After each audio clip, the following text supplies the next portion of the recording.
Sponsor Letexia.com. Atomic Habits by James Clear. Introduction. My story. On the final day of my sophomore year of high school, I was hit in the face with a baseball bat. As my classmate took a full swing, the bat slipped out of his hands and came flying toward me before striking me directly between the eyes. I have no memory of the moment of impact. The bat smashed into my face with such force that it crushed my nose into a distorted U-shape. The collision sent the soft tissue of my brain slamming into the inside of my skull. Immediately, a wave of swelling surged throughout my head. In a fraction of a second, I had a broken nose, multiple skull fractures, and 2 shattered eye sockets. When I opened my eyes, I saw people staring at me and running over to help. I looked down and noticed spots of red on my clothes. One of my classmates took the shirt off his back and handed it to me. I used it to plug the stream of blood rushing from my broken nose. Shocked and confused, I was unaware of how seriously I had been injured. My teacher looped his arm around my shoulder and we began the long walk to the nurse's office, across the field, down the hill, and back into school. Random hands touched my sides, holding me upright. We took our time and walked slowly. Nobody realized that every minute mattered. When we arrived at the nurse's office, she asked me a series of questions. "What year is it?" 1998, I answered. It was actually 2002. "Who is the President of the United States?" Bill Clinton, I said. The correct answer was George W. Bush. "What is your mom's name?" I stalled. 10 seconds passed. Patty, I said casually, ignoring the fact that it had taken me 10 seconds to remember my own mother's name. That is the last question I remember. My body was unable to handle the rapid swelling in my brain and I lost consciousness before the ambulance arrived. Minutes later, I was carried out of school and taken to the local hospital. Shortly after arriving, my body began shutting down. I struggled with basic functions like swallowing and breathing. I had my first seizure of the day. Then I stopped breathing entirely. As the doctors hurried to supply me with oxygen, they also decided the local hospital was unequipped to handle the situation and ordered a helicopter to fly me to a larger hospital in Cincinnati. I was rolled out of the emergency room doors and toward the helipad across the street. The stretcher rattled on a bumpy sidewalk as one nurse pushed me along while another pumped each breath into me by hand. My mother, who had arrived at the hospital a few moments before, climbed into the helicopter beside me. I remained unconscious and unable to breathe on my own as she held my hand during the flight.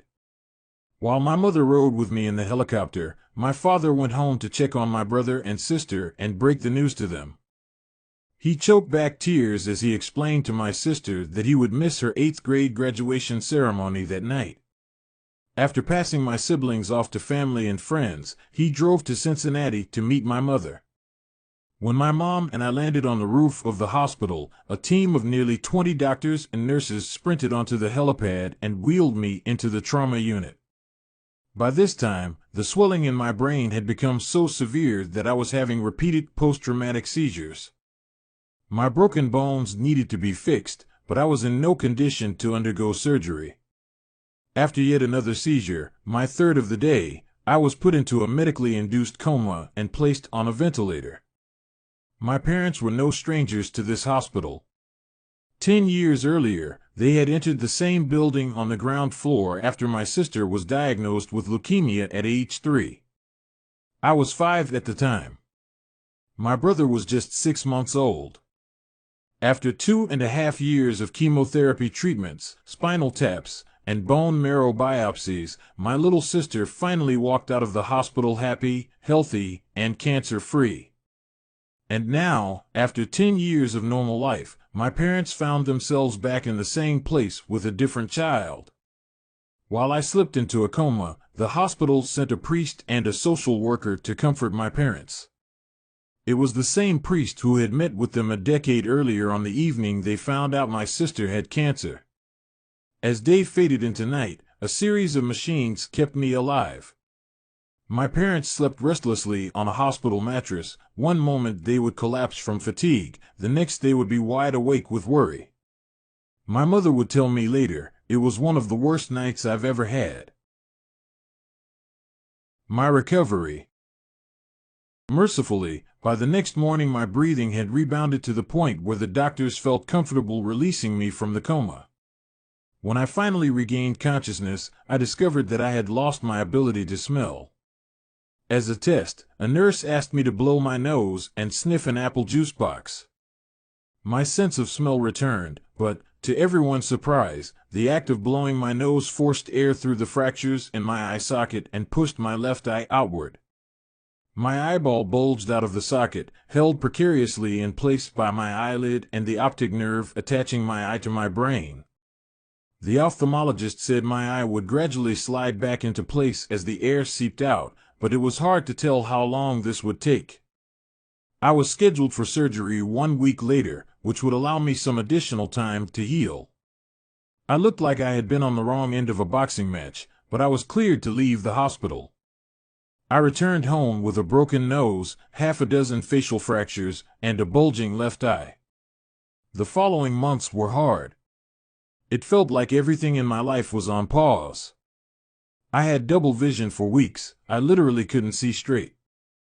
It took more than a month, but my eyeball did eventually return to its normal location. Between the seizures and my vision problems, it was 8 months before I could drive a car again. At physical therapy, I practiced basic motor patterns like walking in a straight line. I was determined not to let my injury get me down, but there were more than a few moments when I felt depressed and overwhelmed. I became painfully aware of how far I had to go when I returned to the baseball field 1 year later. Baseball had always been a major part of my life.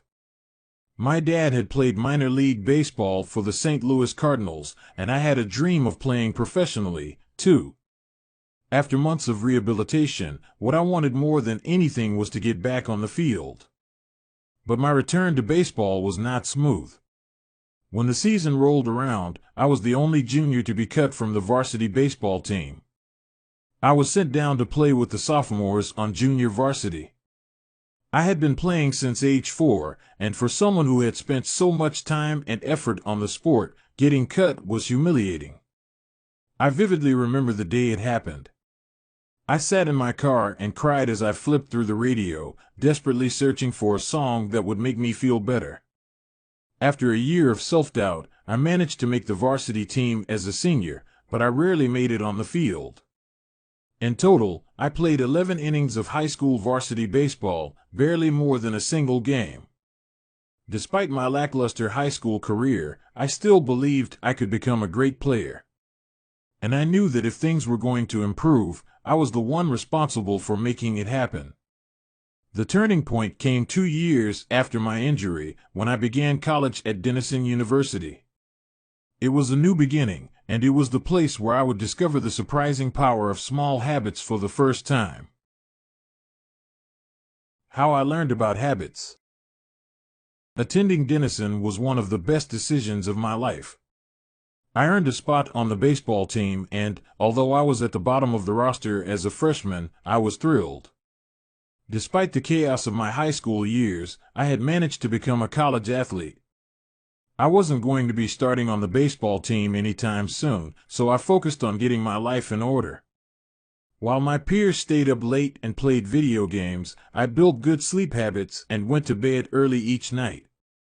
In the messy world of a college dorm, I made a point to keep my room neat and tidy. These improvements were minor, but they gave me a sense of control over my life. I started to feel confident again. And this growing belief in myself rippled into the classroom as I improved my study habits and managed to earn straight A's during my first year. A habit is a routine or behavior that is performed regularly and, in many cases, automatically. As each semester passed, I accumulated small but consistent habits that ultimately led to results that were unimaginable to me when I started. For example, for the first time in my life, I made it a habit to lift weights multiple times per week, and in the years that followed, my 6 foot 4 inch frame bulked up from a featherweight 170 to a lean 200 pounds. When my sophomore season arrived, I earned a starting role on the pitching staff. By my junior year, I was voted team captain, and at the end of the season, I was selected for the all-conference team. But it was not until my senior season that my sleep habits, study habits, and strength training habits really began to pay off. 6 years after I had been hit in the face with a baseball bat, flown to the hospital, and placed into a coma, I was selected as the top male athlete at Denison University and named to the ESPN Academic All-America team, an honor given to just 33 players across the country. By the time I graduated, I was listed in the school record books in 8 different categories. That same year, I was awarded the university's highest academic honor, the President's Medal. I hope you'll forgive me if this sounds boastful. To be honest, there was nothing legendary or historic about my athletic career. I never ended up playing professionally. However, looking back on those years, I believe I accomplished something just as rare. I fulfilled my potential. And I believe the concepts in this book can help you fulfill your potential as well. We all face challenges in life. This injury was one of mine, and the experience taught me a critical lesson. Changes that seem small and unimportant at first will compound into remarkable results if you're willing to stick with them for years. We all deal with setbacks, but in the long run, the quality of our lives often depends on the quality of our habits.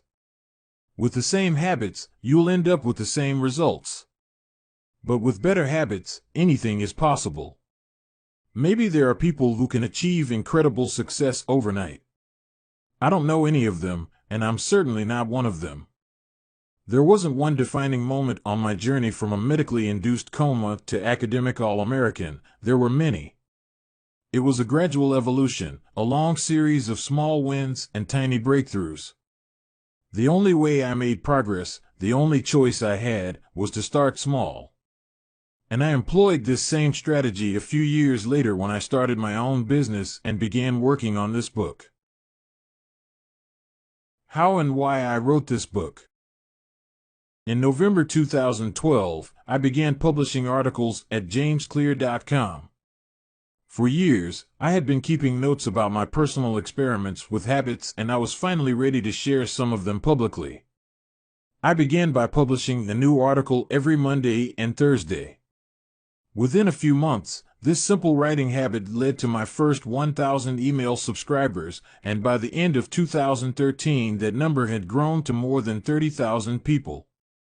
In 2014, my email list expanded to over 100,000 subscribers, which made it one of the fastest-growing newsletters on the internet. I had felt like an imposter when I began writing 2 years earlier, but now I was becoming known as an expert on habits, a new label that excited me but also felt uncomfortable. I had never considered myself a master of the topic, but rather someone who was experimenting alongside my readers. In 2015, I reached 200,000 email subscribers and signed a book deal with Penguin Random House to begin writing the book you are reading now. As my audience grew, so did my business opportunities. I was increasingly asked to speak at top companies about the science of habit formation, behavior change, and continuous improvement. I found myself delivering keynote speeches at conferences in the United States and Europe. In 2016, my articles began to appear regularly in major publications like Time, Entrepreneur, and Forbes. Incredibly, my writing was read by over 8 million people that year. Coaches in the NFL, NBA, and MLB began reading my work and sharing it with their teams. At the start of 2017, I launched the Habits Academy, which became the premier training platform for organizations and individuals interested in building better habits in life and work. Fortune 500 companies and growing startups began to enroll their leaders and train their staff. In total, over 10,000 leaders, managers, coaches, and teachers have graduated from the Habits Academy, and my work with them has taught me an incredible amount about what it takes to make habits work in the real world. As I put the finishing touches on this book in 2018, JamesClear.com is receiving millions of visitors per month and nearly 500,000 people subscribe to my weekly email newsletter, a number that is so far beyond my expectations when I began that I'm not even sure what to think of it. How this book will benefit you. The entrepreneur and investor Naval Ravikant has said, to write a great book, you must first become the book. I originally learned about the ideas mentioned here because I had to live them. I had to rely on small habits to rebound from my injury, to get stronger in the gym, to perform at a high level on the field, to become a writer, to build a successful business, and simply to develop into a responsible adult. Small habits helped me fulfill my potential, and since you picked up this book, I'm guessing you'd like to fulfill yours as well. In the pages that follow, I will share a step-by-step plan for building better habits, not for days or weeks, but for a lifetime. While science supports everything I've written, this book is not an academic research paper, it's an operating manual. You'll find wisdom and practical advice front and center as I explain the science of how to create and change your habits in a way that is easy to understand and apply. The fields I draw on, biology, neuroscience, philosophy, psychology, and more, have been around for many years. What I offer you is a synthesis of the best ideas smart people figured out a long time ago as well as the most compelling discoveries scientists have made recently. My contribution, I hope, is to find the ideas that matter most and connect them in a way that is highly actionable. Anything wise in these pages you should credit to the many experts who preceded me. Anything foolish, assume it is my error. The backbone of this book is my 4-step model of habits: cue, craving, response, and reward, and the 4 laws of behavior change that evolve out of these steps. Readers with a psychology background may recognize some of these terms from operant conditioning, which was first proposed as stimulus, response, reward by B. F. Skinner in the 1930s and has been popularized more recently as cue, routine, reward in the Power of Habit by Charles Duhigg. Behavioral scientists like Skinner realized that if you offered the right reward or punishment, you could get people to act in a certain way. But while Skinner's model did an excellent job of explaining how external stimuli influenced our habits, it lacked a good explanation for how our thoughts, feelings, and beliefs impact our behavior. Internal states, our moods and emotions, matter, too. In recent decades, scientists have begun to determine the connection between our thoughts, feelings, and behavior. This research will also be covered in these pages. In total, the framework I offer is an integrated model of the cognitive and behavioral sciences. I believe it is one of the first models of human behavior to accurately account for both the influence of external stimuli and internal emotions on our habits. While some of the language may be familiar, I am confident that the details and the applications of the 4 laws of behavior change will offer a new way to think about your habits. Human behavior is always changing, situation to situation, moment to moment, second to second. But this book is about what doesn't change. It's about the fundamentals of human behavior. The lasting principles you can rely on year after year. The ideas you can build a business around, build a family around, build a life around. There is no one right way to create better habits, but this book describes the best way I know, an approach that will be effective regardless of where you start or what you're trying to change. The strategies I cover will be relevant to anyone looking for a step-by-step system for improvement, whether your goals center on health, money, productivity, relationships, or all of the above. As long as human behavior is involved, this book will be your guide. The fundamentals. Why tiny changes make a big difference. Chapter 1. The surprising power of atomic habits. The fate of British cycling changed one day in 2003. The organization, which was the governing body for professional cycling in Great Britain, had recently hired Dave Brailsford as its new performance director. At the time, professional cyclists in Great Britain had endured nearly 100 years of mediocrity. Since 1908, British riders had won just a single gold medal at the Olympic Games, and they had fared even worse in cycling's biggest race, the Tour de France. In 110 years, no British cyclist had ever won the event. In fact, the performance of British riders had been so underwhelming that one of the top bike manufacturers in Europe refused to sell bikes to the team because they were afraid that it would hurt sales if other professionals saw the Brits using their gear. Brailsford had been hired to put British cycling on a new trajectory. What made him different from previous coaches was his relentless commitment to a strategy that he referred to as the aggregation of marginal gains, which was the philosophy of searching for a tiny margin of improvement in everything you do. Brailsford said, "The whole principle came from the idea that if you broke down everything you could think of that goes into riding a bike, and then improve it by 1%, you will get a significant increase when you put them all together." Brailsford and his coaches began by making small adjustments you might expect from a professional cycling team. They redesigned the bike seats to make them more comfortable and rubbed alcohol on the tires for a better grip. They asked riders to wear electrically heated overshorts to maintain ideal muscle temperature while riding and used biofeedback sensors to monitor how each athlete responded to a particular workout. The team tested various fabrics in a wind tunnel and had their outdoor riders switch to indoor racing suits, which proved to be lighter and more aerodynamic. But they didn't stop there. Brailsford and his team continued to find 1% improvements in overlooked and unexpected areas. They tested different types of massage gels to see which one led to the fastest muscle recovery. They hired a surgeon to teach each rider the best way to wash their hands to reduce the chances of catching a cold. They determined the type of pillow and mattress that led to the best night's sleep for each rider. They even painted the inside of the team truck white, which helped them spot little bits of dust that would normally slip by unnoticed but could degrade the performance of the finely tuned bikes.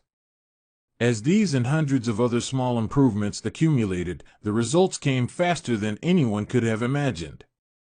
Just 5 years after Brailsford took over, the British cycling team dominated the road and track cycling events at the 2008 Olympic Games in Beijing, where they won an astounding 60% of the gold medals available. For years later, when the Olympic Games came to London, the Brits raised the bar as they set 9 Olympic records and 7 world records. That same year, Bradley Wiggins became the first British cyclist to win the Tour de France.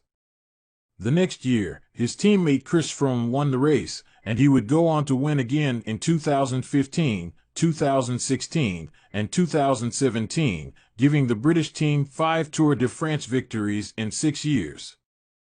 During the 10-year span from 2007 to 2017, British cyclists won 178 World Championships and 66 Olympic or Paralympic gold medals and captured 5 Tour de France victories in what is widely regarded as the most successful run in cycling history. How does this happen? How does a team of previously ordinary athletes transform into world champions with tiny changes that, at first glance, would seem to make a modest difference at best?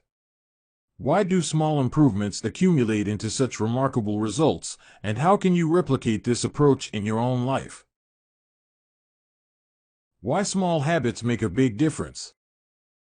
It is so easy to overestimate the importance of one defining moment and underestimate the value of making small improvements on a daily basis. Too often, we convince ourselves that massive success requires massive action.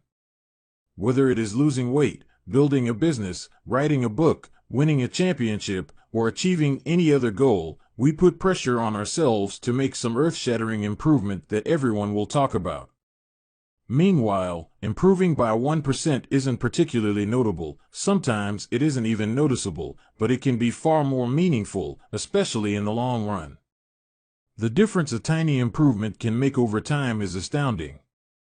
Here's how the math works out. If you can get 1% better each day for 1 year, you'll end up 37 times better by the time you're done. Conversely, if you get 1% worse each day for 1 year, you'll decline nearly down to zero. What starts as a small win or a minor setback accumulates into something much more. Habits are the compound interest of self-improvement. The same way that money multiplies through compound interest, the effects of your habits multiply as you repeat them. They seem to make little difference on any given day, and yet the impact they deliver over the months and years can be enormous. It is only when looking back 2, 5, or perhaps 10 years later that the value of good habits and the cost of bad ones become strikingly apparent. This can be a difficult concept to appreciate in daily life. We often dismiss small changes because they don't seem to matter very much in the moment. If you save a little money now, you're still not a millionaire. If you go to the gym 3 days in a row, you're still out of shape. If you study Mandarin for an hour tonight, you still haven't learned the language. We make a few changes, but the results never seem to come quickly, and so we slide back into our previous routines. Unfortunately, the slow pace of transformation also makes it easy to let a bad habit slide. If you eat an unhealthy meal today, the scale doesn't move much. If you work late tonight and ignore your family, they will forgive you. If you procrastinate and put your project off until tomorrow, there will usually be time to finish it later. A single decision is easy to dismiss. But when we repeat 1% errors, day after day, by replicating poor decisions, duplicating tiny mistakes, and rationalizing little excuses, our small choices compound into toxic results. It's the accumulation of many missteps, a 1% decline here and there, that eventually leads to a problem. The impact created by a change in your habits is similar to the effect of shifting the route of an airplane by just a few degrees. Imagine you are flying from Los Angeles to New York City. If a pilot leaving from LAX adjusts the heading just 3.5 degrees south, you will land in Washington, D.C., instead of New York. Such a small change is barely noticeable at takeoff. The nose of the airplane moves just a few feet, but when magnified across the entire United States, you end up hundreds of miles apart. Similarly, a slight change in your daily habits can guide your life to a very different destination. Making a choice that is 1% better or 1% worse seems insignificant in the moment, but over the span of moments that make up a lifetime, these choices determine the difference between who you are and who you could be.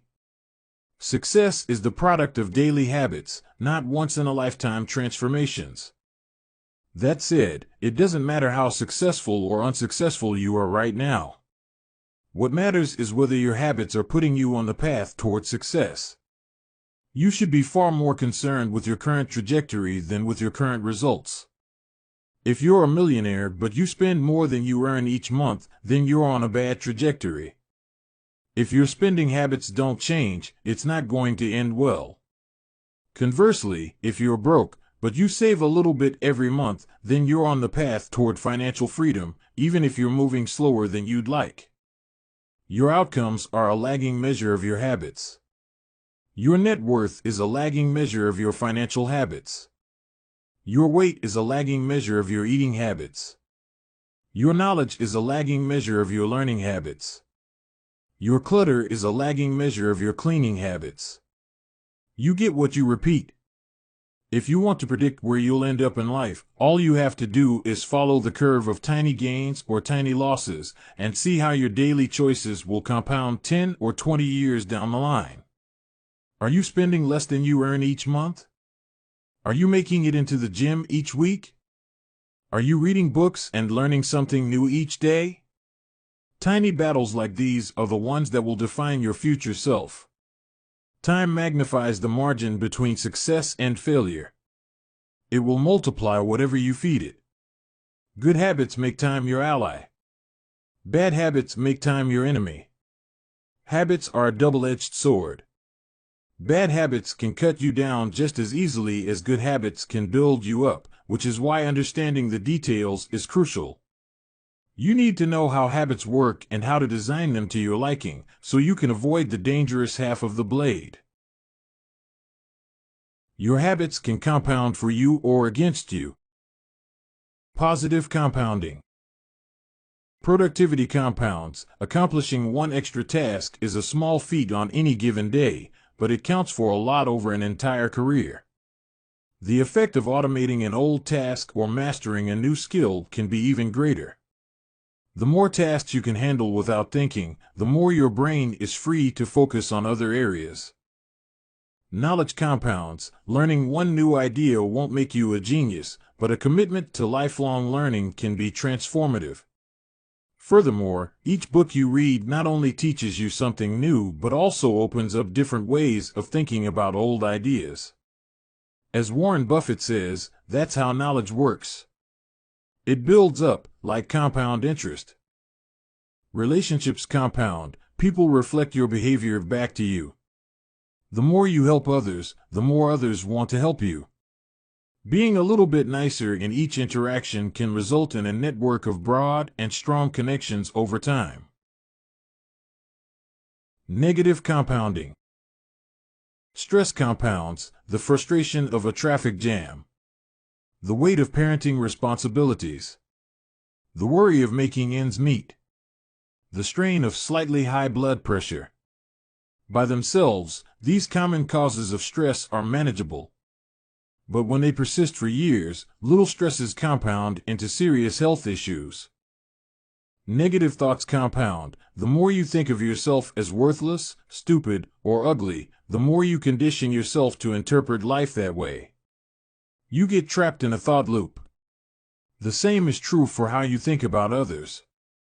Once you fall into the habit of seeing people as angry, unjust, or selfish, you see those kind of people everywhere. Outrage compounds. Riots, protests, and mass movements are rarely the result of a single event. Instead, a long series of microaggressions and daily aggravations slowly multiply until one event tips the scales and outrage spreads like wildfire. What progress is really like. Imagine that you have an ice cube sitting on the table in front of you. The room is cold and you can see your breath. It is currently 25 degrees. Ever so slowly, the room begins to heat up. 26 degrees. 27. 28. The ice cube is still sitting on the table in front of you. 29 degrees. 30.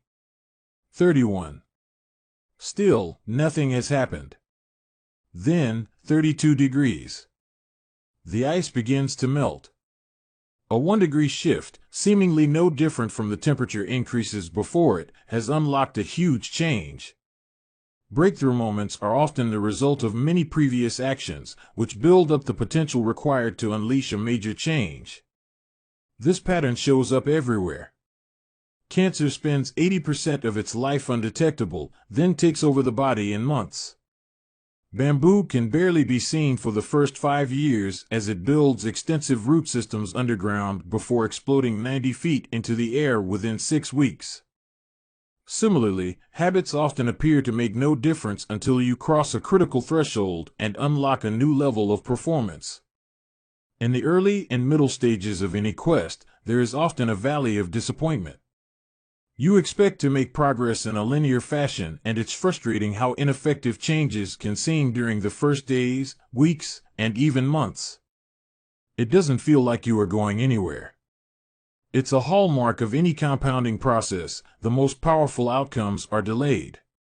This is one of the core reasons why it is so hard to build habits that last. People make a few small changes, fail to see a tangible result, and decide to stop. You think, I've been running every day for a month, so why can't I see any change in my body? Once this kind of thinking takes over, it's easy to let good habits fall by the wayside. But in order to make a meaningful difference, habits need to persist long enough to break through this plateau, what I call the plateau of latent potential. If you find yourself struggling to build a good habit or break a bad one, it is not because you have lost your ability to improve.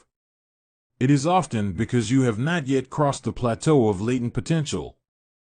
Complaining about not achieving success despite working hard is like complaining about an ice cube not melting when you heated it from 25 to 31 degrees. Your work was not wasted, it is just being stored. All the action happens at 32 degrees. When you finally break through the plateau of latent potential, people will call it an overnight success.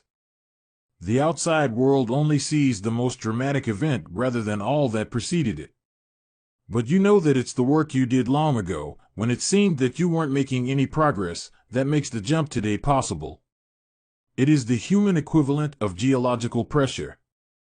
Two tectonic plates can grind against one another for millions of years, the tension slowly building all the while. Then, one day, they rub each other once again, in the same fashion they have for ages, but this time the tension is too great. An earthquake erupts. Change can take years, before it happens all at once. Mastery requires patience. The San Antonio Spurs, one of the most successful teams in NBA history, have a quote from social reformer Jacob Riis hanging in their locker room: "When nothing seems to help, I go and look at a stonecutter hammering away at his rock, perhaps 100 times without as much as a crack showing in it. Yet at the 101st blow it will split in two, and I know it was not that last blow that did it, but all that had gone before." The plateau of latent potential. We often expect progress to be linear. At the very least, we hope it will come quickly. In reality, the results of our efforts are often delayed. It is not until months or years later that we realize the true value of the previous work we have done. This can result in a valley of disappointment where people feel discouraged after putting in weeks or months of hard work without experiencing any results. However, this work was not wasted. It was simply being stored. It is not until much later that the full value of previous efforts is revealed. All big things come from small beginnings. The seed of every habit is a single, tiny decision. But as that decision is repeated, a habit sprouts and grows stronger. Roots entrench themselves and branches grow. The task of breaking a bad habit is like uprooting a powerful oak within us. And the task of building a good habit is like cultivating a delicate flower one day at a time. But what determines whether we stick with a habit long enough to survive the plateau of latent potential and break through to the other side? What is it that causes some people to slide into unwanted habits and enables others to enjoy the compounding effects of good ones? Forget about goals, focus on systems instead. Prevailing wisdom claims that the best way to achieve what we want in life, getting into better shape, building a successful business, relaxing more and worrying less, spending more time with friends and family, is to set specific, actionable goals. For many years, this was how I approached my habits, too. Each one was a goal to be reached. I set goals for the grades I wanted to get in school, for the weights I wanted to lift in the gym, for the profits I wanted to earn in business. I succeeded at a few, but I failed at a lot of them. Eventually, I began to realize that my results had very little to do with the goals I set and nearly everything to do with the systems I followed. What's the difference between systems and goals? It's a distinction I first learned from Scott Adams, the cartoonist behind the Dilbert comic. Goals are about the results you want to achieve. Systems are about the processes that lead to those results. If you're a coach, your goal might be to win a championship. Your system is the way you recruit players, manage your assistant coaches, and conduct practice. If you're an entrepreneur, your goal might be to build $1 million business. Your system is how you test product ideas, hire employees, and run marketing campaigns. If you're a musician, your goal might be to play a new piece. Your system is how often you practice, how you break down and tackle difficult measures, and your method for receiving feedback from your instructor. Now for the interesting question: if you completely ignored your goals and focused only on your system, would you still succeed? For example, if you were a basketball coach and you ignored your goal to win a championship and focused only on what your team does at practice each day, would you still get results? I think you would. The goal in any sport is to finish with the best score, but it would be ridiculous to spend the whole game staring at the scoreboard. The only way to actually win is to get better each day. In the words of three-time Super Bowl winner Bill Walsh, the score takes care of itself. The same is true for other areas of life. If you want better results, then forget about setting goals. Focus on your system instead. What do I mean by this? Are goals completely useless? Of course not. Goals are good for setting a direction, but systems are best for making progress. A handful of problems arise when you spend too much time thinking about your goals and not enough time designing your systems. Problem number 1: winners and losers have the same goals. Goal setting suffers from a serious case of survivorship bias. We concentrate on the people who end up winning, the survivors, and mistakenly assume that ambitious goals led to their success while overlooking all of the people who had the same objective but didn't succeed. Every Olympian wants to win a gold medal. Every candidate wants to get the job. And if successful and unsuccessful people share the same goals, then the goal cannot be what differentiates the winners from the losers. It wasn't the goal of winning the Tour de France that propelled the British cyclists to the top of the sport. Presumably, they had wanted to win the race every year before, just like every other professional team. The goal had always been there. It was only when they implemented a system of continuous small improvements that they achieved a different outcome. Problem number 2: achieving a goal is only a momentary change. Imagine you have a messy room and you set a goal to clean it. If you summon the energy to tidy up, then you will have a clean room, for now. But if you maintain the same sloppy, pack-rat habits that led to a messy room in the first place, soon you'll be looking at a new pile of clutter and hoping for another burst of motivation. You're left chasing the same outcome because you never changed the system behind it. You treated a symptom without addressing the cause. Achieving a goal only changes your life for the moment. That's the counterintuitive thing about improvement. We think we need to change our results, but the results are not the problem.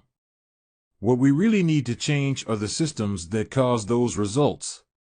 When you solve problems at the results level, you only solve them temporarily. In order to improve for good, you need to solve problems at the systems level. Fix the inputs and the outputs will fix themselves. Problem number 3: goals restrict your happiness. The implicit assumption behind any goal is this: once I reach my goal, then I'll be happy. The problem with a goals-first mentality is that you're continually putting happiness off until the next milestone. I've slipped into this trap so many times I've lost count. For years, happiness was always something for my future self to enjoy.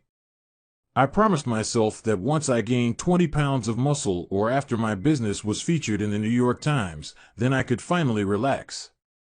Furthermore, goals create an either-or conflict. Either you achieve your goal and are successful, or you fail and you are a disappointment. You mentally box yourself into a narrow version of happiness. This is misguided. It is unlikely that your actual path through life will match the exact journey you had in mind when you set out. It makes no sense to restrict your satisfaction to one scenario when there are many paths to success. A systems-first mentality provides the antidote. When you fall in love with the process rather than the product, you don't have to wait to give yourself permission to be happy. You can be satisfied anytime your system is running. And a system can be successful in many different forms, not just the one you first envision. Problem number 4: goals are at odds with long-term progress. Finally, a goal-oriented mindset can create a yo-yo effect. Many runners work hard for months, but as soon as they cross the finish line, they stop training. The race is no longer there to motivate them. When all of your hard work is focused on a particular goal, what is left to push you forward after you achieve it? This is why many people find themselves reverting to their old habits after accomplishing a goal. The purpose of setting goals is to win the game. The purpose of building systems is to continue playing the game. True long-term thinking is goal-less thinking. It's not about any single accomplishment. It is about the cycle of endless refinement and continuous improvement. Ultimately, it is your commitment to the process that will determine your progress. A system of atomic habits. If you're having trouble changing your habits, the problem isn't you. The problem is your system. Bad habits repeat themselves again and again, not because you don't want to change, but because you have the wrong system for change. You do not rise to the level of your goals. You fall to the level of your systems. Focusing on the overall system, rather than a single goal, is one of the core themes of this book.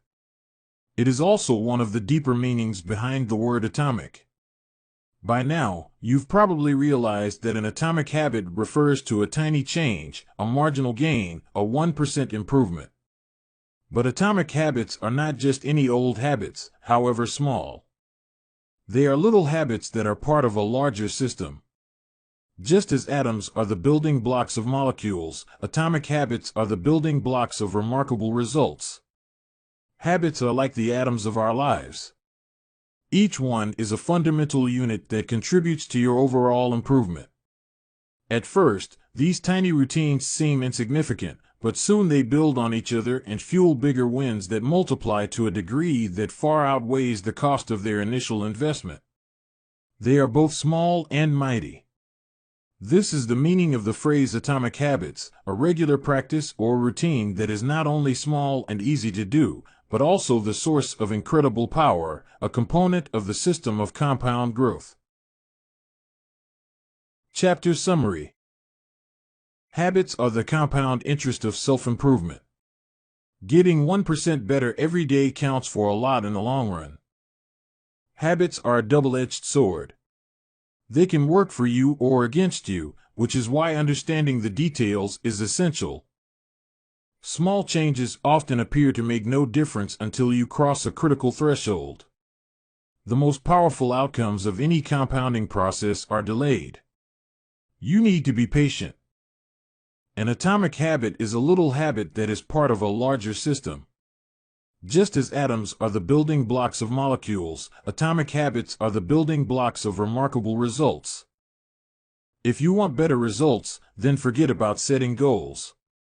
Focus on your system instead. You do not rise to the level of your goals. You fall to the level of your systems. Chapter 2. How your habits shape your identity, and vice versa. Why is it so easy to repeat bad habits and so hard to form good ones? Few things can have a more powerful impact on your life than improving your daily habits. And yet it is likely that this time next year you'll be doing the same thing rather than something better.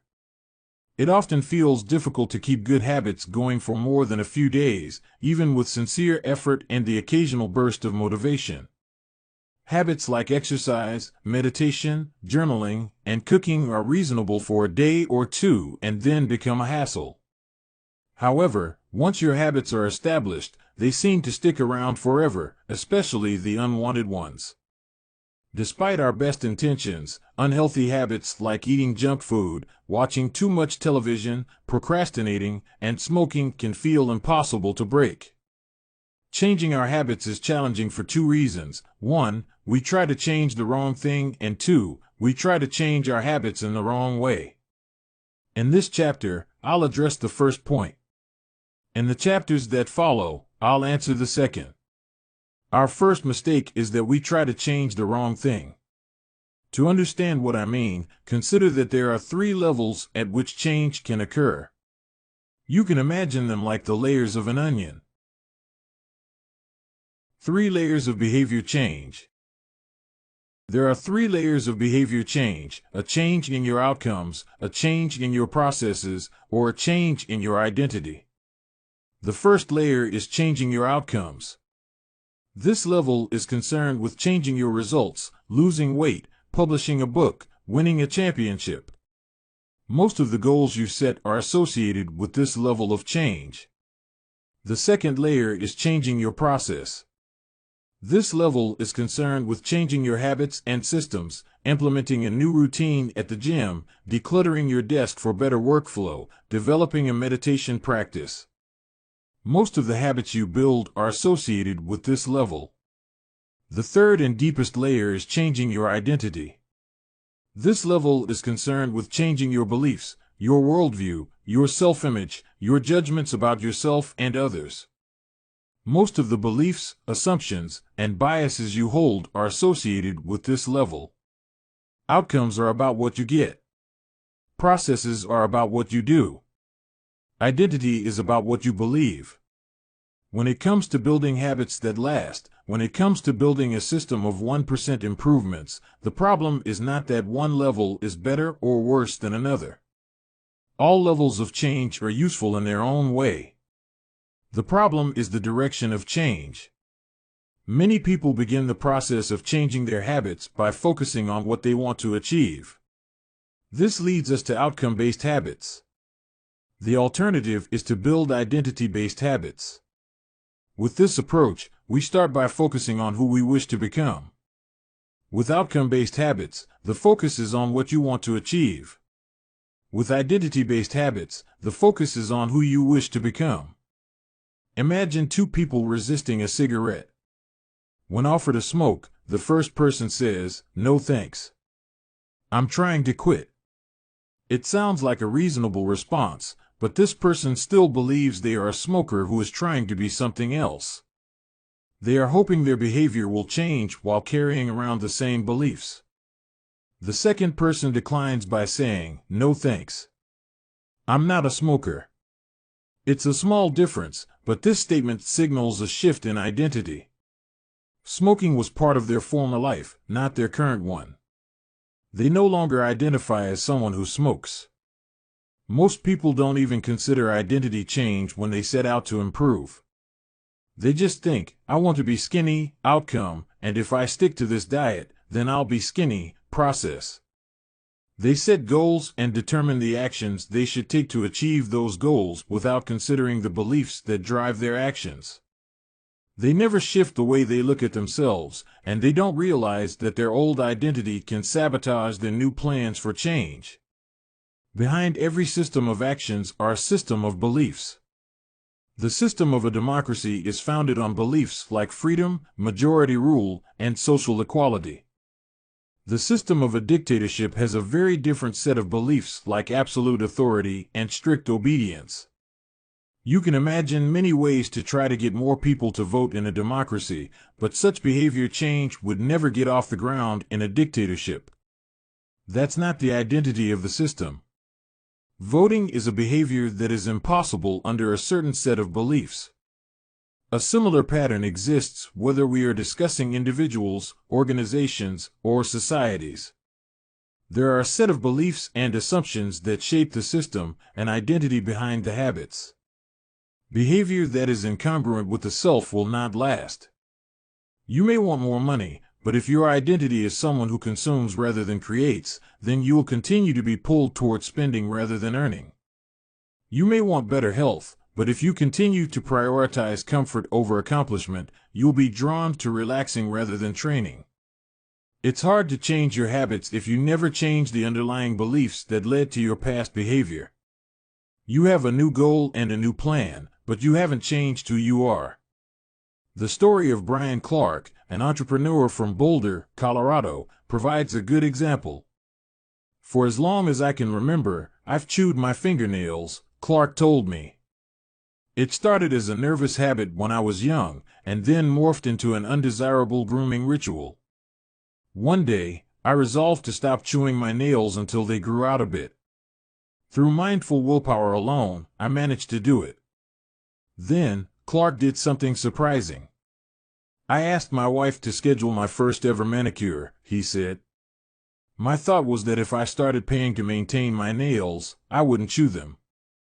And it worked, but not for the monetary reason. What happened was the manicure made my fingers look really nice for the first time. The manicurist even said that, other than the chewing, I had really healthy, attractive nails. Suddenly, I was proud of my fingernails. And even though that's something I had never aspired to, it made all the difference. I've never chewed my nails since, not even a single close call. And it's because I now take pride in properly caring for them. The ultimate form of intrinsic motivation is when a habit becomes part of your identity. It's one thing to say I'm the type of person who wants this. It's something very different to say I'm the type of person who is this. The more pride you have in a particular aspect of your identity, the more motivated you will be to maintain the habits associated with it. If you're proud of how your hair looks, you'll develop all sorts of habits to care for and maintain it. If you're proud of the size of your biceps, you'll make sure you never skip an upper body workout. If you're proud of the scarves you knit, you'll be more likely to spend hours knitting each week. Once your pride gets involved, you'll fight tooth and nail to maintain your habits. True behavior change is identity change. You might start a habit because of motivation, but the only reason you'll stick with one is that it becomes part of your identity. Anyone can convince themselves to visit the gym or eat healthy once or twice, but if you don't shift the belief behind the behavior, then it is hard to stick with long-term changes. Improvements are only temporary until they become part of who you are. The goal is not to read a book, the goal is to become a reader. The goal is not to run a marathon, the goal is to become a runner. The goal is not to learn an instrument, the goal is to become a musician. Your behaviors are usually a reflection of your identity. What you do is an indication of the type of person you believe that you are, either consciously or non-consciously. Research has shown that once a person believes in a particular aspect of their identity, they are more likely to act in alignment with that belief. For example, people who identified as being a voter were more likely to vote than those who simply claimed voting was an action they wanted to perform. Similarly, the person who incorporates exercise into their identity doesn't have to convince themselves to train. Doing the right thing is easy. After all, when your behavior and your identity are fully aligned, you are no longer pursuing behavior change. You are simply acting like the type of person you already believe yourself to be. Like all aspects of habit formation, this, too, is a double-edged sword. When working for you, identity change can be a powerful force for self-improvement. When working against you, though, identity change can be a curse. Once you have adopted an identity, it can be easy to let your allegiance to it impact your ability to change. Many people walk through life in a cognitive slumber, blindly following the norms attached to their identity. I'm terrible with directions. I'm not a morning person. I'm bad at remembering people's names. I'm always late. I'm not good with technology. I'm horrible at math, and 1,000 other variations. When you have repeated a story to yourself for years, it is easy to slide into these mental grooves and accept them as a fact. In time, you begin to resist certain actions because that's not who I am. There is internal pressure to maintain your self-image and behave in a way that is consistent with your beliefs. You find whatever way you can to avoid contradicting yourself. The more deeply a thought or action is tied to your identity, the more difficult it is to change it. It can feel comfortable to believe what your culture believes, group identity, or to do what upholds your self-image, personal identity, even if it's wrong. The biggest barrier to positive change at any level, individual, team, society, is identity conflict. Good habits can make rational sense, but if they conflict with your identity, you will fail to put them into action. On any given day, you may struggle with your habits because you're too busy or too tired or too overwhelmed or hundreds of other reasons. Over the long run, however, the real reason you fail to stick with habits is that your self-image gets in the way. This is why you can't get too attached to one version of your identity. Progress requires unlearning. Becoming the best version of yourself requires you to continuously edit your beliefs and to upgrade and expand your identity. This brings us to an important question. If your beliefs and worldview play such an important role in your behavior, where do they come from in the first place? How, exactly, is your identity formed? And how can you emphasize new aspects of your identity that serve you and gradually erase the pieces that hinder you? The two-step process to changing your identity. Your identity emerges out of your habits. You are not born with preset beliefs. Every belief, including those about yourself, is learned and conditioned through experience. More precisely, your habits are how you embody your identity. When you make your bed each day, you embody the identity of an organized person. When you write each day, you embody the identity of a creative person. When you train each day, you embody the identity of an athletic person. The more you repeat a behavior, the more you reinforce the identity associated with that behavior. In fact, the word identity was originally derived from the Latin words essentitas, which means being, and identitum, which means repeatedly. Your identity is literally your repeated beingness. Whatever your identity is right now, you only believe it because you have proof of it. If you go to church every Sunday for 20 years, you have evidence that you are religious. If you study biology for 1 hour every night, you have evidence that you are studious. If you go to the gym even when it's snowing, you have evidence that you are committed to fitness. The more evidence you have for a belief, the more strongly you will believe it. For most of my early life, I didn't consider myself a writer. If you were to ask any of my high school teachers or college professors, they would tell you I was an average writer at best, certainly not a standout. When I began my writing career, I published a new article every Monday and Thursday for the first few years. As the evidence grew, so did my identity as a writer. I didn't start out as a writer. I became one through my habits. Of course, your habits are not the only actions that influence your identity, but by virtue of their frequency, they are usually the most important ones.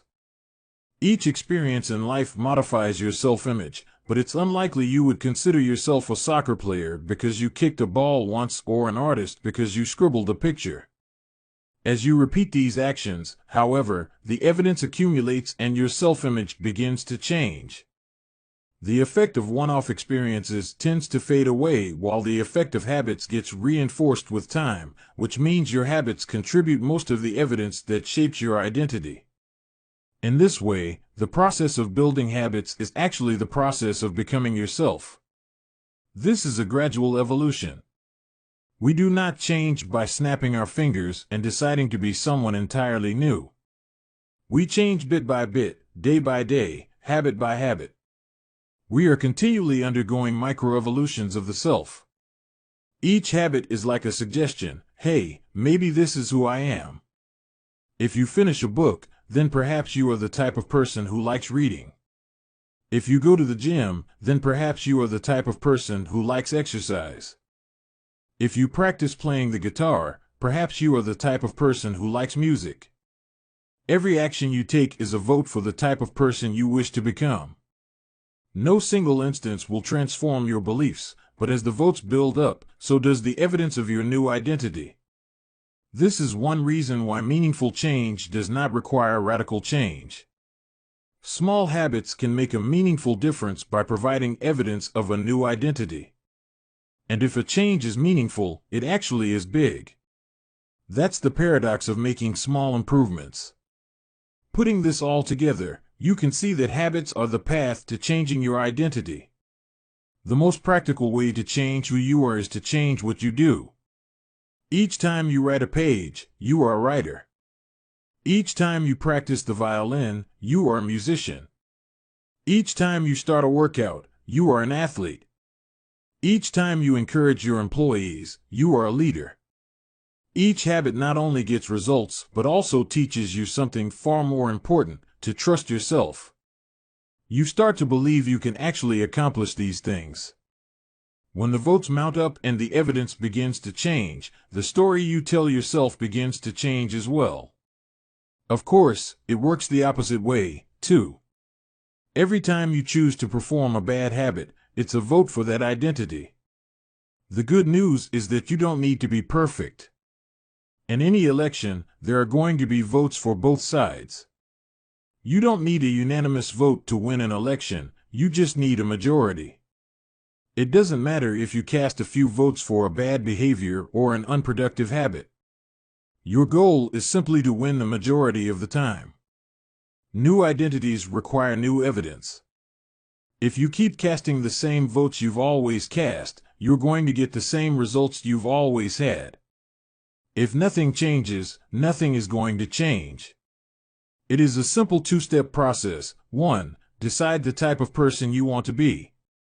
2. Prove it to yourself with small wins.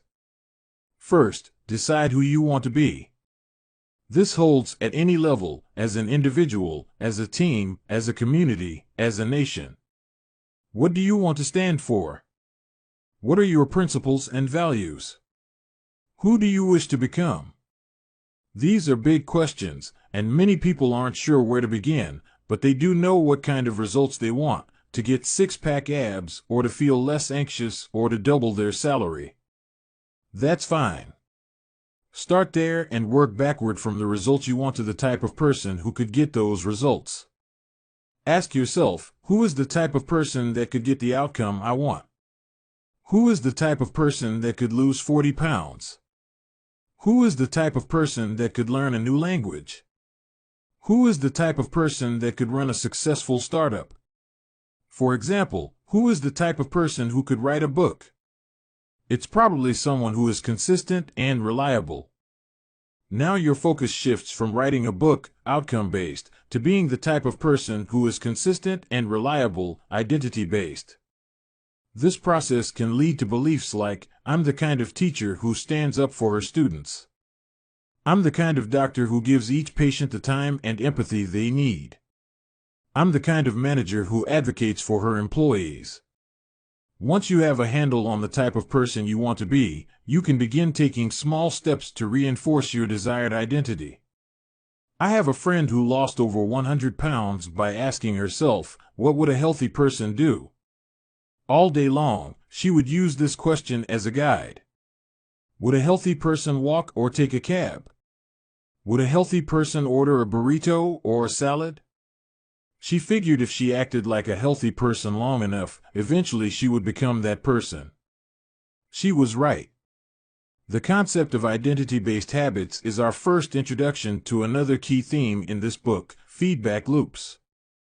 Your habits shape your identity, and your identity shapes your habits. It's a two-way street. The formation of all habits is a feedback loop, a concept we will explore in depth in the next chapter, but it's important to let your values, principles, and identity drive the loop rather than your results. The focus should always be on becoming that type of person, not getting a particular outcome. The real reason habits matter. Identity change is the North Star of habit change.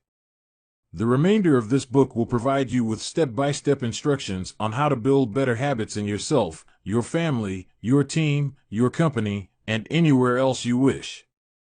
But the true question is, are you becoming the type of person you want to become? The first step is not what or how, but who. You need to know who you want to be. Otherwise, your quest for change is like a boat without a rudder. And that's why we are starting here.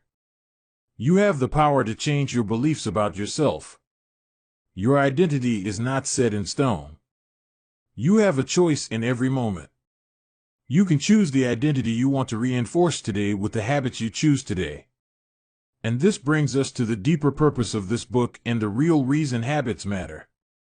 Building better habits isn't about littering your day with life hacks. It's not about flossing one tooth each night or taking a cold shower each morning or wearing the same outfit each day. It's not about achieving external measures of success like earning more money, losing weight, or reducing stress. Habits can help you achieve all of these things, but fundamentally they are not about having something. They are about becoming someone. Ultimately, your habits matter because they help you become the type of person you wish to be. They are the channel through which you develop your deepest beliefs about yourself. Quite literally, you become your habits. Chapter Summary. There are 3 levels of change: outcome change, process change, and identity change.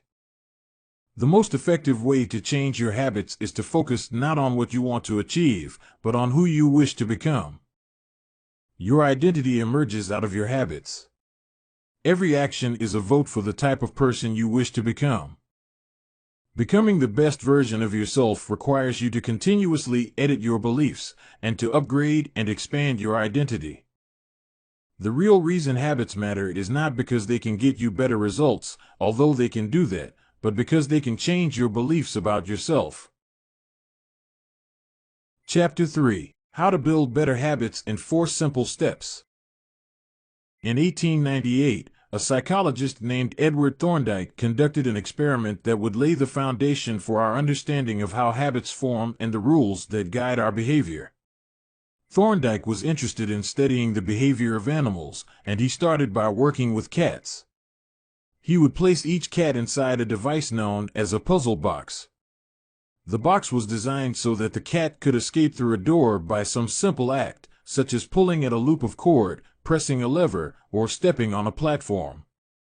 For example, one box contained a lever that, when pressed, would open a door on the side of the box. Once the door had been opened, the cat could dart out and run over to a bowl of food. Most cats wanted to escape as soon as they were placed inside the box. They would poke their nose into the corners, stick their paws through openings, and claw at loose objects. After a few minutes of exploration, the cats would happen to press the magical lever, the door would open, and they would escape. Thorndike tracked the behavior of each cat across many trials. In the beginning, the animals moved around the box at random. But as soon as the lever had been pressed and the door opened, the process of learning began. Gradually, each cat learned to associate the action of pressing the lever with the reward of escaping the box and getting to the food. After 20 to 30 trials, this behavior became so automatic and habitual that the cat could escape within a few seconds.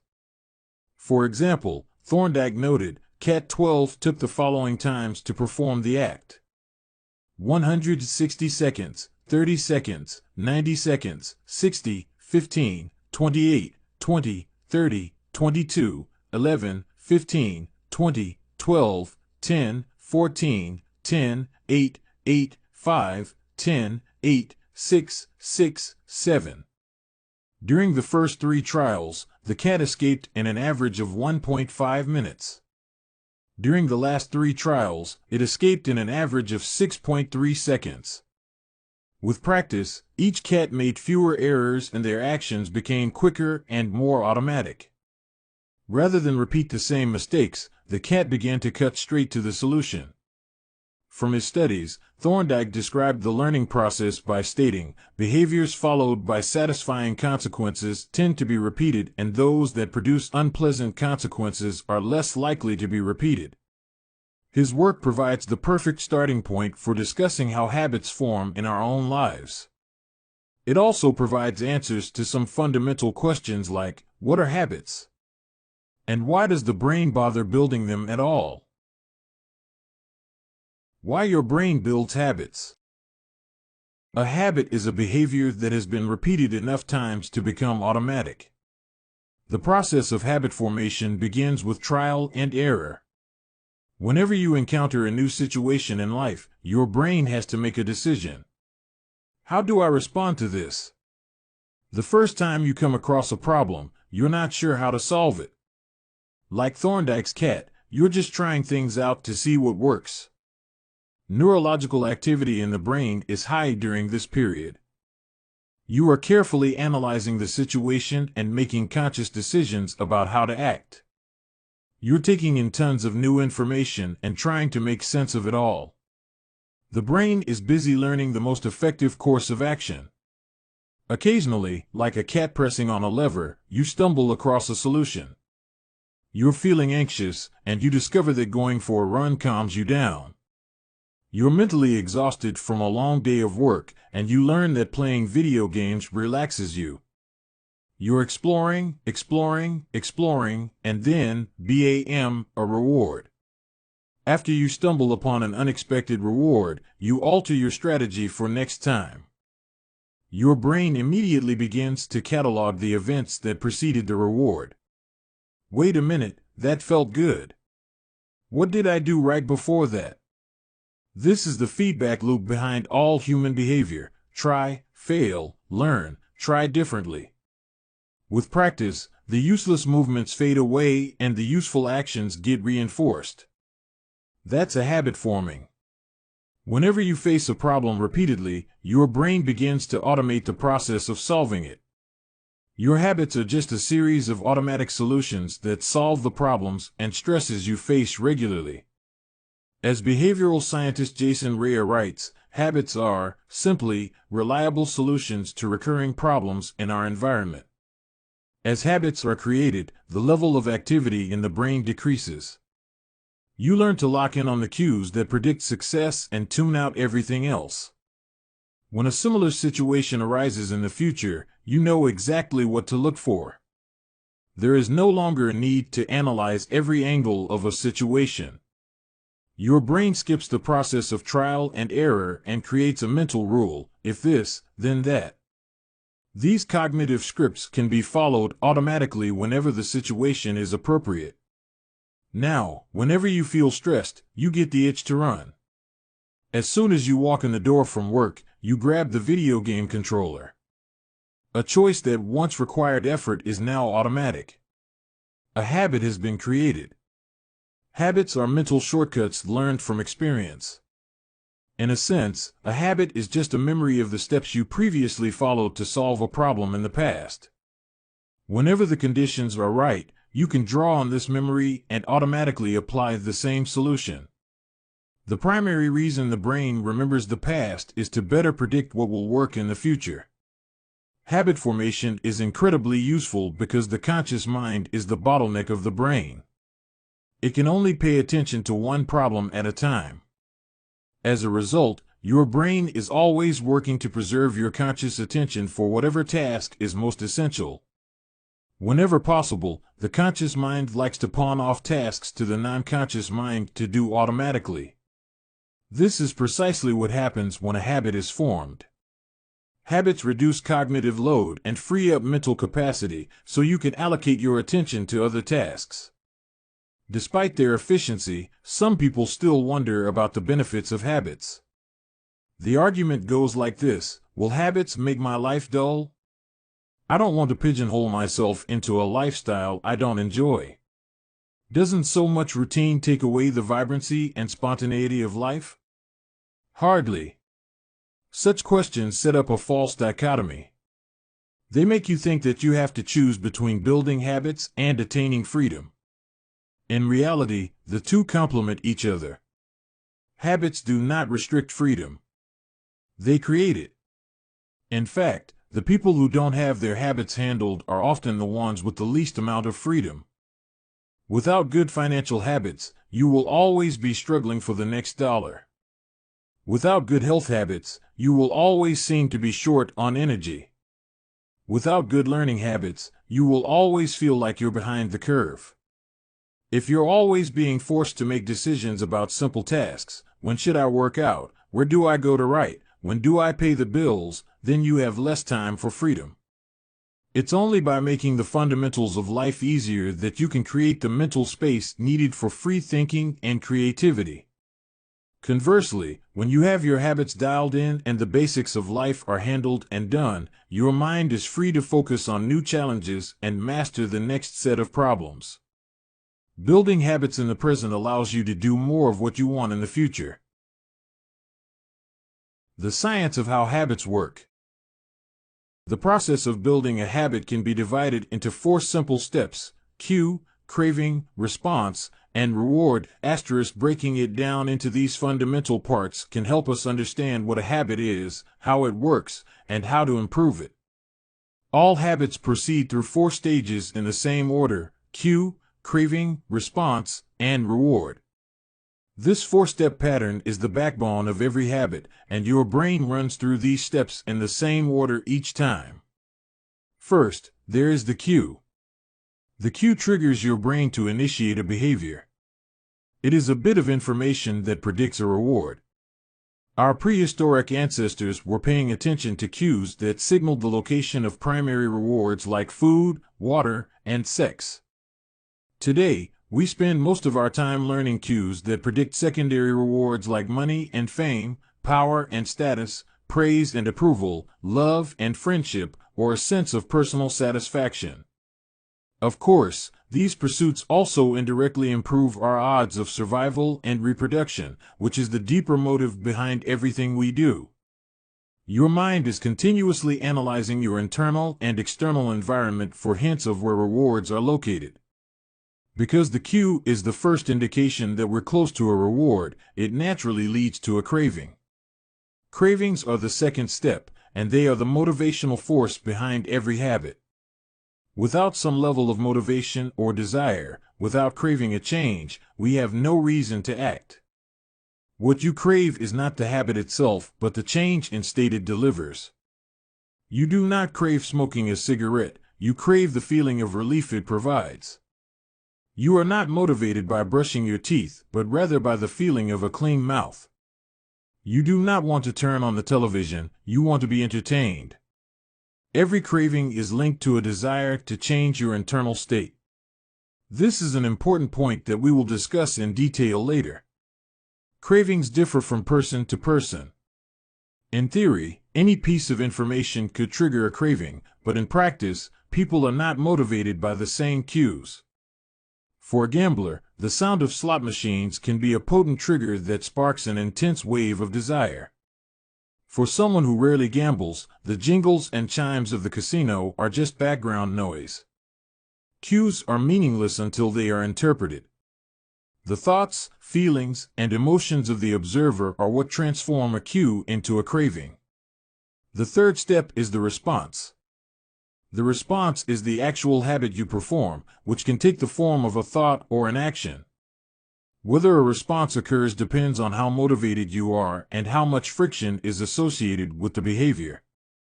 If a particular action requires more physical or mental effort than you are willing to expend, then you won't do it. Your response also depends on your ability. It sounds simple, but a habit can occur only if you are capable of doing it. If you want to dunk a basketball but can't jump high enough to reach the hoop, well, you're out of luck. Finally, the response delivers a reward. Rewards are the end goal of every habit. The cue is about noticing the reward. The craving is about wanting the reward. The response is about obtaining the reward. We chase rewards because they serve two purposes. 1, they satisfy us, and 2, they teach us. The first purpose of rewards is to satisfy your craving. Yes, rewards provide benefits on their own. Food and water deliver the energy you need to survive. Getting a promotion brings more money and respect. Getting in shape improves your health and your dating prospects. But the more immediate benefit is that rewards satisfy your craving to eat or to gain status or to win approval. At least for a moment, rewards deliver contentment and relief from craving. Second, rewards teach us which actions are worth remembering in the future. Your brain is a reward detector. As you go about your life, your sensory nervous system is continuously monitoring which actions satisfy your desires and deliver pleasure. Feelings of pleasure and disappointment are part of the feedback mechanism that helps your brain distinguish useful actions from useless ones. Rewards close the feedback loop and complete the habit cycle. If a behavior is insufficient in any of the 4 stages, it will not become a habit. Eliminate the cue and your habit will never start. Reduce the craving and you won't experience enough motivation to act. Make the behavior difficult and you won't be able to do it. And if the reward fails to satisfy your desire, then you'll have no reason to do it again in the future. Without the first 3 steps, a behavior will not occur. Without all 4, a behavior will not be repeated. The habit loop. The 4 stages of habit are best described as a feedback loop. They form an endless cycle that is running every moment you are alive. This habit loop is continually scanning the environment, predicting what will happen next, trying out different responses, and learning from the results. In summary, the cue triggers a craving, which motivates a response, which provides a reward, which satisfies the craving and, ultimately, becomes associated with the cue.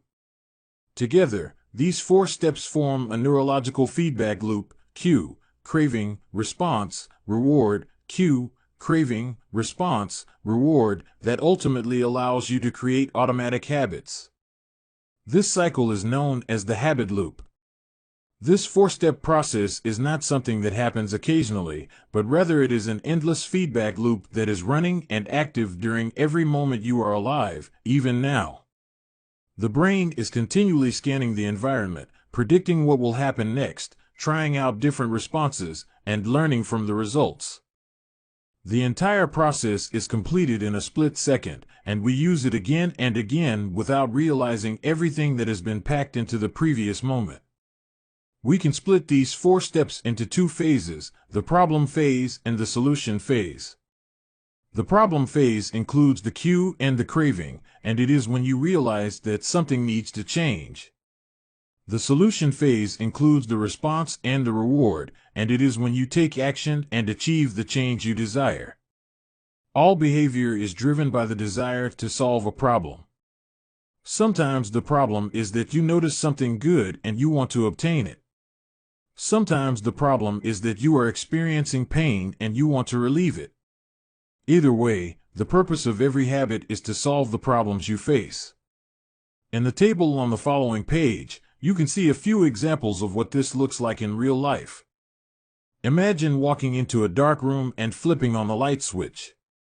You have performed this simple habit so many times that it occurs without thinking. You proceed through all 4 stages in the fraction of a second. The urge to act strikes you without thinking. Problem phase 1. Cue, your phone buzzes with a new text message. 2. Craving, you want to learn the contents of the message. Solution phase 3. Response, you grab your phone and read the text. 4. Reward, you satisfy your craving to read the message. Grabbing your phone becomes associated with your phone buzzing. Problem phase 1. Cue, you are answering emails. 2. Craving, you begin to feel stressed and overwhelmed by work. You want to feel in control. Solution phase 3. Response, you bite your nails.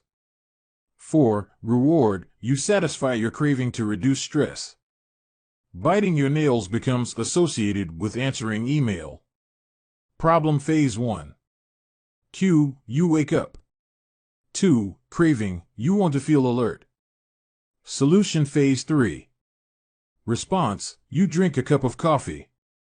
4. Reward, you satisfy your craving to feel alert. Drinking coffee becomes associated with waking up. Problem phase 1. Cue, you smell a donut shop as you walk down the street near your office. 2. Craving, you begin to crave a donut. Solution phase 3. Response, you buy a donut and eat it. 4. Reward, you satisfy your craving to eat a donut. Buying a donut becomes associated with walking down the street near your office. Problem phase 1. Cue, you hit a stumbling block on a project at work. 2. Craving, you feel stuck and want to relieve your frustration. Solution phase 3. Response, you pull out your phone and check social media. 4. Reward, you satisfy your craving to feel relieved. Checking social media becomes associated with feeling stalled at work. Problem phase 1. Cue, you walk into a dark room. 2. Craving, you want to be able to see. Solution phase 3. Response, you flip the light switch. 4. Reward, you satisfy your craving to see. Turning on the light switch becomes associated with being in a dark room. By the time we become adults, we rarely notice the habits that are running our lives. Most of us never give a second thought to the fact that we tie the same shoe first each morning, or unplug the toaster after each use, or always change into comfortable clothes after getting home from work. After decades of mental programming, we automatically slip into these patterns of thinking and acting. The 4 laws of behavior change. In the following chapters, we will see time and again how the 4 stages of cue, craving, response, and reward influence nearly everything we do each day. But before we do that, we need to transform these 4 steps into a practical framework that we can use to design good habits and eliminate bad ones. I refer to this framework as the 4 laws of behavior change, and it provides a simple set of rules for creating good habits and breaking bad ones. You can think of each law as a lever that influences human behavior. When the levers are in the right positions, creating good habits is effortless. When they are in the wrong positions, it is nearly impossible. How to create a good habit. The first law, cue, make it obvious. The second law, craving, make it attractive. The third law, response, make it easy. The fourth law, reward, make it satisfying.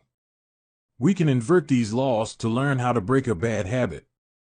How to break a bad habit. Inversion of the first law, cue, make it invisible. Inversion of the second law, craving, make it unattractive. Inversion of the third law, response, make it difficult. Inversion of the fourth law, reward, make it unsatisfying. It would be irresponsible for me to claim that these 4 laws are an exhaustive framework for changing any human behavior, but I think they're close. As you will soon see, the 4 laws of behavior change apply to nearly every field, from sports to politics, art to medicine, comedy to management. These laws can be used no matter what challenge you are facing. There is no need for completely different strategies for each habit. Whenever you want to change your behavior, you can simply ask yourself, 1. How can I make it obvious? 2. How can I make it attractive? 3. How can I make it easy? 4. How can I make it satisfying? If you have ever wondered, why don't I do what I say I'm going to do? Why don't I lose the weight or stop smoking or save for retirement or start that side business? Why do I say something is important but never seem to make time for it? The answers to those questions can be found somewhere in these 4 laws. The key to creating good habits and breaking bad ones is to understand these fundamental laws and how to alter them to your specifications. Every goal is doomed to fail if it goes against the grain of human nature. Your habits are shaped by the systems in your life. In the chapters that follow, we will discuss these laws one by one and show how you can use them to create a system in which good habits emerge naturally and bad habits wither away. Chapter Summary. A habit is a behavior that has been repeated enough times to become automatic. The ultimate purpose of habits is to solve the problems of life with as little energy and effort as possible. Any habit can be broken down into a feedback loop that involves 4 steps: cue, craving, response, and reward. The 4 laws of behavior change are a simple set of rules we can use to build better habits. They are: 1. Make it obvious. 2. Make it attractive. 3. Make it easy. And 4. Make it satisfying. The first law. Make it obvious. Chapter 4. The Man Who Didn't Look Right. The psychologist Gary Klein once told me a story about a woman who attended a family gathering. She had spent years working as a paramedic and, upon arriving at the event, took one look at her father-in-law and got very concerned. "I don't like the way you look," she said. Her father-in-law, who was feeling perfectly fine, jokingly replied, "Well, I don't like your looks either." "No," she insisted. "You need to go to the hospital now." A few hours later, the man was undergoing life-saving surgery after an examination had revealed that he had a blockage to a major artery and was at immediate risk of a heart attack. Without his daughter-in-law's intuition, he could have died. What did the paramedic see? How did she predict his impending heart attack? When major arteries are obstructed, the body focuses on sending blood to critical organs and away from peripheral locations near the surface of the skin. The result is a change in the pattern of distribution of blood in the face. After many years of working with people with heart failure, the woman had unknowingly developed the ability to recognize this pattern on sight. She couldn't explain what it was that she noticed in her father-in-law's face, but she knew something was wrong. Similar stories exist in other fields. For example, military analysts can identify which blip on a radar screen is an enemy missile and which one is a plane from their own fleet, even though they are traveling at the same speed, flying at the same altitude, and look identical on radar in nearly every respect. During the Gulf War, Lieutenant Commander Michael Riley saved an entire battleship when he ordered a missile shot down, despite the fact that it looked exactly like the battleship's own planes on radar. He made the right call, but even his superior officers couldn't explain how he did it. Museum curators have been known to discern the difference between an authentic piece of art and an expertly produced counterfeit, even though they can't tell you precisely which details tipped them off.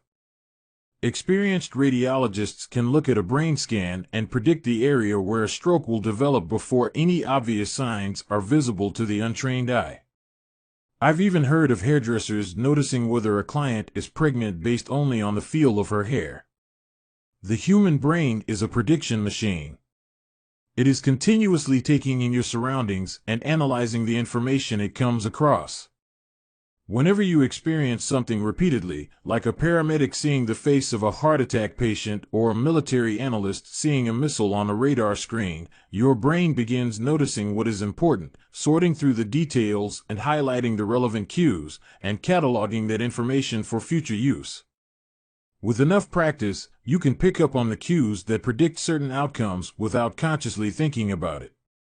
Automatically, your brain encodes the lessons learned through experience. We can't always explain what it is we are learning, but learning is happening all along the way, and your ability to notice the relevant cues in a given situation is the foundation for every habit you have. We underestimate how much our brains and bodies can do without thinking. You do not tell your hair to grow, your heart to pump, your lungs to breathe, or your stomach to digest. And yet your body handles all this and more on autopilot. You are much more than your conscious self. Consider hunger. How do you know when you're hungry? You don't necessarily have to see a cookie on the counter to realize that it is time to eat. Appetite and hunger are governed non-consciously. Your body has a variety of feedback loops that gradually alert you when it is time to eat again and that track what is going on around you and within you. Cravings can arise thanks to hormones and chemicals circulating through your body. Suddenly, you're hungry even though you're not quite sure what tipped you off. This is one of the most surprising insights about our habits. You don't need to be aware of the cue for a habit to begin. You can notice an opportunity and take action without dedicating conscious attention to it. This is what makes habits useful. It's also what makes them dangerous. As habits form, your actions come under the direction of your automatic and non-conscious mind. You fall into old patterns before you realize what's happening. Unless someone points it out, you may not notice that you cover your mouth with your hand whenever you laugh, that you apologize before asking a question, or that you have a habit of finishing other people's sentences. And the more you repeat these patterns, the less likely you become to question what you're doing and why you're doing it. I once heard of a retail clerk who was instructed to cut up empty gift cards after customers had used up the balance on the card. One day, the clerk cashed out a few customers in a row who purchased with gift cards. When the next person walked up, the clerk swiped the customer's actual credit card, picked up the scissors, and then cut it in half, entirely on autopilot, before looking up at the stunned customer and realizing what had just happened. Another woman I came across in my research was a former preschool teacher who had switched to a corporate job. Even though she was now working with adults, her old habits would kick in and she kept asking coworkers if they had washed their hands after going to the bathroom. I also found the story of a man who had spent years working as a lifeguard and would occasionally yell "walk" whenever he saw a child running.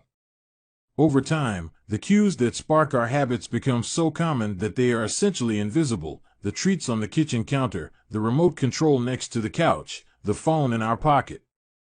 Our responses to these cues are so deeply encoded that it may feel like the urge to act comes from nowhere. For this reason, we must begin the process of behavior change with awareness. Before we can effectively build new habits, we need to get a handle on our current ones. This can be more challenging than it sounds because once a habit is firmly rooted in your life, it is mostly non-conscious and automatic. If a habit remains mindless, you can't expect to improve it. As the psychologist Carl Jung said, until you make the unconscious conscious, it will direct your life and you will call it fate. The Habit Scorecard. The Japanese railway system is regarded as one of the best in the world. If you ever find yourself riding a train in Tokyo, you'll notice that the conductors have a peculiar habit. As each operator runs the train, they proceed through a ritual of pointing at different objects and calling out commands. When the train approaches a signal, the operator will point at it and say, "Signal is green." As the train pulls into and out of each station, the operator will point at the speedometer and call out the exact speed. When it's time to leave, the operator will point at the timetable and state the time. Out on the platform, other employees are performing similar actions. Before each train departs, staff members will point along the edge of the platform and declare, "All clear." Every detail is identified, pointed at, and named aloud. This process, known as pointing and calling, is a safety system designed to reduce mistakes. It seems silly, but it works incredibly well. Pointing and calling reduces errors by up to 85% and cuts accidents by 30%. The MTA subway system in New York City adopted a modified version that is point-only, and within 2 years of implementation, incidents of incorrectly berthed subways fell 57%. Pointing and calling is so effective because it raises the level of awareness from a non-conscious habit to a more conscious level. Because the train operators must use their eyes, hands, mouth, and ears, they are more likely to notice problems before something goes wrong. My wife does something similar. Whenever we are preparing to walk out the door for a trip, she verbally calls out the most essential items in her packing list. "I've got my keys. I've got my wallet. I've got my glasses. I've got my husband." The more automatic a behavior becomes, the less likely we are to consciously think about it. And when we've done something 1,000 times before, we begin to overlook things. We assume that the next time will be just like the last. We're so used to doing what we've always done that we don't stop to question whether it's the right thing to do at all. Many of our failures in performance are largely attributable to a lack of self-awareness. One of our greatest challenges in changing habits is maintaining awareness of what we are actually doing. This helps explain why the consequences of bad habits can sneak up on us. We need a point-and-call system for our personal lives. That's the origin of the Habit Scorecard, which is a simple exercise you can use to become more aware of your behavior. To create your own, make a list of your daily habits. Here's a sample of where your list might start. Wake up. Turn off alarm. Check my phone. Go to the bathroom. Weigh myself. Take a shower. Brush my teeth. Floss my teeth. Put on deodorant. Hang up towel to dry. Get dressed. Make a cup of tea. And so on. Once you have a full list, look at each behavior and ask yourself, is this a good habit, a bad habit, or a neutral habit? If it is a good habit, write plus next to it. If it is a bad habit, write. If it is a neutral habit, write equal sign. For example, the list above might look like this: wake up equals turn off alarm equals check my phone, go to the bathroom equals weigh myself plus take a shower plus brush my teeth plus floss my teeth plus put on deodorant plus hang up towel to dry equals get dressed equals make a cup of tea plus the marks you give to a particular habit will depend on your situation and your goals. For someone who is trying to lose weight, eating a bagel with peanut butter every morning might be a bad habit. For someone who is trying to bulk up and add muscle, the same behavior might be a good habit. It all depends on what you're working toward. Scoring your habits can be a bit more complex for another reason as well. The labels good habit and bad habit are slightly inaccurate. There are no good habits or bad habits. There are only effective habits. That is, effective at solving problems. All habits serve you in some way, even the bad ones, which is why you repeat them. For this exercise, categorize your habits by how they will benefit you in the long run. Generally speaking, good habits will have net positive outcomes. Bad habits have net negative outcomes. Smoking a cigarette may reduce stress right now, that's how it's serving you, but it's not a healthy long-term behavior. If you're still having trouble determining how to rate a particular habit, here is a question I like to use. Does this behavior help me become the type of person I wish to be? Does this habit cast a vote for or against my desired identity? Habits that reinforce your desired identity are usually good. Habits that conflict with your desired identity are usually bad. As you create your habit scorecard, there is no need to change anything at first. The goal is to simply notice what is actually going on. Observe your thoughts and actions without judgment or internal criticism. Don't blame yourself for your faults. Don't praise yourself for your successes. If you eat a chocolate bar every morning, acknowledge it, almost as if you were watching someone else. Oh, how interesting that they would do such a thing. If you binge eat, simply notice that you are eating more calories than you should. If you waste time online, notice that you are spending your life in a way that you do not want to. The first step to changing bad habits is to be on the lookout for them. If you feel like you need extra help, then you can try pointing and calling in your own life. Say out loud the action that you are thinking of taking and what the outcome will be. If you want to cut back on your junk food habit but notice yourself grabbing another cookie, say out loud, "I'm about to eat this cookie, but I don't need it. Eating it will cause me to gain weight and hurt my health." Hearing your bad habits spoken aloud makes the consequences seem more real. It adds weight to the action rather than letting yourself mindlessly slip into an old routine. This approach is useful even if you're simply trying to remember a task on your to-do list.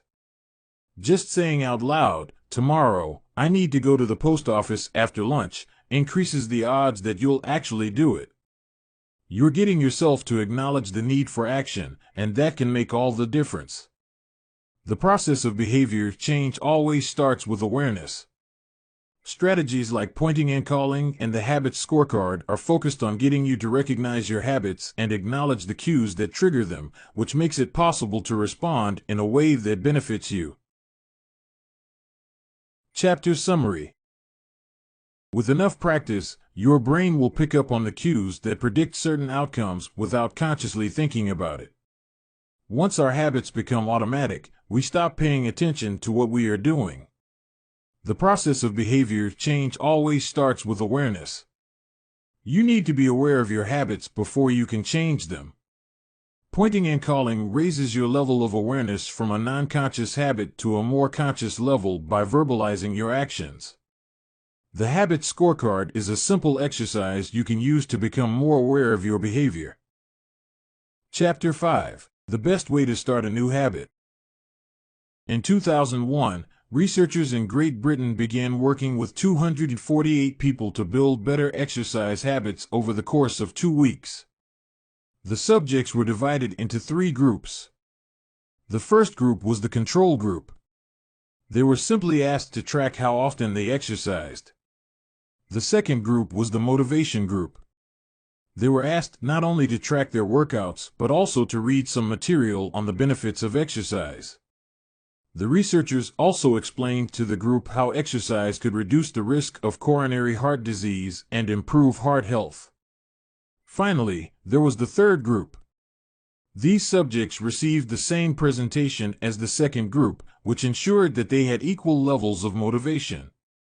However, they were also asked to formulate a plan for when and where they would exercise over the following week.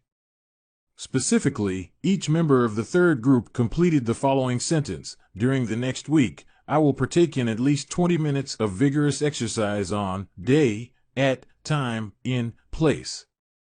In the first and second groups, 35 to 38% of people exercised at least once per week. Interestingly, the motivational presentation given to the second group seemed to have no meaningful impact on behavior. But 91% of the third group exercised at least once per week, more than double the normal rate. The sentence they filled out is what researchers refer to as an implementation intention, which is a plan you make beforehand about when and where to act. That is, how you intend to implement a particular habit. The cues that can trigger a habit come in a wide range of forms: the feel of your phone buzzing in your pocket, the smell of chocolate chip cookies, the sound of ambulance sirens, but the two most common cues are time and location. Implementation intentions leverage both of these cues.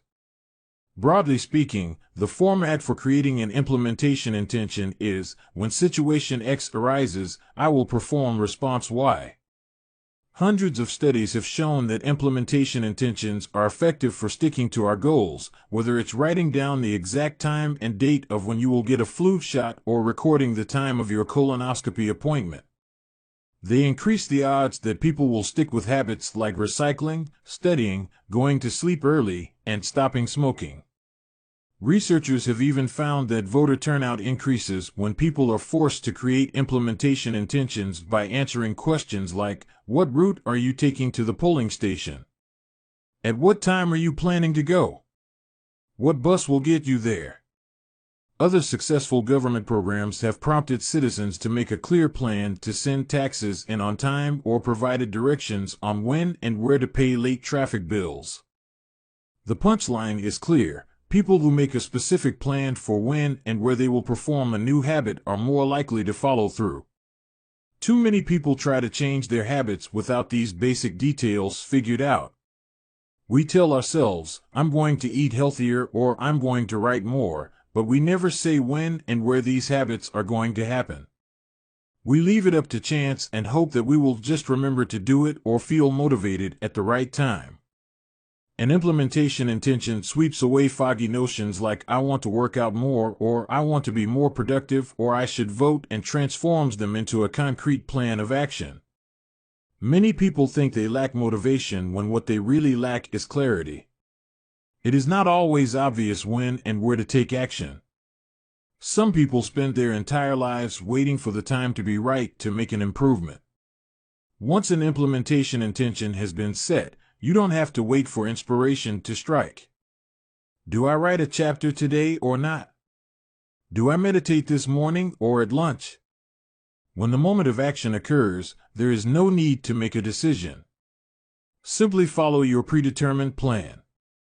The simple way to apply this strategy to your habits is to fill out this sentence: I will, behavior, at, time, in, location. Meditation. I will meditate for 1 minute at 7 a.m. in my kitchen. Studying. I will study Spanish for 20 minutes at 6 p.m. in my bedroom. Exercise. I will exercise for 1 hour at 5 p.m. in my local gym. Marriage. I will make my partner a cup of tea at 8 a.m. in the kitchen. If you aren't sure when to start your habit, try the first day of the week, month, or year. People are more likely to take action at those times because hope is usually higher. If we have hope, we have a reason to take action. A fresh start feels motivating. There is another benefit to implementation intentions. Being specific about what you want and how you will achieve it helps you say no to things that derail progress, distract your attention, and pull you off course. We often say yes to little requests because we are not clear enough about what we need to be doing instead. When your dreams are vague, it's easy to rationalize little exceptions all day long and never get around to the specific things you need to do to succeed. Give your habits a time and a space to live in the world. The goal is to make the time and location so obvious that, with enough repetition, you get an urge to do the right thing at the right time, even if you can't say why. As the writer Jason Zweig noted, obviously you're never going to just work out without conscious thought. But like a dog salivating at a bell, maybe you start to get antsy around the time of day you normally work out. There are many ways to use implementation intentions in your life and work. My favorite approach is one I learned from Stanford professor B.J. Fogg, and it is a strategy one referred to as habit stacking. Habit stacking, a simple plan to overhaul your habits. The French philosopher Denis Diderot lived nearly his entire life in poverty, but that all changed one day in 1765. Diderot's daughter was about to be married and he could not afford to pay for the wedding. Despite his lack of wealth, Diderot was well known for his role as the co-founder and writer of Encyclopedia, one of the most comprehensive encyclopedias of the time. When Catherine the Great, the Empress of Russia, heard of Diderot's financial troubles, her heart went out to him. She was a book lover and greatly enjoyed his encyclopedia. She offered to buy Diderot's personal library for £1,000, more than $150,000 today. Suddenly, Diderot had money to spare. With his new wealth, he not only paid for the wedding but also acquired a scarlet robe for himself. Diderot's scarlet robe was beautiful. So beautiful, in fact, that he immediately noticed how out of place it seemed when surrounded by his more common possessions. He wrote that there was no more coordination, no more unity, no more beauty between his elegant robe and the rest of his stuff. Diderot soon felt the urge to upgrade his possessions. He replaced his rug with one from Damascus. He decorated his home with expensive sculptures. He bought a mirror to place above the mantel, and a better kitchen table. He tossed aside his old straw chair for a leather one. Like falling dominoes, one purchase led to the next. Diderot's behavior is not uncommon. In fact, the tendency for one purchase to lead to another one has a name: the Diderot effect. The Diderot effect states that obtaining a new possession often creates a spiral of consumption that leads to additional purchases. You can spot this pattern everywhere. You buy a dress and have to get new shoes and earrings to match. You buy a couch and suddenly question the layout of your entire living room. You buy a toy for your child and soon find yourself purchasing all of the accessories that go with it. It's a chain reaction of purchases. Many human behaviors follow this cycle. You often decide what to do next based on what you have just finished doing. Going to the bathroom leads to washing and drying your hands, which reminds you that you need to put the dirty towels in the laundry, so you add laundry detergent to the shopping list, and so on. No behavior happens in isolation. Each action becomes a cue that triggers the next behavior. Why is this important? When it comes to building new habits, you can use the connectedness of behavior to your advantage. One of the best ways to build a new habit is to identify a current habit you already do each day and then stack your new behavior on top. This is called habit stacking. Habit stacking is a special form of an implementation intention. Rather than pairing your new habit with a particular time and location, you pair it with a current habit. This method, which was created by B.J. Fogg as part of his Tiny Habits program, can be used to design an obvious cue for nearly any habit. The habit stacking formula is, after current habit, I will new habit. For example, meditation. After I pour my cup of coffee each morning, I will meditate for 1 minute. Exercise. After I take off my work shoes, I will immediately change into my workout clothes. Gratitude. After I sit down to dinner, I will say one thing I'm grateful for that happened today. Marriage. After I get into bed at night, I will give my partner a kiss. Safety. After I put on my running shoes, I will text a friend or family member where I am running and how long it will take. The key is to tie your desired behavior into something you already do each day. Once you have mastered this basic structure, you can begin to create larger stacks by chaining small habits together. This allows you to take advantage of the natural momentum that comes from one behavior leading into the next, a positive version of the Diderot effect. Habit stacking increases the likelihood that you'll stick with a habit by stacking your new behavior on top of an old one. This process can be repeated to chain numerous habits together, each one acting as the cue for the next. Your morning routine habit stack might look like this. 1. After I pour my morning cup of coffee, I will meditate for 60 seconds. 2. After I meditate for 60 seconds, I will write my to-do list for the day. 3. After I write my to-do list for the day, I will immediately begin my first task.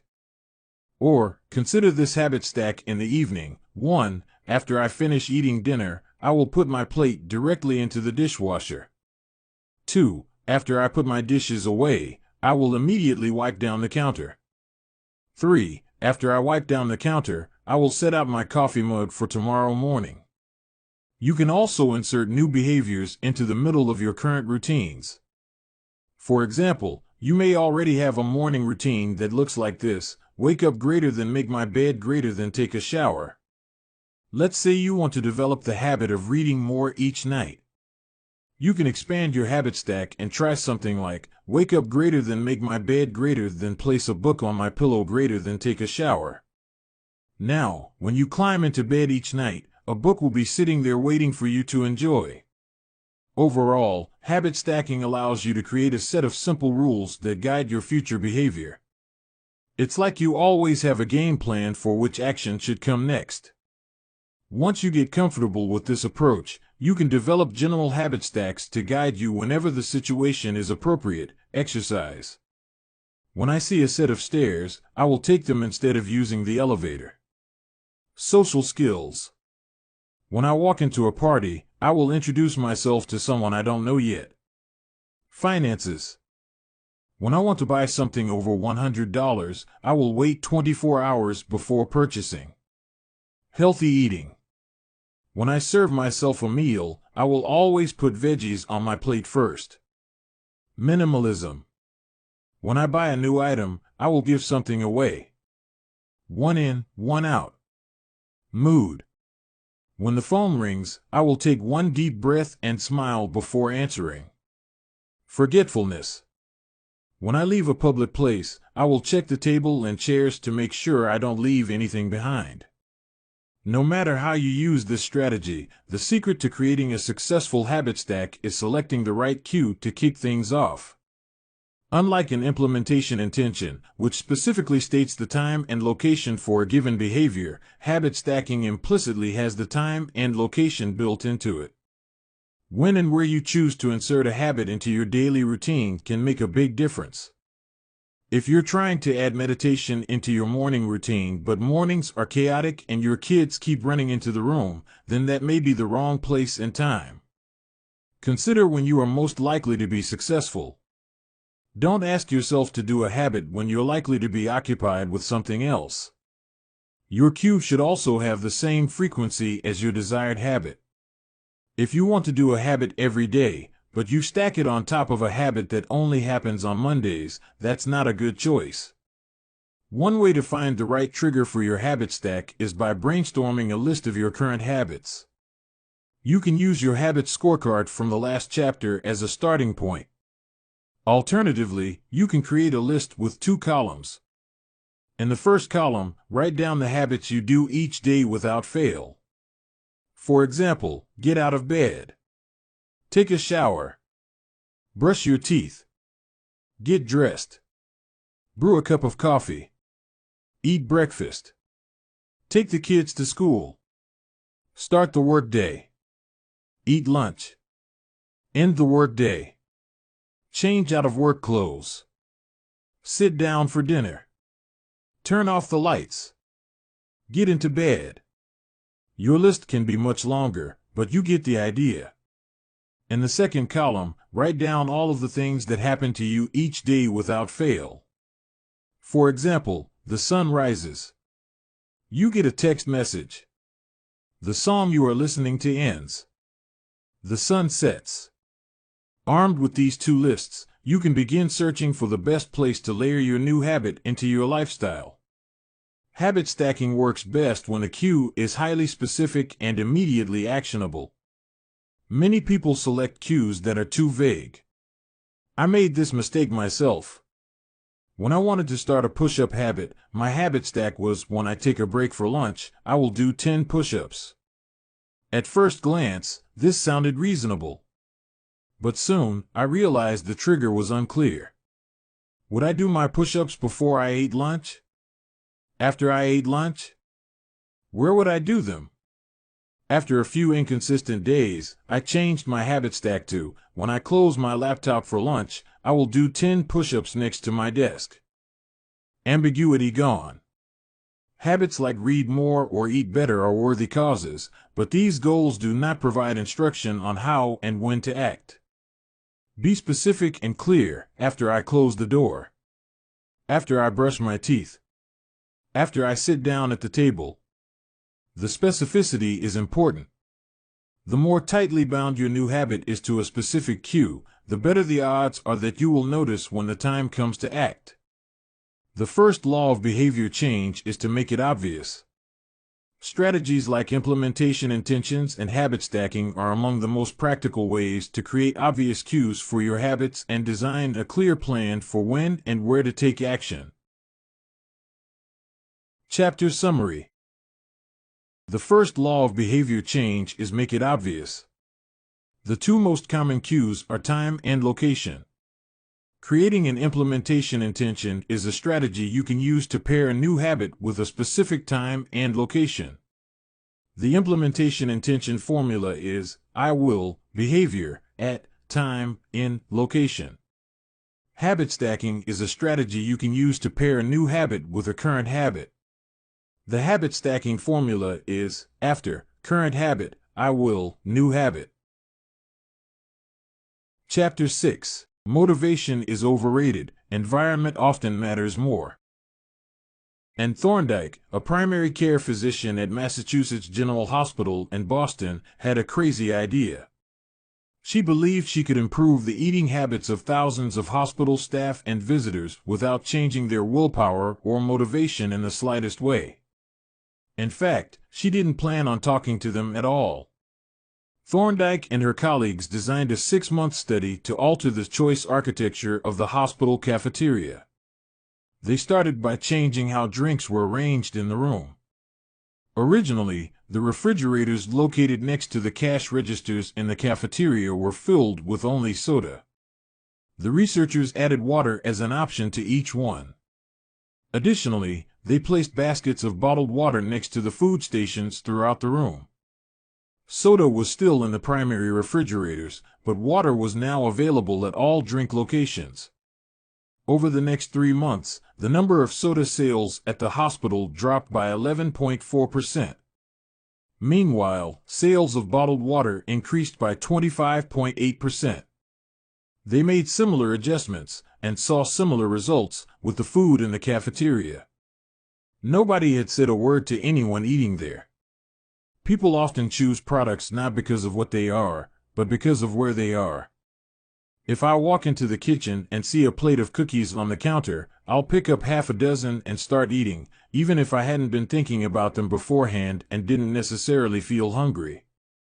If the communal table at the office is always filled with donuts and bagels, it's going to be hard not to grab one every now and then. Your habits change depending on the room you are in and the cues in front of you. Environment is the invisible hand that shapes human behavior. Despite our unique personalities, certain behaviors tend to arise again and again under certain environmental conditions. In church, people tend to talk in whispers. On a dark street, people act wary and guarded. In this way, the most common form of change is not internal, but external. We are changed by the world around us. Every habit is context dependent. In 1936, psychologist Kurt Lewin wrote a simple equation that makes a powerful statement: behavior is a function of the person in their environment, or B equals F, P, E. It didn't take long for Lewin's equation to be tested in business. In 1952, the economist Hawkins Stern described a phenomenon he called suggestion impulse buying, which is triggered when a shopper sees a product for the first time and visualizes a need for it. In other words, customers will occasionally buy products not because they want them, but because of how they are presented to them. For example, items at eye level tend to be purchased more than those down near the floor. For this reason, you'll find expensive brand names featured in easy-to-reach locations on store shelves because they drive the most profit, while cheaper alternatives are tucked away in harder-to-reach spots. The same goes for end caps, which are the units at the end of aisles. End caps are money-making machines for retailers because they are obvious locations that encounter a lot of foot traffic. For example, 45% of Coca-Cola sales come specifically from end-of-the-aisle racks. The more obviously available a product or service is, the more likely you are to try it. People drink Bud Light because it is in every bar and visit Starbucks because it is on every corner. We like to think that we are in control. If we choose water over soda, we assume it is because we wanted to do so. The truth, however, is that many of the actions we take each day are shaped not by purposeful drive and choice, but by the most obvious option. Every living being has its own methods for sensing and understanding the world. Eagles have remarkable long-distance vision. Snakes can smell by tasting the air with their highly sensitive tongues. Sharks can detect small amounts of electricity and vibrations in the water caused by nearby fish. Even bacteria have chemoreceptors, tiny sensory cells that allow them to detect toxic chemicals in their environment. In humans, perception is directed by the sensory nervous system. We perceive the world through sight, sound, smell, touch, and taste. But we also have other ways of sensing stimuli. Some are conscious, but many are non-conscious. For instance, you can notice when the temperature drops before a storm, or when the pain in your gut rises during a stomachache, or when you fall off balance while walking on rocky ground. Receptors in your body pick up on a wide range of internal stimuli, such as the amount of salt in your blood or the need to drink when thirsty. The most powerful of all human sensory abilities, however, is vision. The human body has about 11 million sensory receptors. Approximately 10 million of those are dedicated to sight. Some experts estimate that half of the brain's resources are used on vision. Given that we are more dependent on vision than on any other sense, it should come as no surprise that visual cues are the greatest catalyst of our behavior. For this reason, a small change in what you see can lead to a big shift in what you do.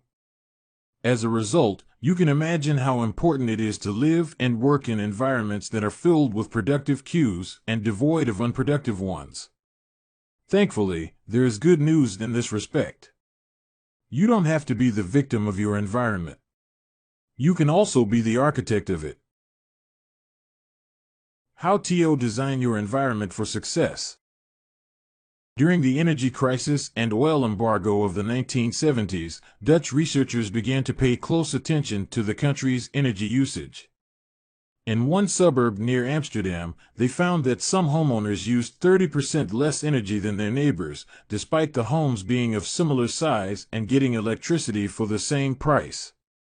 It turned out the houses in this neighborhood were nearly identical except for one feature: the location of the electrical meter. Some had one in the basement.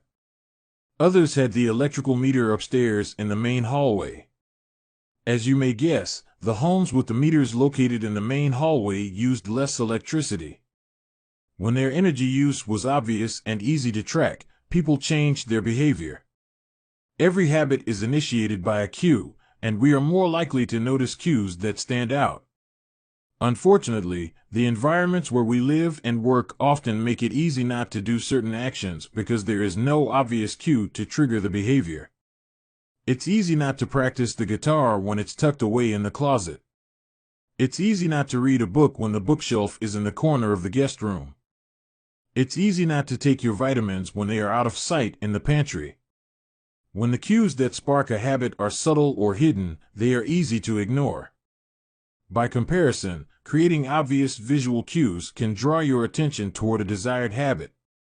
In the early 1990s, the cleaning staff at Schiphol Airport in Amsterdam installed a small sticker that looked like a fly near the center of each urinal.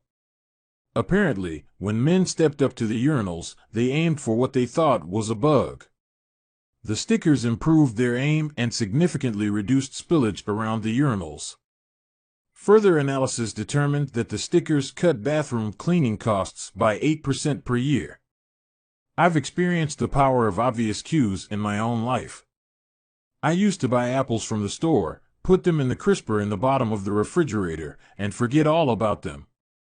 By the time I remembered, the apples would have gone bad.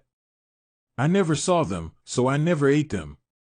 Eventually, I took my own advice and redesigned my environment. I bought a large display bowl and placed it in the middle of the kitchen counter. The next time I bought apples, that was where they went, out in the open where I could see them.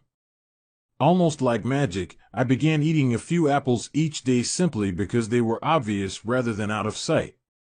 Here are a few ways you can redesign your environment and make the cues for your preferred habits more obvious. If you want to remember to take your medication each night, put your pill bottle directly next to the faucet on the bathroom counter. If you want to practice guitar more frequently, place your guitar stand in the middle of the living room. If you want to remember to send more thank you notes, keep a stack of stationery on your desk.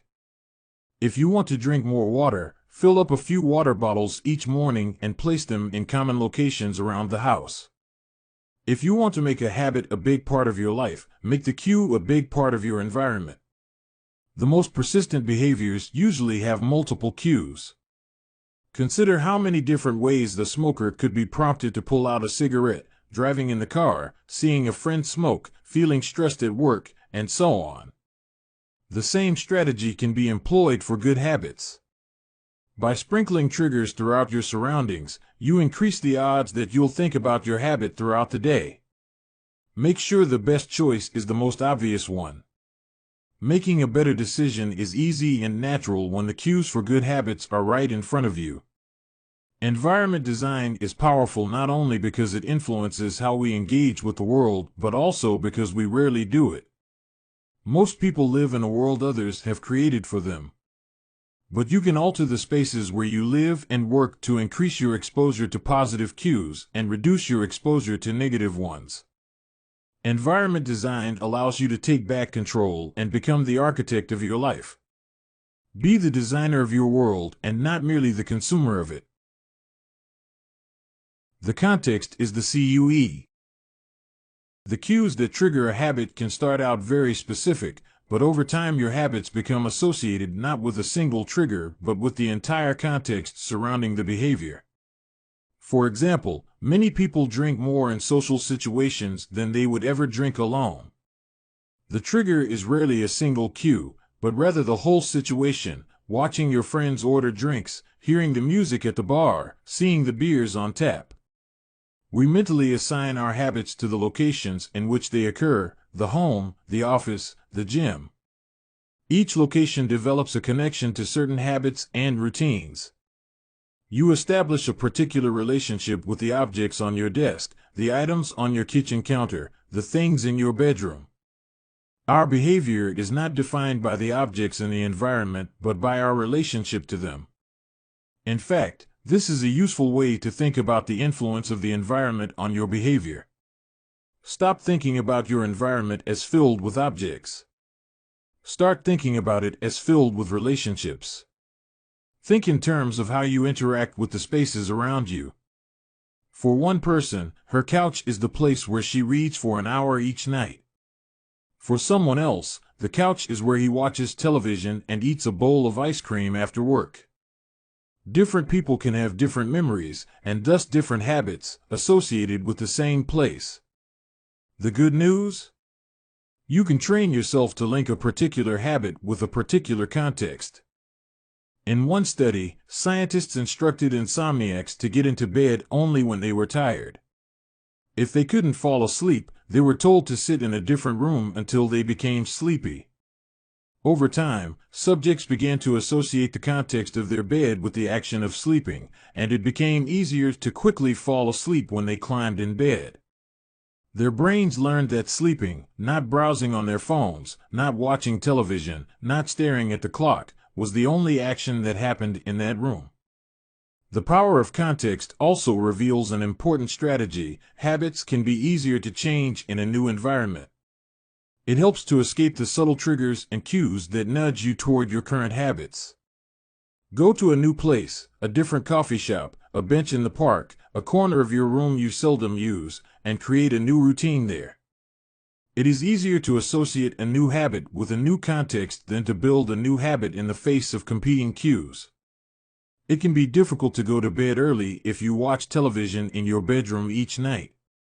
It can be hard to study in the living room without getting distracted if that's where you always play video games. But when you step outside your normal environment, you leave your behavioral biases behind. You aren't battling old environmental cues, which allows new habits to form without interruption. Want to think more creatively? Move to a bigger room, a rooftop patio, or a building with expansive architecture. Take a break from the space where you do your daily work, which is also linked to your current thought patterns. Trying to eat healthier? It is likely that you shop on autopilot at your regular supermarket. Try a new grocery store. You may find it easier to avoid unhealthy food when your brain doesn't automatically know where it is located in the store.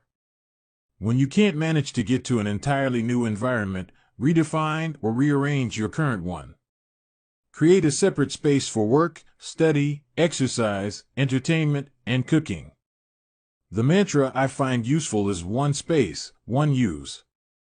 When I started my career as an entrepreneur, I would often work from my couch or at the kitchen table.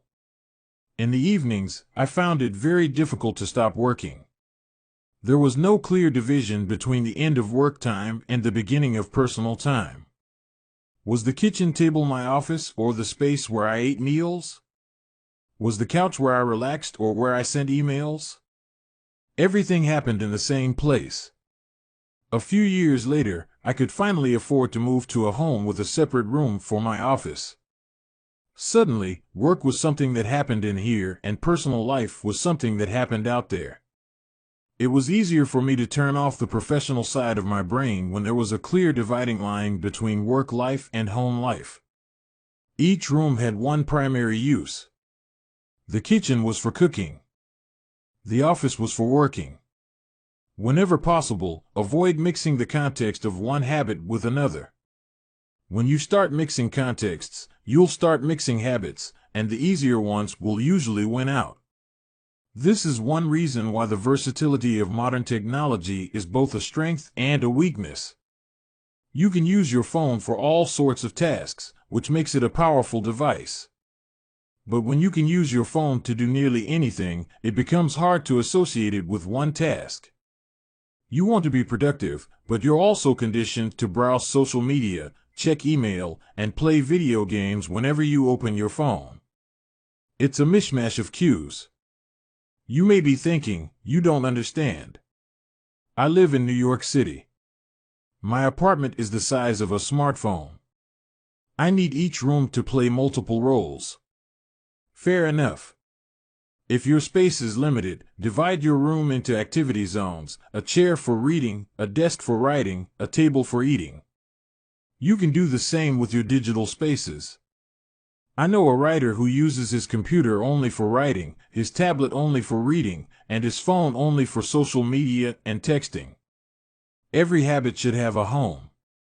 If you can manage to stick with this strategy, each context will become associated with a particular habit and mode of thought.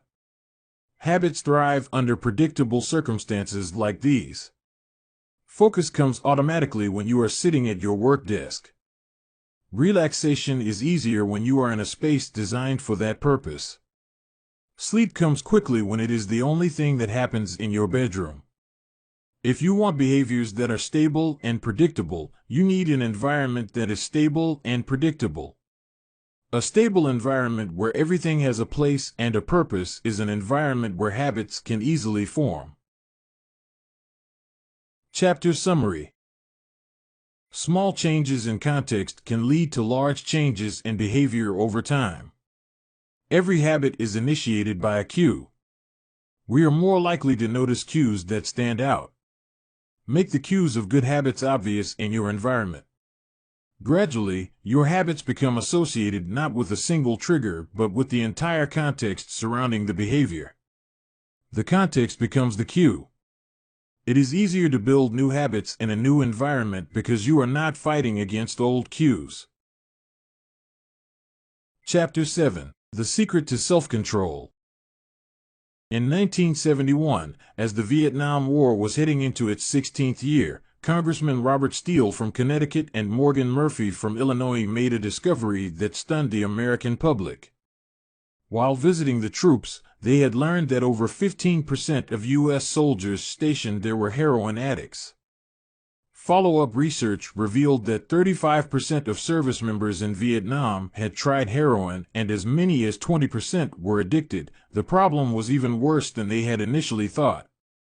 The discovery led to a flurry of activity in Washington, including the creation of the Special Action Office of Drug Abuse Prevention under President Nixon to promote prevention and rehabilitation and to track addicted service members when they returned home.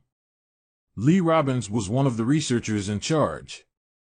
In a finding that completely upended the accepted beliefs about addiction, Robbins found that when soldiers who had been heroin users returned home, only 5% of them became re-addicted within a year, and just 12% relapsed within 3 years. In other words, approximately 9 out of 10 soldiers who used heroin in Vietnam eliminated their addiction nearly overnight.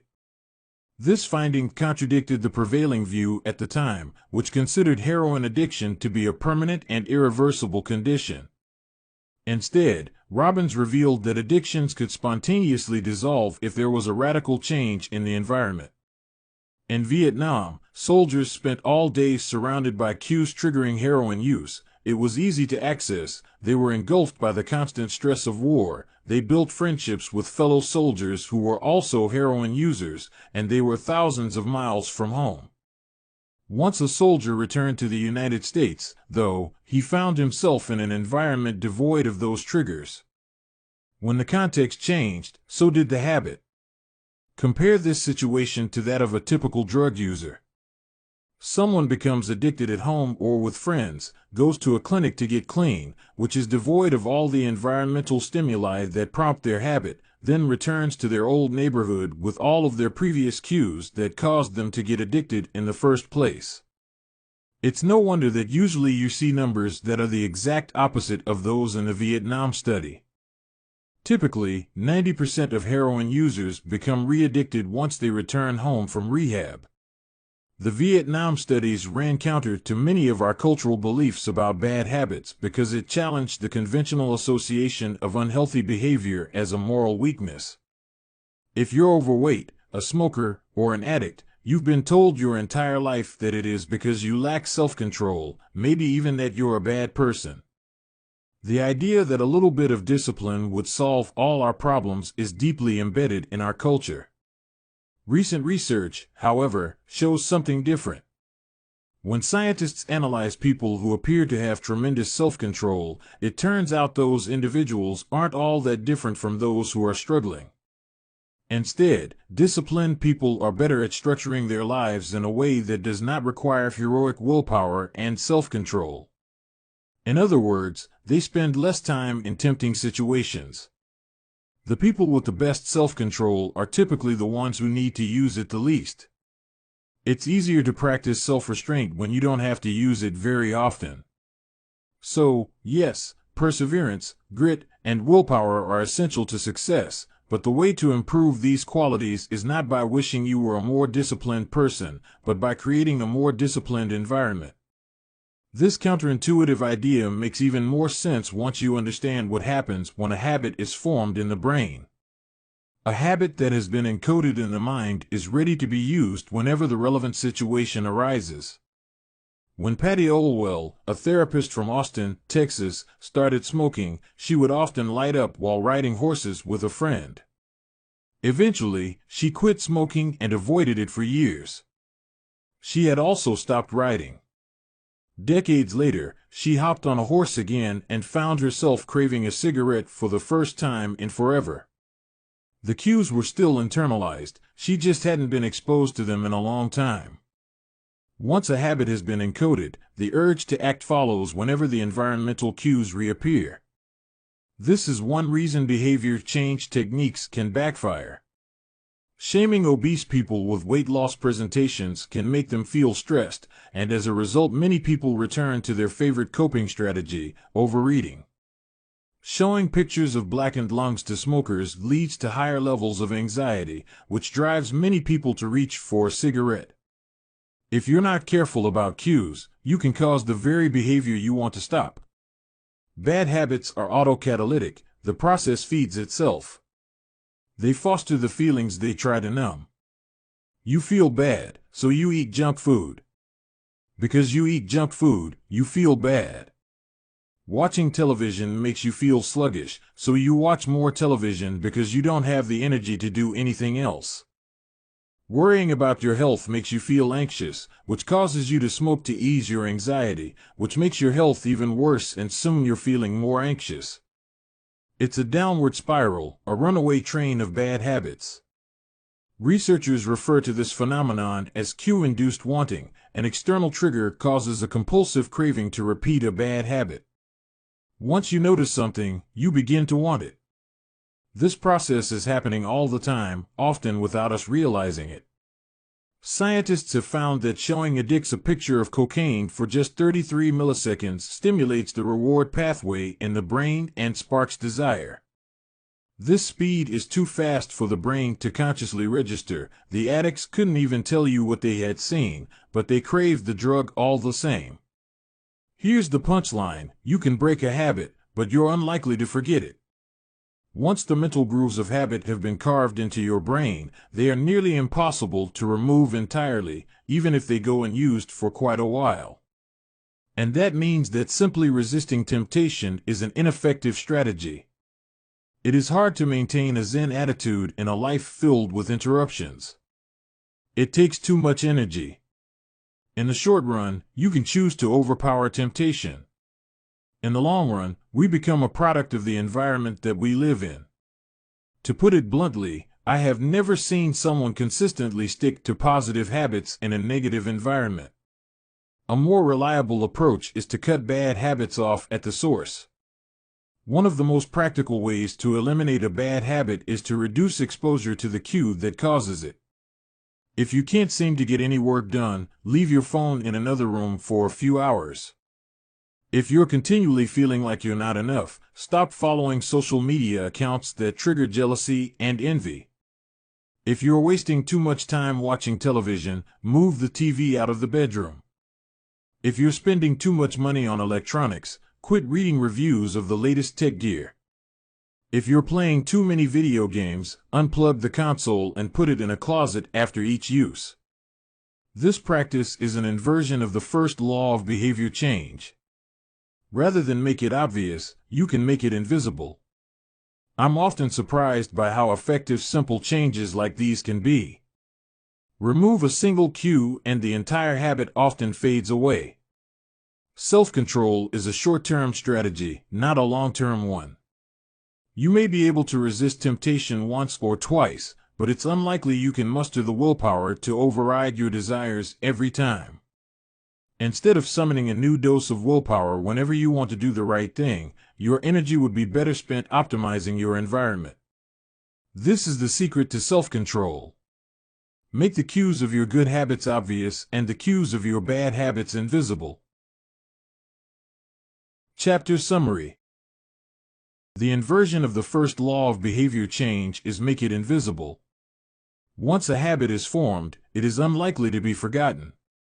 People with high self-control tend to spend less time in tempting situations. It's easier to avoid temptation than resist it. One of the most practical ways to eliminate a bad habit is to reduce exposure to the cue that causes it. Self-control is a short-term strategy, not a long-term one. The second law: make it attractive. Chapter 8: How to make a habit irresistible. In the 1940s, a Dutch scientist named Nico Tinbergen performed a series of experiments that transformed our understanding of what motivates us.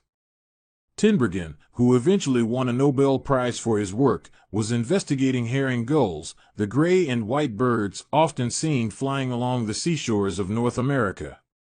Adult herring gulls have a small red on their beak, and Tinbergen noticed that newly hatched chicks would peck this spot whenever they wanted food. To begin one experiment, he created a collection of fake cardboard beaks, just a head without a body. When the parents had flown away, he went over to the nest and offered these dummy beaks to the chicks. The beaks were obvious fakes, and he assumed the baby birds would reject them altogether. However, when the tiny gulls saw the red spot on the cardboard beak, they pecked away just as if it were attached to their own mother. They had a clear preference for those red spots, as if they had been genetically programmed at birth. Soon Tinbergen discovered that the bigger the red spot, the faster the chicks pecked. Eventually, he created a beak with 3 large red dots on it. When he placed it over the nest, the baby birds went crazy with delight. They pecked at the little red patches as if it was the greatest beak they had ever seen. Tinbergen and his colleagues discovered similar behavior in other animals. For example, the gray-lag goose is a ground-nesting bird. Occasionally, as the mother moves around on the nest, one of the eggs will roll out and settle on the grass nearby. Whenever this happens, the goose will waddle over to the egg and use its beak and neck to pull it back into the nest. Tinbergen discovered that the goose will pull any nearby round object, such as a billiard ball or a light bulb, back into the nest. The bigger the object, the greater their response. One goose even made a tremendous effort to roll a volleyball back and sit on top. Like the baby gulls automatically pecking at red dots, the gray-lag goose was following an instinctive rule: when I see a round object nearby, I must roll it back into the nest. The bigger the round object, the harder I should try to get it. It's like the brain of each animal is preloaded with certain rules for behavior, and when it comes across an exaggerated version of that rule, it lights up like a Christmas tree. Scientists refer to these exaggerated cues as supernormal stimuli. A supernormal stimulus is a heightened version of reality, like a beak with 3 red dots or an egg the size of a volleyball, and it elicits a stronger response than usual. Humans are also prone to fall for exaggerated versions of reality. Junk food, for example, drives our reward systems into a frenzy. After spending hundreds of thousands of years hunting and foraging for food in the wild, the human brain has evolved to place a high value on salt, sugar, and fat. Such foods are often calorie-dense, and they were quite rare when our ancient ancestors were roaming the savannah. When you don't know where your next meal is coming from, eating as much as possible is an excellent strategy for survival. Today, however, we live in a calorie-rich environment. Food is abundant, but your brain continues to crave it like it is scarce. Placing a high value on salt, sugar, and fat is no longer advantageous to our health, but the craving persists because the brain's reward centers have not changed for approximately 50,000 years. The modern food industry relies on stretching our Paleolithic instincts beyond their evolutionary purpose. A primary goal of food science is to create products that are more attractive to consumers. Nearly every food in a bag, box, or jar has been enhanced in some way, if only with additional flavoring. Companies spend millions of dollars to discover the most satisfying level of crunch in a potato chip or the perfect amount of fizz in a soda. Entire departments are dedicated to optimizing how a product feels in your mouth, a quality known as oral sensation. French fries, for example, are a potent combination, golden brown and crunchy on the outside, light and smooth on the inside. Other processed foods enhance dynamic contrast, which refers to items with a combination of sensations, like crunchy and creamy. Imagine the gooiness of melted cheese on top of a crispy pizza crust, or the crunch of an Oreo cookie combined with its smooth center.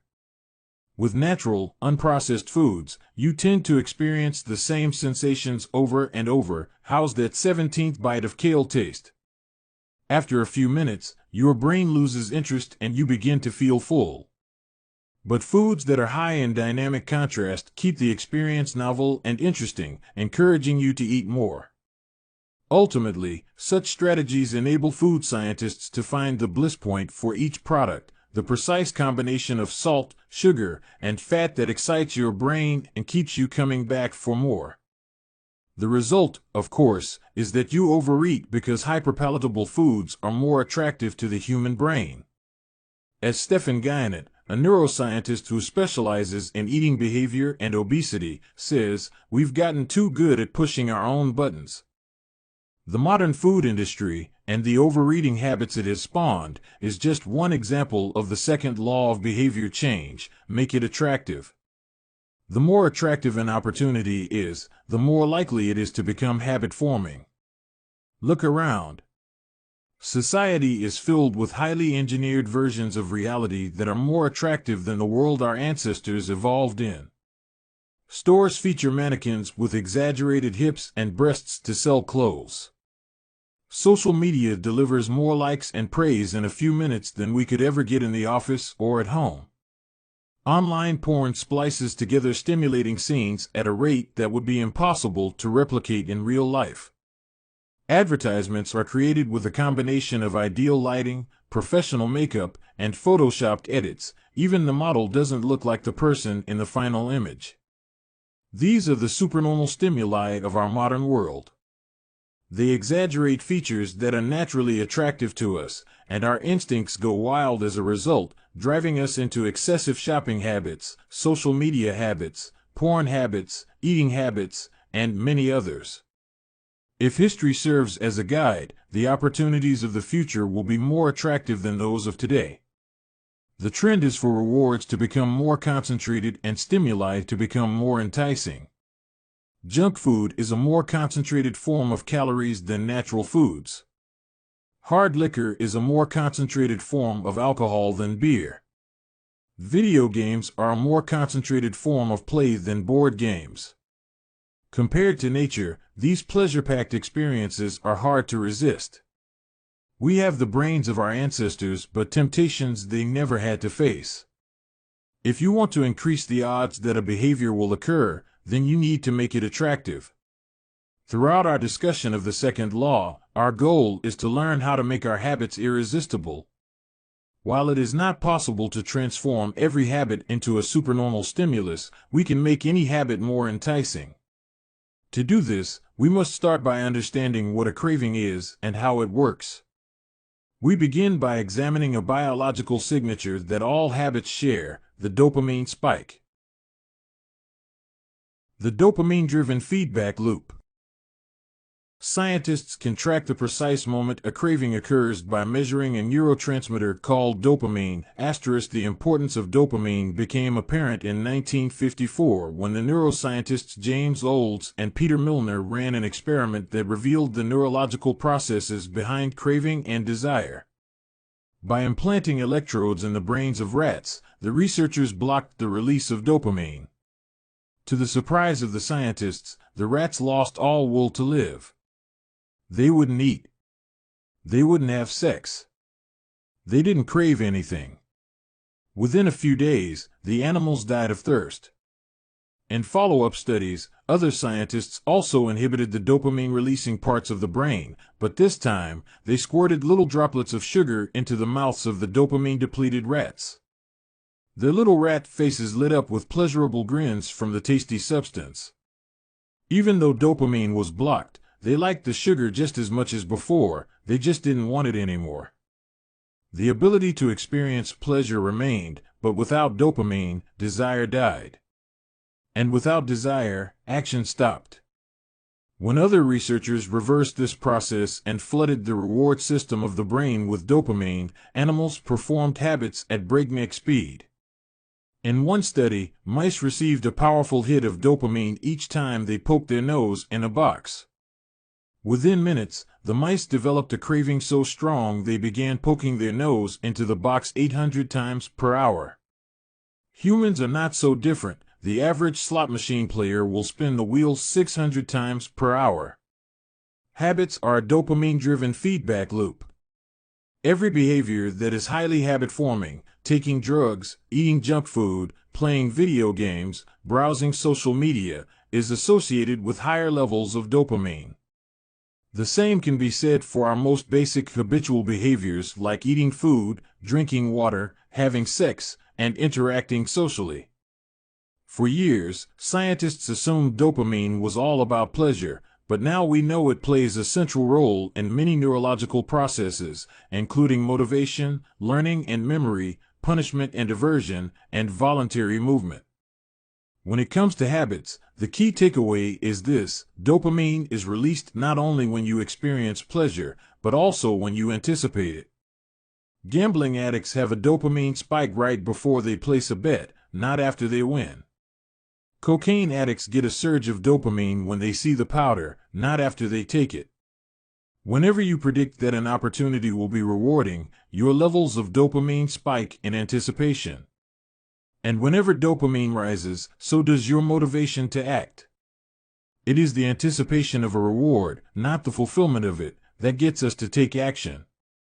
Interestingly, the reward system that is activated in the brain when you receive a reward is the same system that is activated when you anticipate a reward.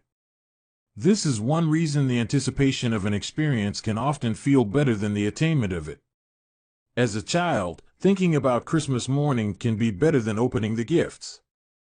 As an adult, daydreaming about an upcoming vacation can be more enjoyable than actually being on vacation. Scientists refer to this as the difference between wanting and liking. The dopamine spike.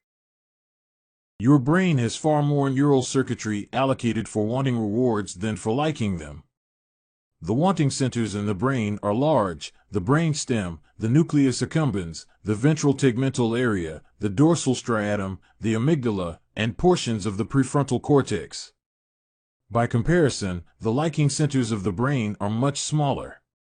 They are often referred to as hedonic hotspots and are distributed like tiny islands throughout the brain. For instance, researchers have found that 100% of the nucleus accumbens is activated during wanting. Meanwhile, only 10% of the structure is activated during liking. The fact that the brain allocates so much precious space to the regions responsible for craving and desire provides further evidence of the crucial role these processes play. Desire is the engine that drives behavior. Every action is taken because of the anticipation that precedes it. It is the craving that leads to the response. These insights reveal the importance of the second law of behavior change. We need to make our habits attractive because it is the expectation of a rewarding experience that motivates us to act in the first place. This is where a strategy known as temptation bundling comes into play. How to use temptation bundling to make your habits more attractive. Ronan Byrne, an electrical engineering student in Dublin, Ireland, enjoyed watching Netflix, but he also knew that he should exercise more often than he did. Putting his engineering skills to use, Byrne hacked his stationary bike and connected it to his laptop and television. Then he wrote a computer program that would allow Netflix to run only if he was cycling at a certain speed. If he slowed down for too long, whatever show he was watching would pause until he started pedaling again. He was, in the words of one fan, eliminating obesity one Netflix binge at a time.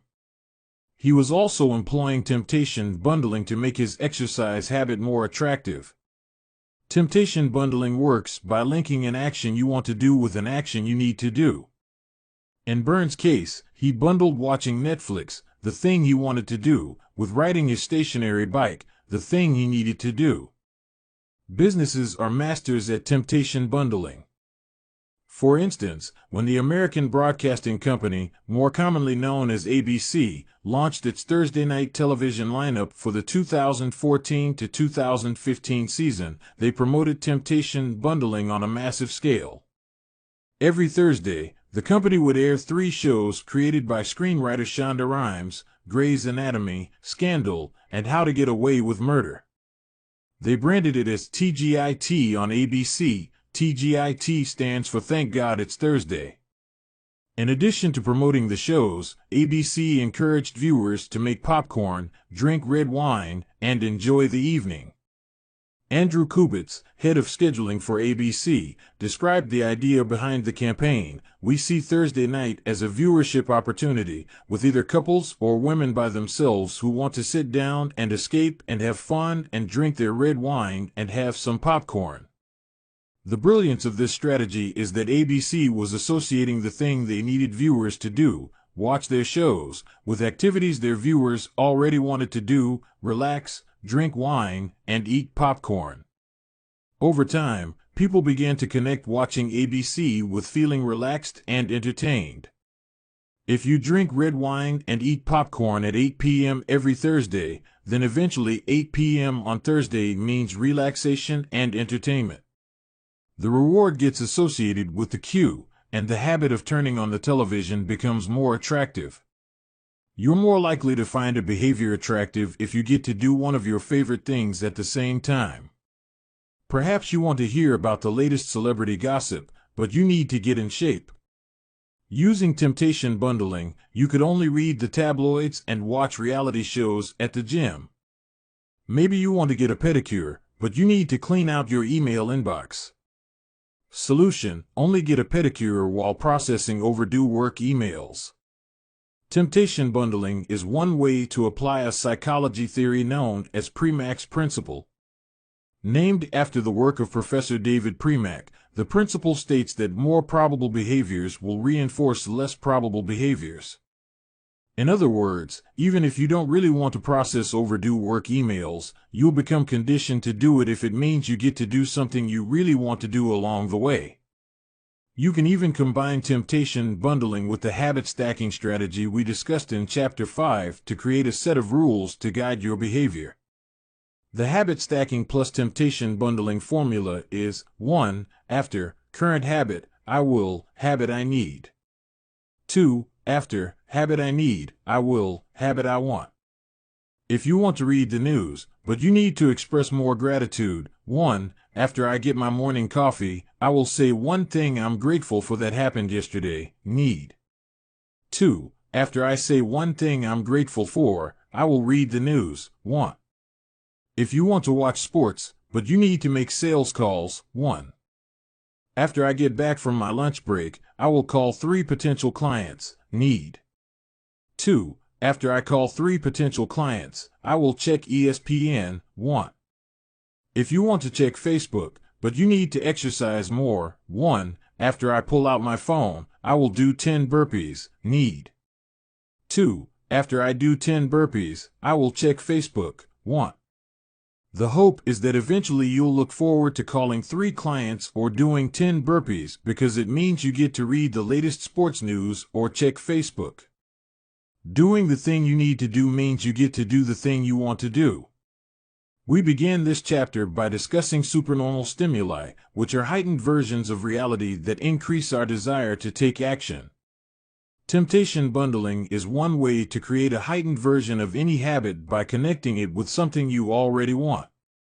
Engineering a truly irresistible habit is a hard task, but this simple strategy can be employed to make nearly any habit more attractive than it would be otherwise. Chapter Summary. The second law of behavior change is make it attractive. The more attractive an opportunity is, the more likely it is to become habit-forming. Habits are a dopamine-driven feedback loop. When dopamine rises, so does our motivation to act. It is the anticipation of a reward, not the fulfillment of it, that gets us to take action. The greater the anticipation, the greater the dopamine spike. Temptation bundling is one way to make your habits more attractive. The strategy is to pair an action you want to do with an action you need to do. Chapter 9. The Role of Family and Friends in Shaping Your Habits. In 1965, a Hungarian man named Laszlo Polgar wrote a series of strange letters to a woman named Clara. Laszlo was a firm believer in hard work. In fact, it was all he believed in. He completely rejected the idea of innate talent. He claimed that with deliberate practice and the development of good habits, a child could become a genius in any field. His mantra was, the genius is not born, but is educated and trained. Laszlo believed in this idea so strongly that he wanted to test it with his own children, and he was writing to Clara because he needed a wife willing to jump on board. Clara was a teacher and, although she may not have been as adamant as Laszlo, she also believed that with proper instruction, anyone could advance their skills. Laszlo decided chess would be a suitable field for the experiment, and he laid out a plan to raise his children to become chess prodigies. The kids would be homeschooled, a rarity in Hungary at the time. The house would be filled with chess books and pictures of famous chess players. The children would play against each other constantly and compete in the best tournaments they could find. The family would keep a meticulous file system of the tournament history of every competitor the children faced. Their lives would be dedicated to chess. Laszlo successfully courted Clara, and within a few years, the Polgars were parents to 3 young girls, Susan, Sophia, and Judith. Susan, the oldest, began playing chess when she was 4 years old. Within 6 months, she was defeating adults. Sophia, the middle child, did even better. By 14, she was a world champion, and a few years later, she became a grandmaster. Judith, the youngest, was the best of all. By age 5, she could beat her father. At 12, she was the youngest player ever listed among the top 100 chess players in the world. At 15 years and 4 months old, she became the youngest grandmaster of all time, younger than Bobby Fischer, the previous record holder.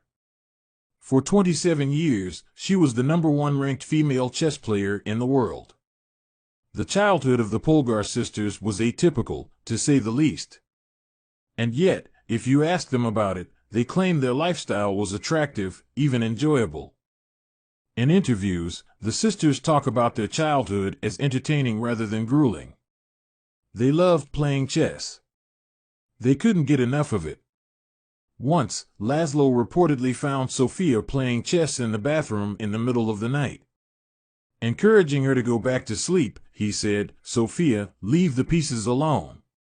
To which she replied, "Daddy, they won't leave me alone." The Polgar sisters grew up in a culture that prioritized chess above all else, praised them for it, rewarded them for it.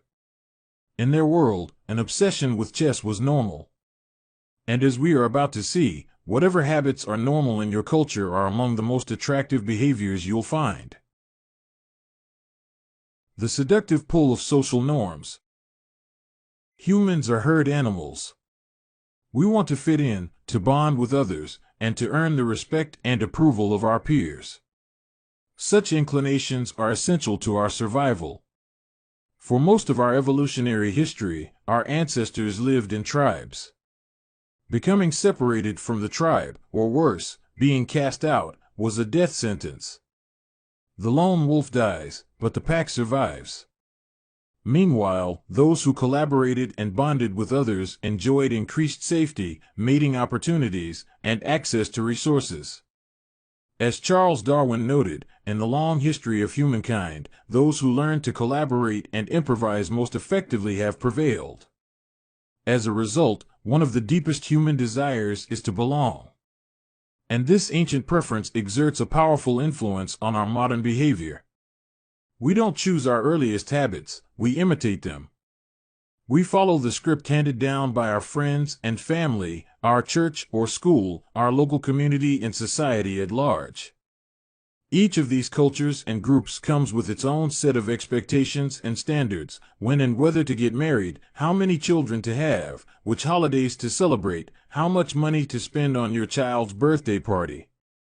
In many ways, these social norms are the invisible rules that guide your behavior each day. You're always keeping them in mind, even if they are at the not top of your mind.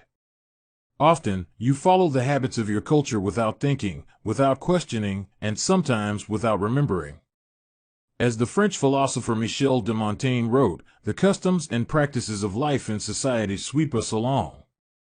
Most of the time, going along with the group does not feel like a burden. Everyone wants to belong. If you grow up in a family that rewards you for your chess skills, playing chess will seem like a very attractive thing to do. If you work in a job where everyone wears expensive suits, then you'll be inclined to splurge on one as well. If all of your friends are sharing an inside joke or using a new phrase, you'll want to do it, too, so they know that you get it. Behaviors are attractive when they help us fit in. We imitate the habits of three groups in particular. 1. The close. 2. The many. 3. The powerful. Each group offers an opportunity to leverage the second law of behavior change and make our habits more attractive.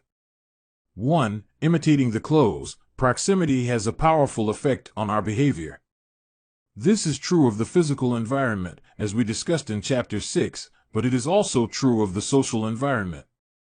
We pick up habits from the people around us. We copy the way our parents handle arguments, the way our peers flirt with one another, the way our coworkers get results. When your friends smoke pot, you give it a try, too. When your wife has a habit of double-checking that the door is locked before going to bed, you pick it up as well. I find that I often imitate the behavior of those around me without realizing it. In conversation, I'll automatically assume the body posture of the other person. In college, I began to talk like my roommates. When traveling to other countries, I unconsciously imitate the local accent despite reminding myself to stop. As a general rule, the closer we are to someone, the more likely we are to imitate some of their habits. One groundbreaking study tracked 12,000 people for 32 years and found that a person's chances of becoming obese increased by 57% if he or she had a friend who became obese. It works the other way, too. Another study found that if one person in a relationship lost weight, the other partner would also slim down about 1/3 of the time. Our friends and family provide a sort of invisible peer pressure that pulls us in their direction. Of course, peer pressure is bad only if you're surrounded by bad influences.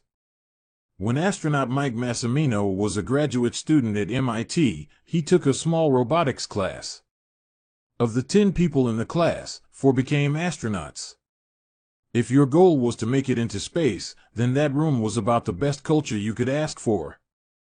Similarly, one study found that the higher your best friend's IQ at age 11 or 12, the higher your IQ would be at age 15, even after controlling for natural levels of intelligence.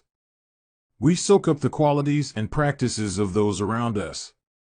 One of the most effective things you can do to build better habits is to join a culture where your desired behavior is the normal behavior. New habits seem achievable when you see others doing them every day. If you are surrounded by fit people, you are more likely to consider working out to be a common habit. If you're surrounded by jazz lovers, you are more likely to believe it's reasonable to play jazz every day. Your culture sets your expectation for what is normal. Surround yourself with people who have the habits you want to have yourself. You'll rise together. To make your habits even more attractive, you can take this strategy one step further. Join a culture where, 1. Your desired behavior is the normal behavior, and 2. You already have something in common with the group. Steve Kamb, an entrepreneur in New York City, runs a company called Nerd Fitness, which helps nerds, misfits, and mutants lose weight, get strong, and get healthy. His clients include video game lovers, movie fanatics, and average Joes who want to get in shape. Many people feel out of place the first time they go to the gym or try to change their diet, but if you are already similar to the other members of the group in some way, say, your mutual love of Star Wars, change becomes more appealing because it feels like something people like you already do. Nothing sustains motivation better than belonging to the tribe. It transforms a personal quest into a shared one. Previously, you were on your own. Your identity was singular. You are a reader. You are a musician. You are an athlete. When you join a book club or a band or a cycling group, your identity becomes linked to those around you. Growth and change is no longer an individual pursuit. We are readers. We are musicians. We are cyclists. The shared identity begins to reinforce your personal identity. This is why remaining part of a group after achieving a goal is crucial to maintaining your habits. It's friendship and community that embed a new identity and help behaviors last over the long run. 2. Imitating the many. In the 1950s, psychologist Solomon Asch conducted a series of experiments that are now taught to legions of undergrads each year. To begin each experiment, the subject entered the room with a group of strangers. Unbeknownst to them, the other participants were actors planted by the researcher and instructed to deliver scripted answers to certain questions. The group would be shown one card with a line on it and then a second card with a series of lines. Each person was asked to select the line on the second card that was similar in length to the line on the first card. It was a very simple task. Conforming to social norms. The experiment always began the same. First, there would be some easy trials where everyone agreed on the correct line. After a few rounds, the participants were shown a test that was just as obvious as the previous ones, except the actors in the room would select an intentionally incorrect answer. For example, they would respond A to the comparison shown in Figure 10. Everyone would agree that the lines were the same even though they were clearly different. The subject, who was unaware of the ruse, would immediately become bewildered. Their eyes would open wide. They would laugh nervously to themselves. They would double-check the reactions of other participants. Their agitation would grow as one person after another delivered the same incorrect response. Soon, the subject began to doubt their own eyes. Eventually, they delivered the answer they knew in their heart to be incorrect. Asch ran this experiment many times and in many different ways. What he discovered was that as the number of actors increased, so did the conformity of the subject. If it was just the subject and one actor, then there was no effect on the person's choice. They just assumed they were in the room with a dummy. When two actors were in the room with the subject, there was still little impact. But as the number of people increased to 3 actors and 4 and all the way to 8, the subject became more likely to second-guess themselves. By the end of the experiment, nearly 75% of the subjects had agreed with the group answer even though it was obviously incorrect. Whenever we are unsure how to act, we look to the group to guide our behavior. We are constantly scanning our environment and wondering, what is everyone else doing? We check reviews on Amazon or Yelp or TripAdvisor because we want to imitate the best buying, eating, and travel habits. It's usually a smart strategy. There is evidence in numbers. But there can be a downside. The normal behavior of the tribe often overpowers the desired behavior of the individual. For example, one study found that when a chimpanzee learns an effective way to crack nuts open as a member of one group and then switches to a new group that uses a less effective strategy, it will avoid using the superior nut cracking method just to blend in with the rest of the chimps. Humans are similar. There is tremendous internal pressure to comply with the norms of the group. The reward of being accepted is often greater than the reward of winning an argument, looking smart, or finding truth. Most days, we'd rather be wrong with the crowd than be right by ourselves. The human mind knows how to get along with others. It wants to get along with others. This is our natural mode. You can override it. You can choose to ignore the group or to stop caring what other people think, but it takes work. Running against the grain of your culture requires extra effort. When changing your habits means challenging the tribe, change is unattractive. When changing your habits means fitting in with the tribe, change is very attractive. 3. Imitating the powerful. Humans everywhere pursue power, prestige, and status. We want pins and medallions on our jackets. We want president or partner in our titles. We want to be acknowledged, recognized, and praised. This tendency can seem vain, but overall, it's a smart move. Historically, a person with greater power and status has access to more resources, worries less about survival, and proves to be a more attractive mate. We are drawn to behaviors that earn us respect, approval, admiration, and status. We want to be the one in the gym who can do muscle-ups, or the musician who can play the hardest chord progressions, or the parent with the most accomplished children, because these things separate us from the crowd. Once we fit in, we start looking for ways to stand out. This is one reason we care so much about the habits of highly effective people. We try to copy the behavior of successful people because we desire success ourselves. Many of our daily habits are imitations of people we admire. You replicate the marketing strategies of the most successful firms in your industry. You make a recipe from your favorite baker. You borrow the storytelling strategies of your favorite writer. You mimic the communication style of your boss. We imitate people we envy. High-status people enjoy the approval, respect, and praise of others. And that means if a behavior can get us approval, respect, and praise, we find it attractive. We are also motivated to avoid behaviors that would lower our status. We trim our hedges and mow our lawn because we don't want to be the slob of the neighborhood. When our mother comes to visit, we clean up the house because we don't want to be judged. We are continually wondering what will others think of me, and altering our behavior based on the answer. The Polgar sisters, the chess prodigies mentioned at the beginning of this chapter, are evidence of the powerful and lasting impact social influences can have on our behavior. The sisters practiced chess for many hours each day and continued this remarkable effort for decades. But these habits and behaviors maintained their attractiveness, in part, because they were valued by their culture. From the praise of their parents to the achievement of different status markers like becoming a grandmaster, they had many reasons to continue their effort.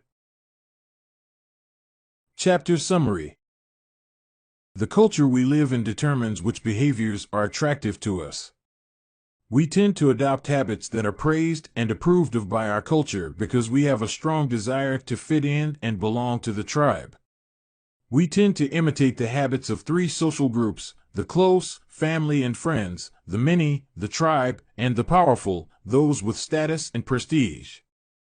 One of the most effective things you can do to build better habits is to join a culture where 1. Your desired behavior is the normal behavior, and 2. You already have something in common with the group. The normal behavior of the tribe often overpowers the desired behavior of the individual. Most days, we'd rather be wrong with the crowd than be right by ourselves. If a behavior can get us approval, respect, and praise, we find it attractive.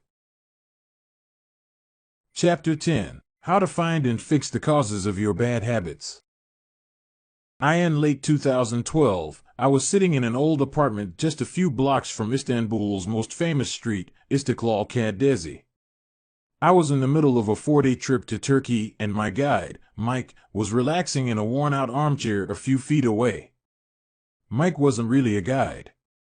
He was just a guy from Maine who had been living in Turkey for 5 years, but he offered to show me around while I was visiting the country, and I took him up on it. On this particular night, I had been invited to dinner with him and a handful of his Turkish friends. There were 7 of us, and I was the only one who hadn't, at some point, smoked at least 1 pack of cigarettes per day. I asked one of the Turks how he got started. "Friends," he said. "It always starts with your friends. One friend smokes, then you try it." What was truly fascinating was that half of the people in the room had managed to quit smoking. Mike had been smoke-free for a few years at that point, and he swore up and down that he broke the habit because of a book called Alan Carr's Easy Way to Stop Smoking.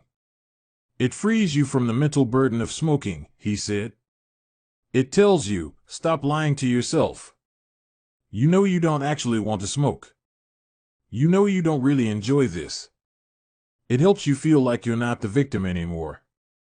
You start to realize that you don't need to smoke. I had never tried a cigarette, but I took a look at the book afterward out of curiosity. The author employs an interesting strategy to help smokers eliminate their cravings. He systematically reframes each cue associated with smoking and gives it a new meaning. He says things like, you think you are quitting something, but you're not quitting anything because cigarettes do nothing for you. You think smoking is something you need to do to be social, but it's not. You can be social without smoking at all. You think smoking is about relieving stress, but it's not. Smoking does not relieve your nerves, it destroys them.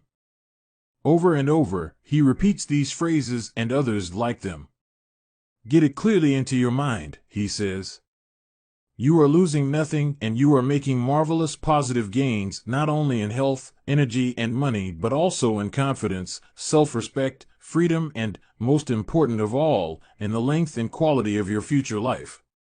By the time you get to the end of the book, smoking seems like the most ridiculous thing in the world to do. And if you no longer expect smoking to bring you any benefits, you have no reason to smoke. It is an inversion of the second law of behavior change, make it unattractive. Now, I know this idea might sound overly simplistic. Just change your mind and you can quit smoking. But stick with me for a minute. Where cravings come from. Every behavior has a surface-level craving and a deeper, underlying motive. I often have a craving that goes something like this: I want to eat tacos. If you were to ask me why I want to eat tacos, I wouldn't say, because I need food to survive. But the truth is, somewhere deep down, I am motivated to eat tacos because I have to eat to survive.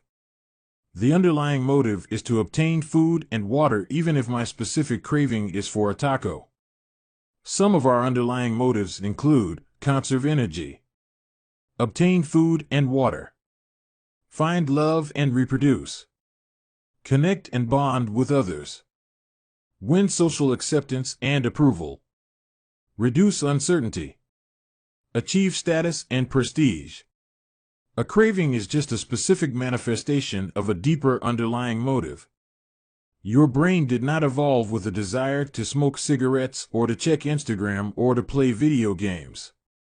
At a deep level, you simply want to reduce uncertainty and relieve anxiety, to win social acceptance and approval, or to achieve status.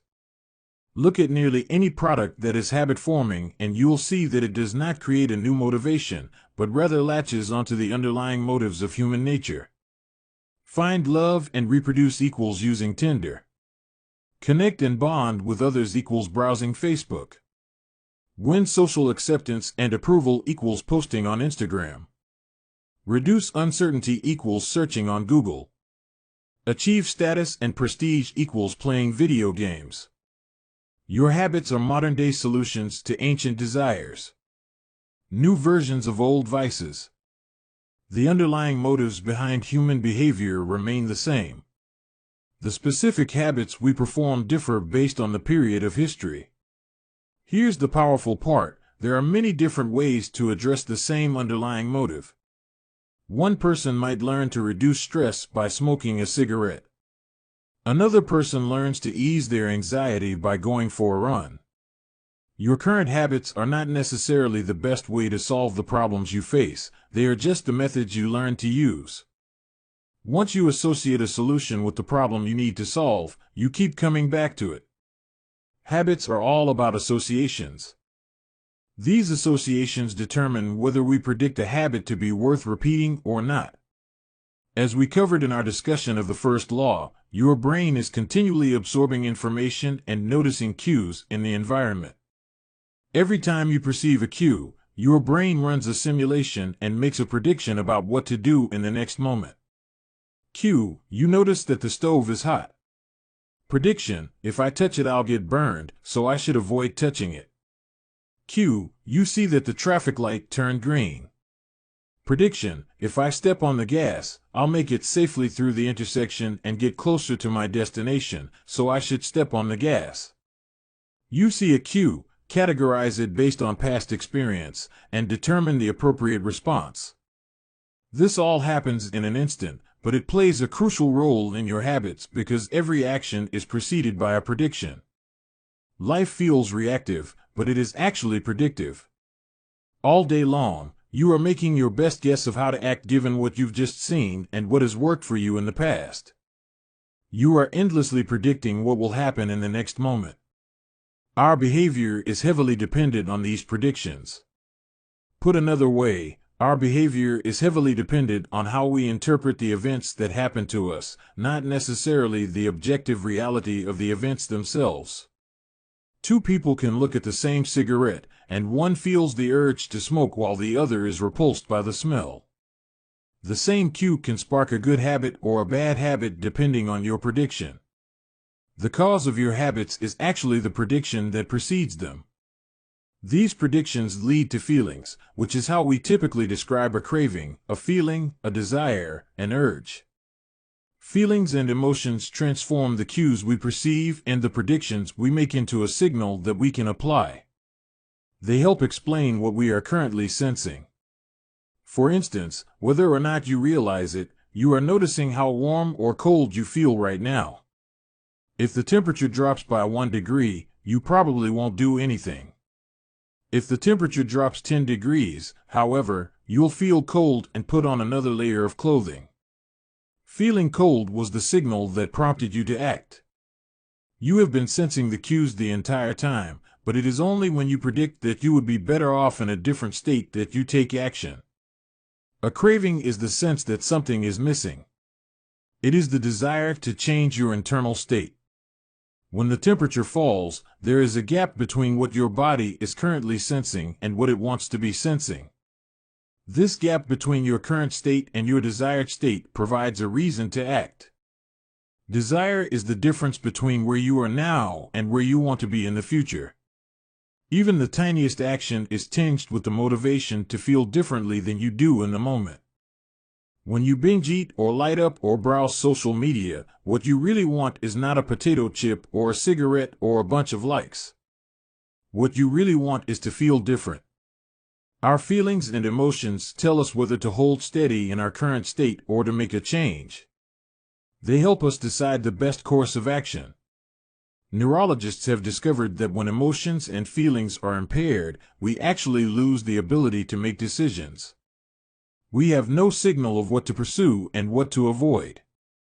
As the neuroscientist Antonio Damasio explains, it is emotion that allows you to mark things as good, bad, or indifferent. To summarize, the specific cravings you feel and habits you perform are really an attempt to address your fundamental underlying motives. Whenever a habit successfully addresses a motive, you develop a craving to do it again. In time, you learn to predict that checking social media will help you feel loved or that watching YouTube will allow you to forget your fears. Habits are attractive when we associate them with positive feelings, and we can use this insight to our advantage rather than to our detriment. How to reprogram your brain to enjoy hard habits. You can make hard habits more attractive if you can learn to associate them with a positive experience. Sometimes, all you need is a slight mindset shift. For instance, we often talk about everything we have to do in a given day. You have to wake up early for work. You have to make another sales call for your business. You have to cook dinner for your family. Now, imagine changing just one word. You don't have to. You get to.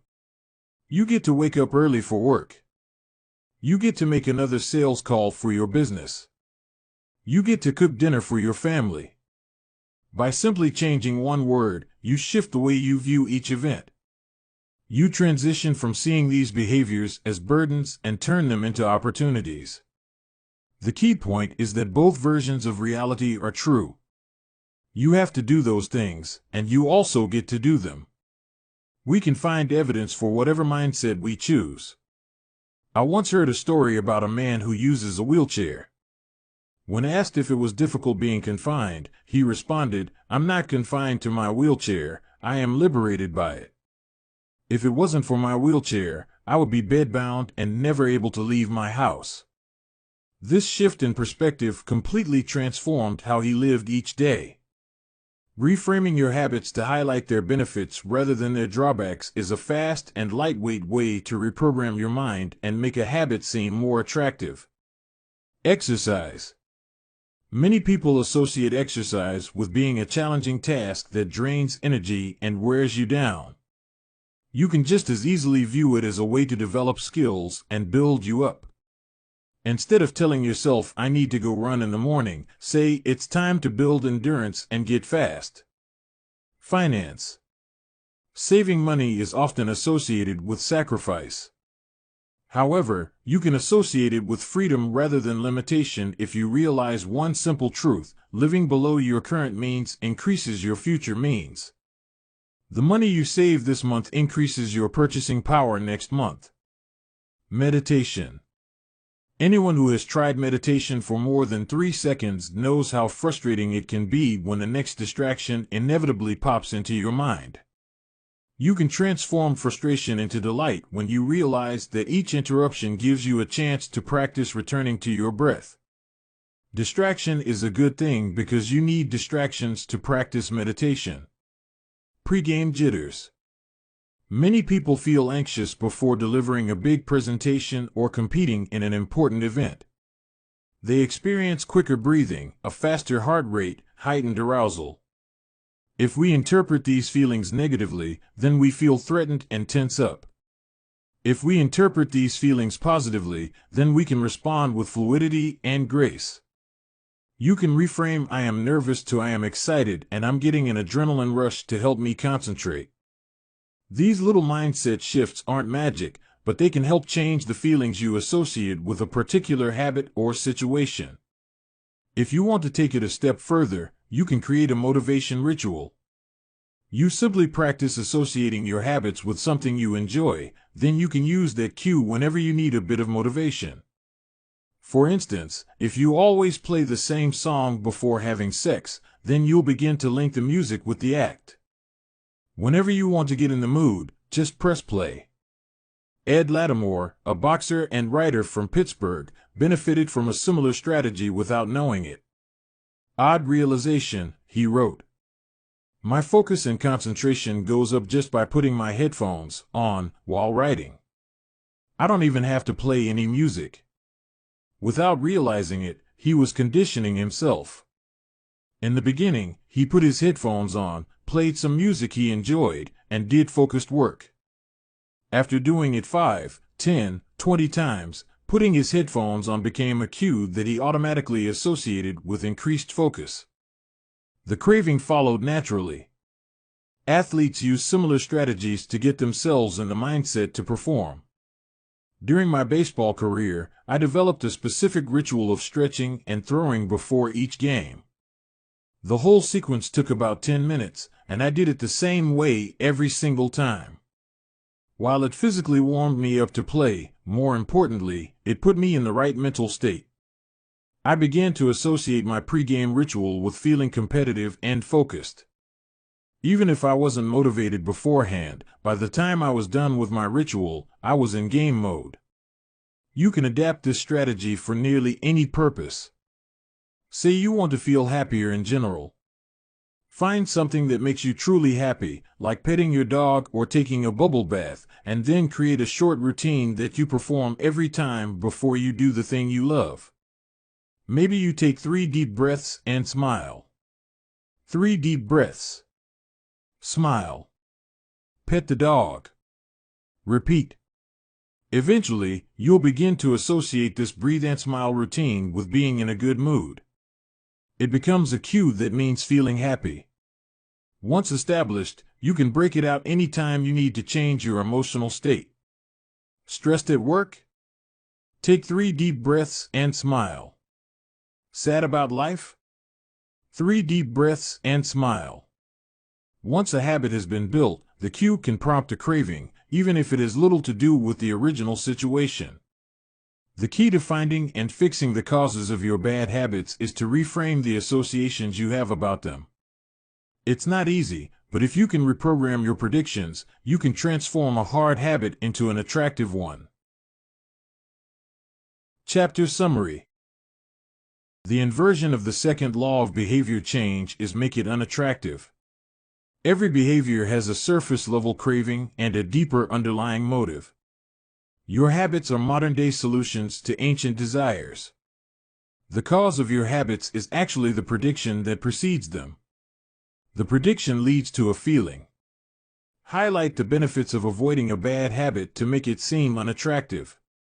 Habits are attractive when we associate them with positive feelings and unattractive when we associate them with negative feelings.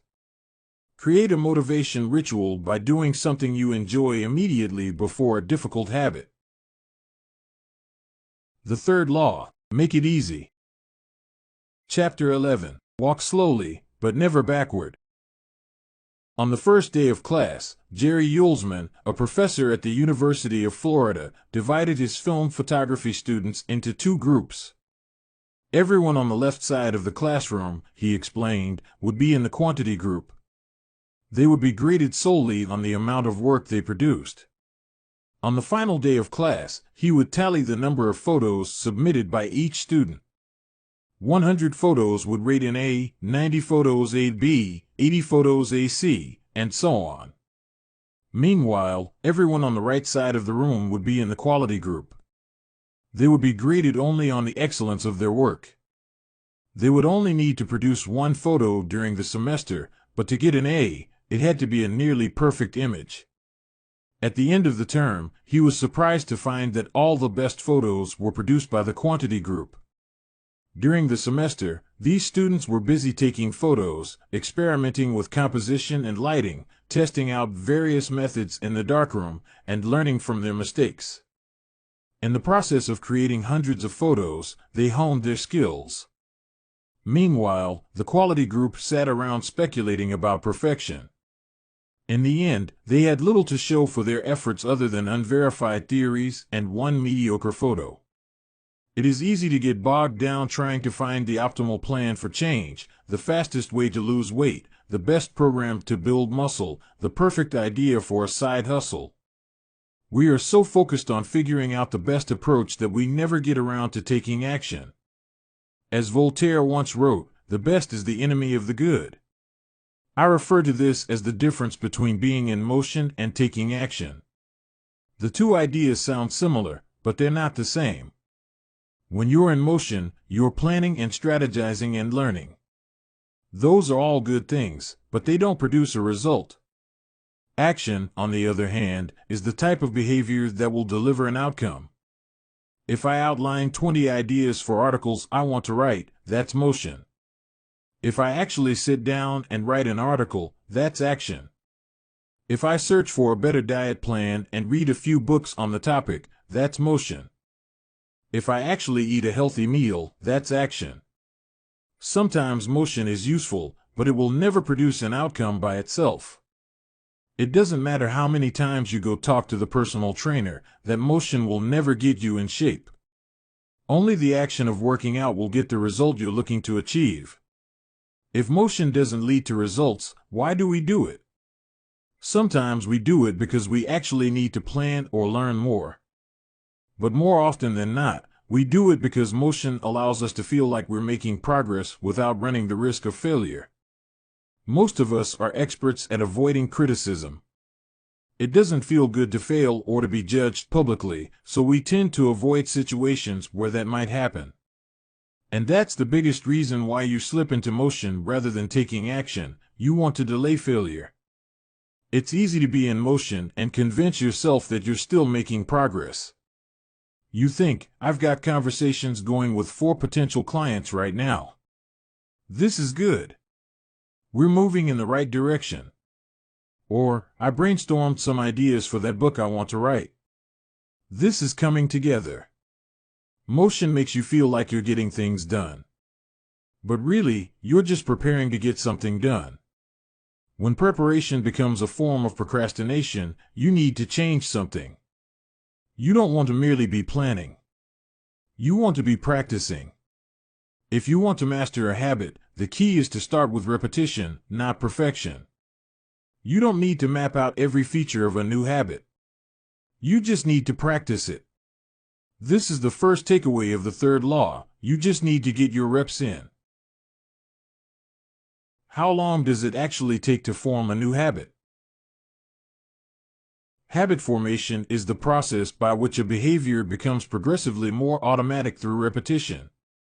The more you repeat an activity, the more the structure of your brain changes to become efficient at that activity. Neuroscientists call this long-term potentiation, which refers to the strengthening of connections between neurons in the brain based on recent patterns of activity. With each repetition, cell-to-cell signaling improves and the neural connections tighten. First described by neuropsychologist Donald Hebb in 1949, this phenomenon is commonly known as Hebb's law. Neurons that fire together wire together. Repeating a habit leads to clear physical changes in the brain. In musicians, the cerebellum, critical for physical movements like plucking a guitar string or pulling a violin bow, is larger than it is in non-musicians. Mathematicians, meanwhile, have increased gray matter in the inferior parietal lobule, which plays a key role in computation and calculation. Its size is directly correlated with the amount of time spent in the field. The older and more experienced the mathematician, the greater the increase in gray matter. When scientists analyzed the brains of taxi drivers in London, they found that the hippocampus, a region of the brain involved in spatial memory, was significantly larger in their subjects than in non-taxi drivers. Even more fascinating, the hippocampus decreased in size when a driver retired. Like the muscles of the body responding to regular weight training, particular regions of the brain adapt as they are used and atrophy as they are abandoned. Of course, the importance of repetition in establishing habits was recognized long before neuroscientists began poking around. In 1860, the English philosopher George H. Lewis noted, in learning to speak a new language, to play on a musical instrument, or to perform unaccustomed movements, great difficulty is felt, because the channels through which each sensation has to pass have not become established, but no sooner has frequent repetition cut a pathway than this difficulty vanishes. The actions become so automatic that they can be performed while the mind is otherwise engaged. Both common sense and scientific evidence agree, repetition is a form of change. Each time you repeat an action, you are activating a particular neural circuit associated with that habit. This means that simply putting in your reps is one of the most critical steps you can take to encoding a new habit. It is why the students who took tons of photos improved their skills while those who merely theorized about perfect photos did not. One group engaged in active practice, the other in passive learning. One in action, the other in motion.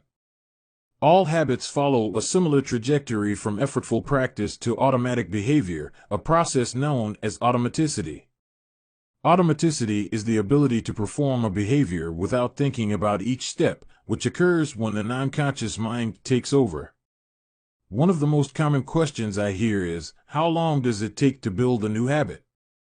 But what people really should be asking is, how many does it take to form a new habit? That is, how many repetitions are required to make a habit automatic? There is nothing magical about time passing with regard to habit formation. It doesn't matter if it's been 21 days or 30 days or 300 days. What matters is the rate at which you perform the behavior. You could do something twice in 30 days, or 200 times. It's the frequency that makes the difference. Your current habits have been internalized over the course of hundreds, if not thousands, of repetitions. New habits require the same level of frequency.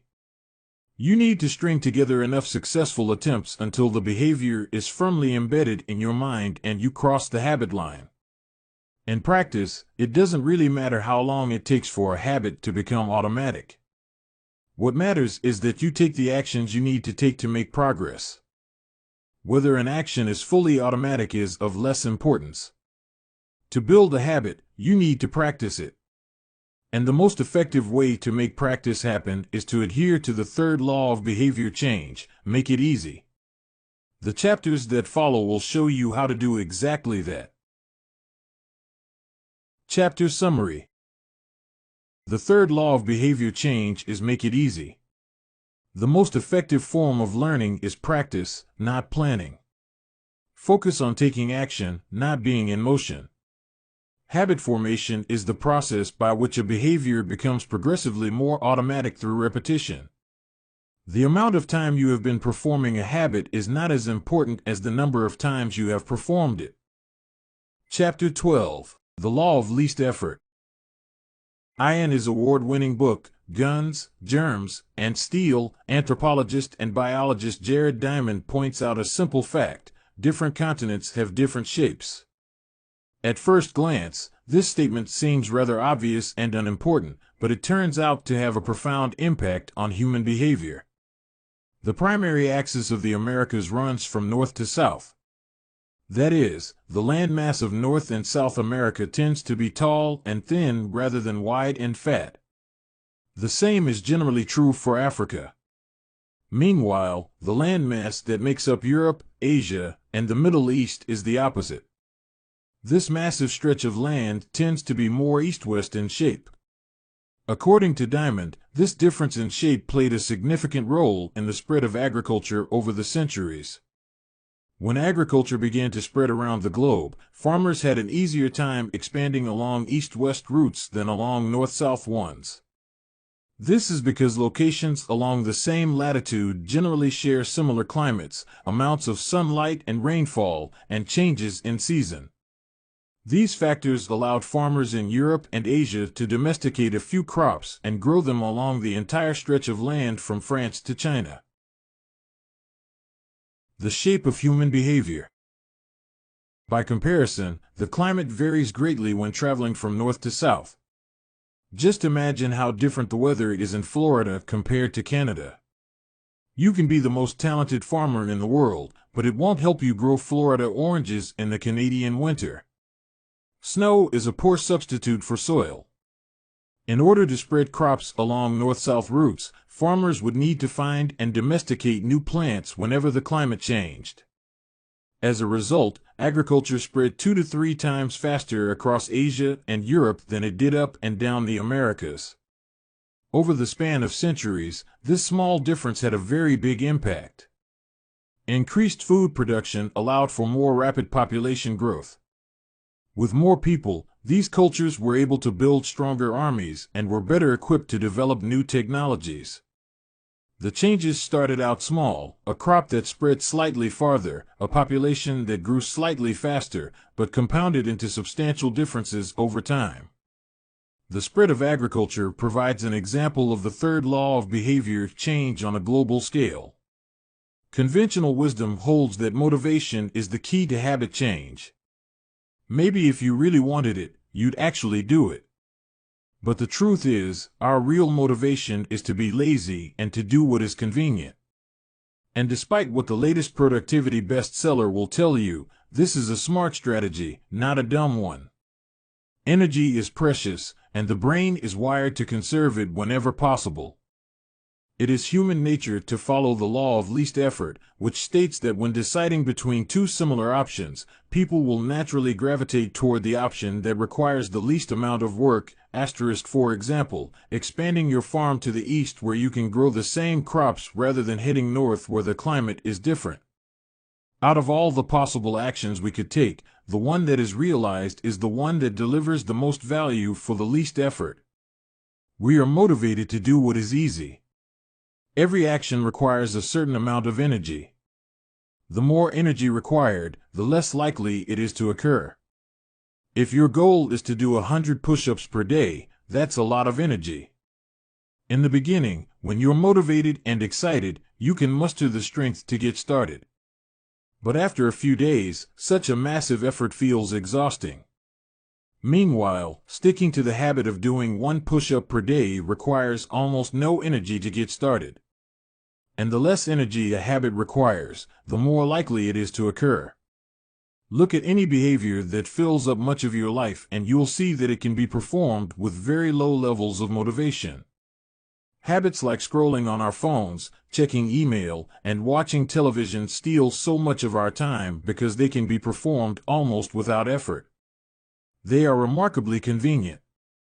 In a sense, every habit is just an obstacle to getting what you really want. Dieting is an obstacle to getting fit. Meditation is an obstacle to feeling calm.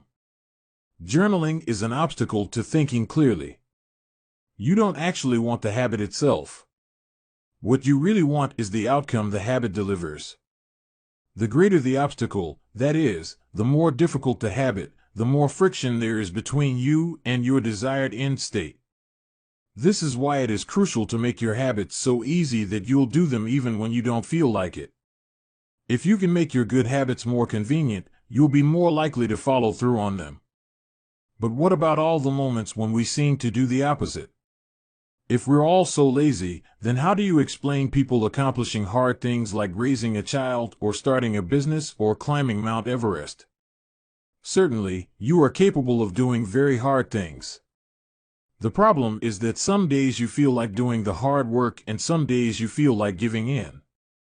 On the tough days, it's crucial to have as many things working in your favor as possible so that you can overcome the challenges life naturally throws your way.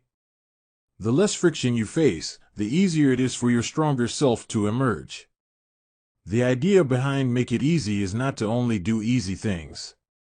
The idea is to make it as easy as possible in the moment to do things that pay off in the long run.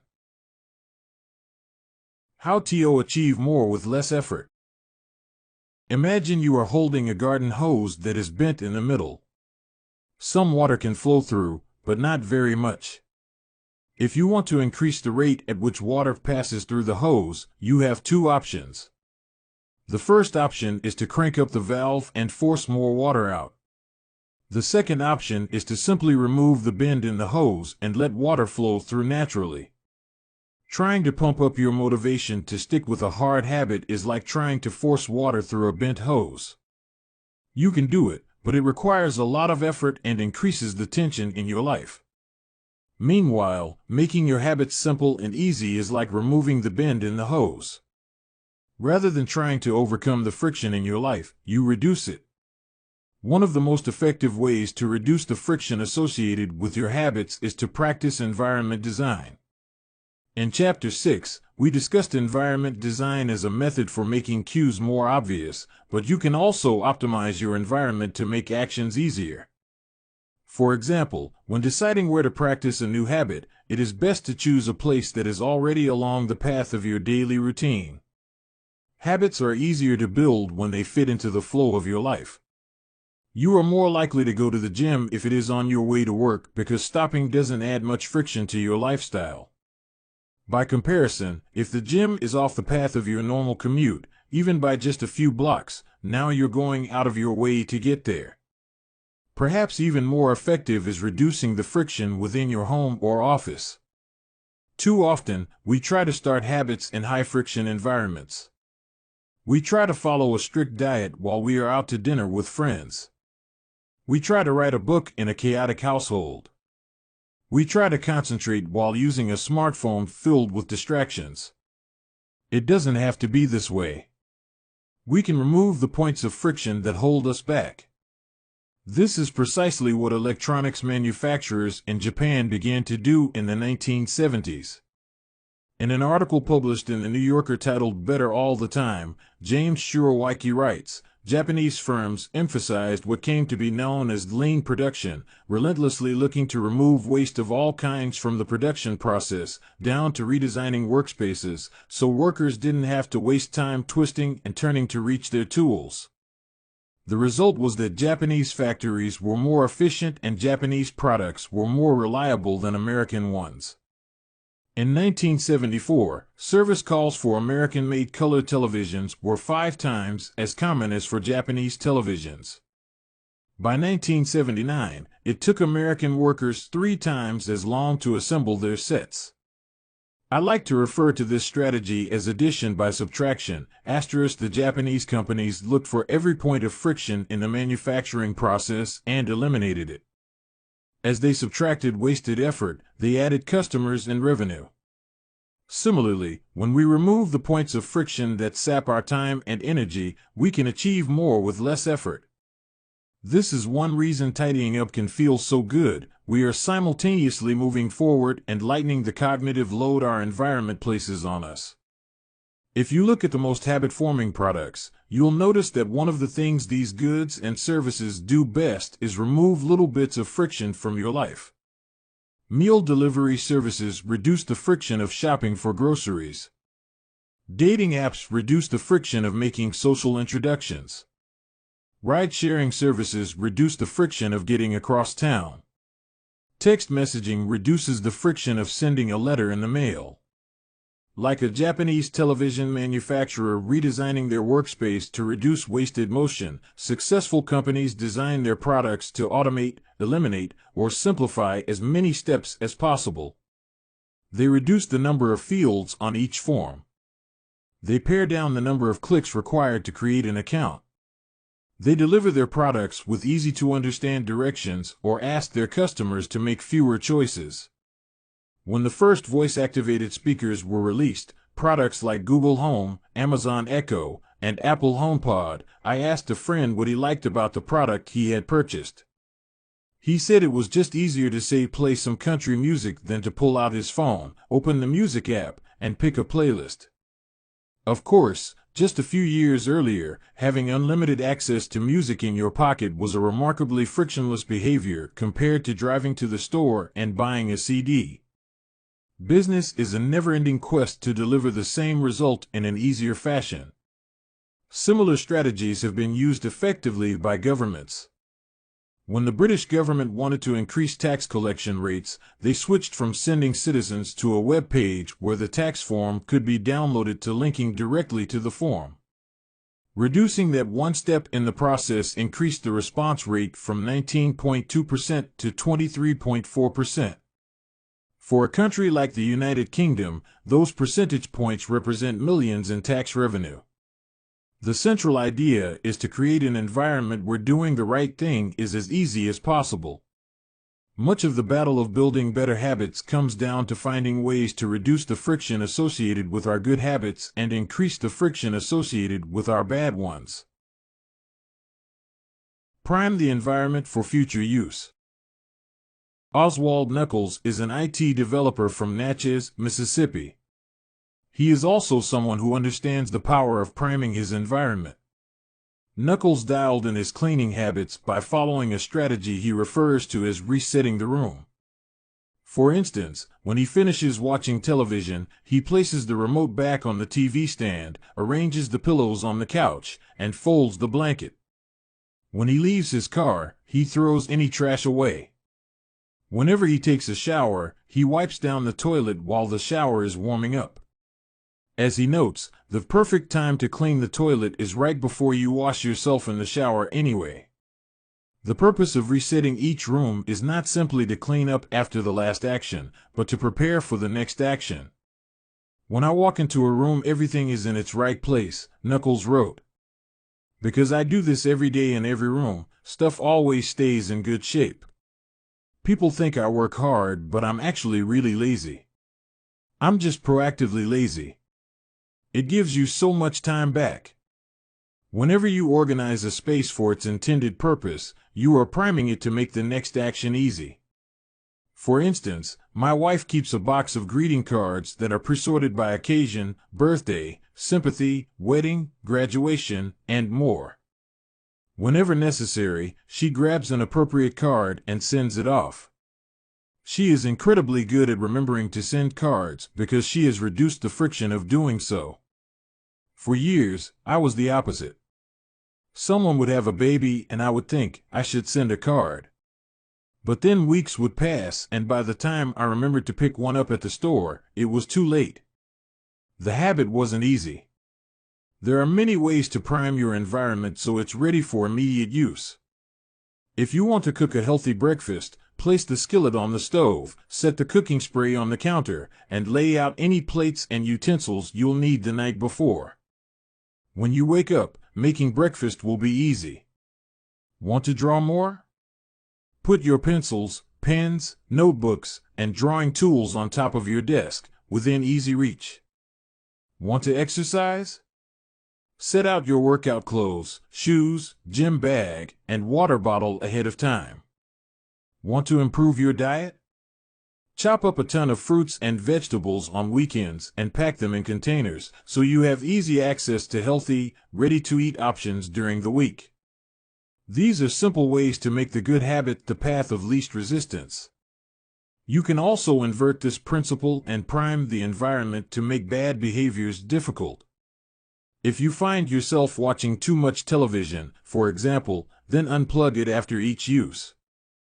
Only plug it back in if you can say out loud the name of the show you want to watch. This setup creates just enough friction to prevent mindless viewing. If that doesn't do it, you can take it a step further. Unplug the television and take the batteries out of the remote after each use, so it takes an extra 10 seconds to turn it back on. And if you're really hardcore, move the television out of the living room and into a closet after each use. You can be sure you'll only take it out when you really want to watch something. The greater the friction, the less likely the habit. Whenever possible, I leave my phone in a different room until lunch. When it's right next to me, I'll check it all morning for no reason at all. But when it is in another room, I rarely think about it. And the friction is high enough that I won't go get it without a reason. As a result, I get 3 to 4 hours each morning when I can work without interruption. If sticking your phone in another room doesn't seem like enough, tell a friend or family member to hide it from you for a few hours. Ask a coworker to keep it at their desk in the morning and give it back to you at lunch. It is remarkable how little friction is required to prevent unwanted behavior. When I hide beer in the back of the fridge where I can't see it, I drink less. When I delete social media apps from my phone, it can be weeks before I download them again and log in.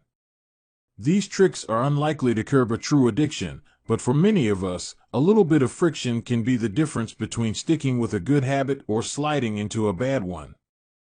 Imagine the cumulative impact of making dozens of these changes and living in an environment designed to make the good behaviors easier and the bad behaviors harder.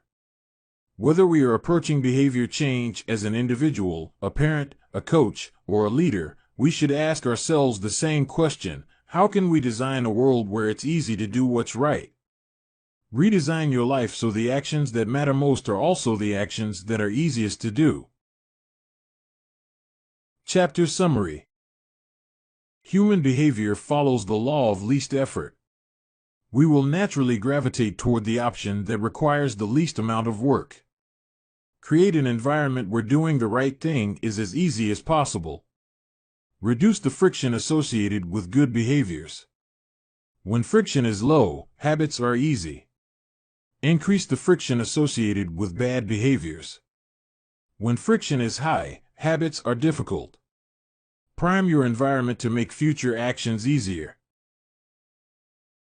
Chapter 13. How to stop procrastinating by using the 2-minute rule. Twyla Tharp is widely regarded as one of the greatest dancers and choreographers of the modern era. In 1992, she was awarded a MacArthur Fellowship, often referred to as the Genius Grant, and she has spent the bulk of her career touring the globe to perform her original works.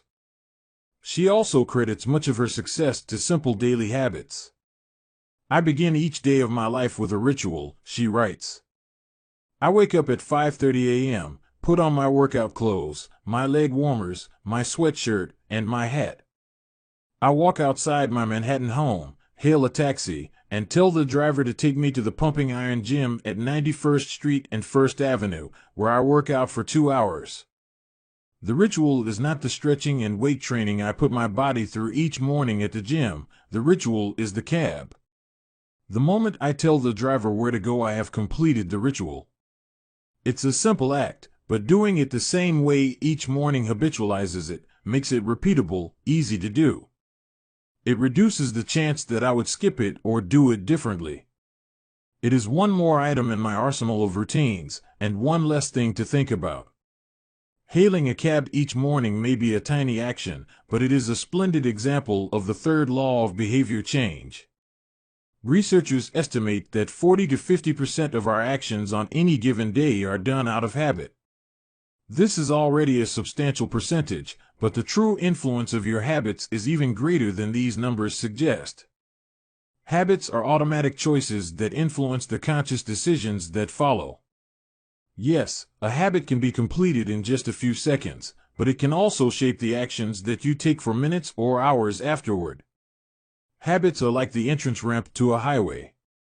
They lead you down a path and, before you know it, you're speeding toward the next behavior. It seems to be easier to continue what you are already doing than to start doing something different. You sit through a bad movie for 2 hours. You keep snacking even when you're already full. You check your phone for just a second and soon you have spent 20 minutes staring at the screen. In this way, the habits you follow without thinking often determine the choices you make when you are thinking. Each evening, there is a tiny moment, usually around 5:15 p.m., that shapes the rest of my night. My wife walks in the door from work and either we change into our workout clothes and head to the gym or we crash onto the couch, order Indian food, and watch the Vice, similar to Twyla Tharp hailing the cab. The ritual is changing into my workout clothes. If I change clothes, I know the workout will happen. Everything that follows, driving to the gym, deciding which exercises to do, stepping under the bar, is easy once I've taken the first step. Every day, there are a handful of moments that deliver an outsized impact. I refer to these little choices as decisive moments. The moment you decide between ordering takeout or cooking dinner. The moment you choose between driving your car or riding your bike. The moment you decide between starting your homework or grabbing the video game controller. These choices are a fork in the road. Decisive moments. Decisive moments set the options available to your future self. For instance, walking into a restaurant is a decisive moment because it determines what you'll be eating for lunch. Technically, you are in control of what you order, but in a larger sense, you can only order an item if it is on the menu. If you walk into a steakhouse, you can get a sirloin or a ribeye, but not sushi. Your options are constrained by what's available. They are shaped by the first choice. We are limited by where our habits lead us. This is why mastering the decisive moments throughout your day is so important. Each day is made up of many moments, but it is really a few habitual choices that determine the path you take. These little choices stack up, each one setting the trajectory for how you spend the next chunk of time. Habits are the entry point, not the end point. They are the cab, not the gym.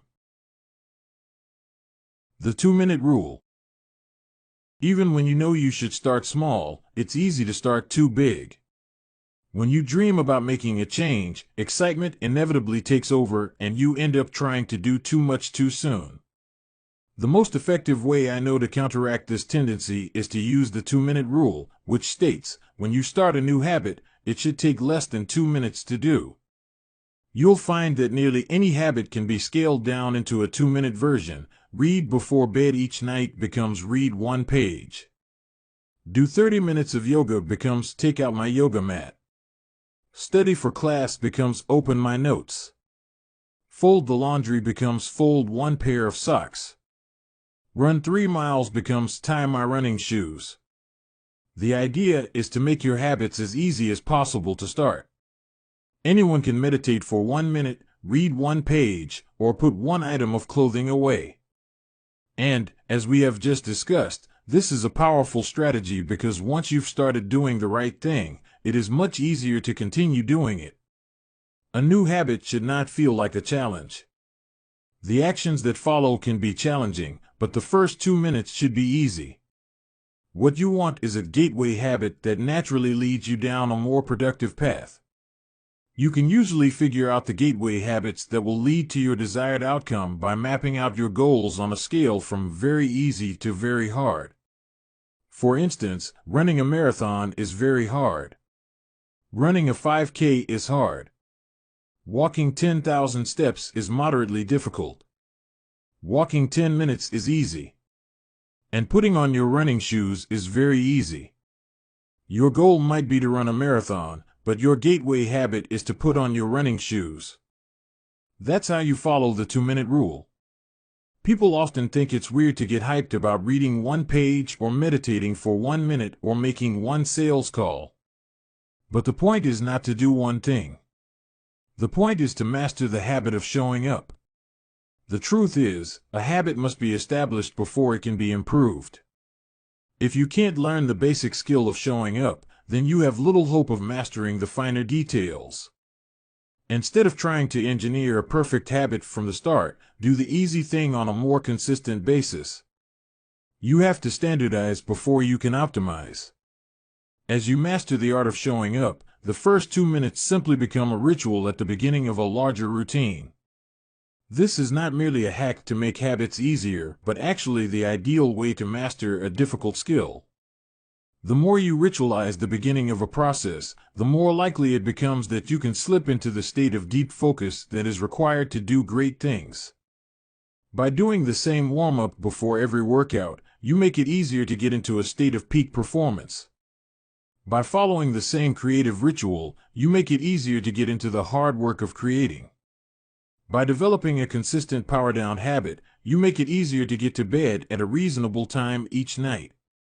You may not be able to automate the whole process, but you can make the first action mindless.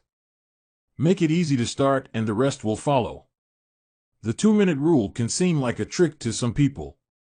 You know that the real goal is to do more than just 2 minutes, so it may feel like you're trying to fool yourself.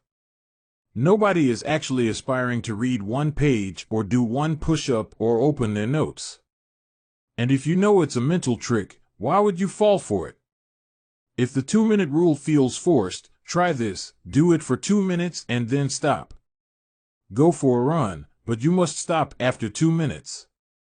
Start meditating, but you must stop after 2 minutes.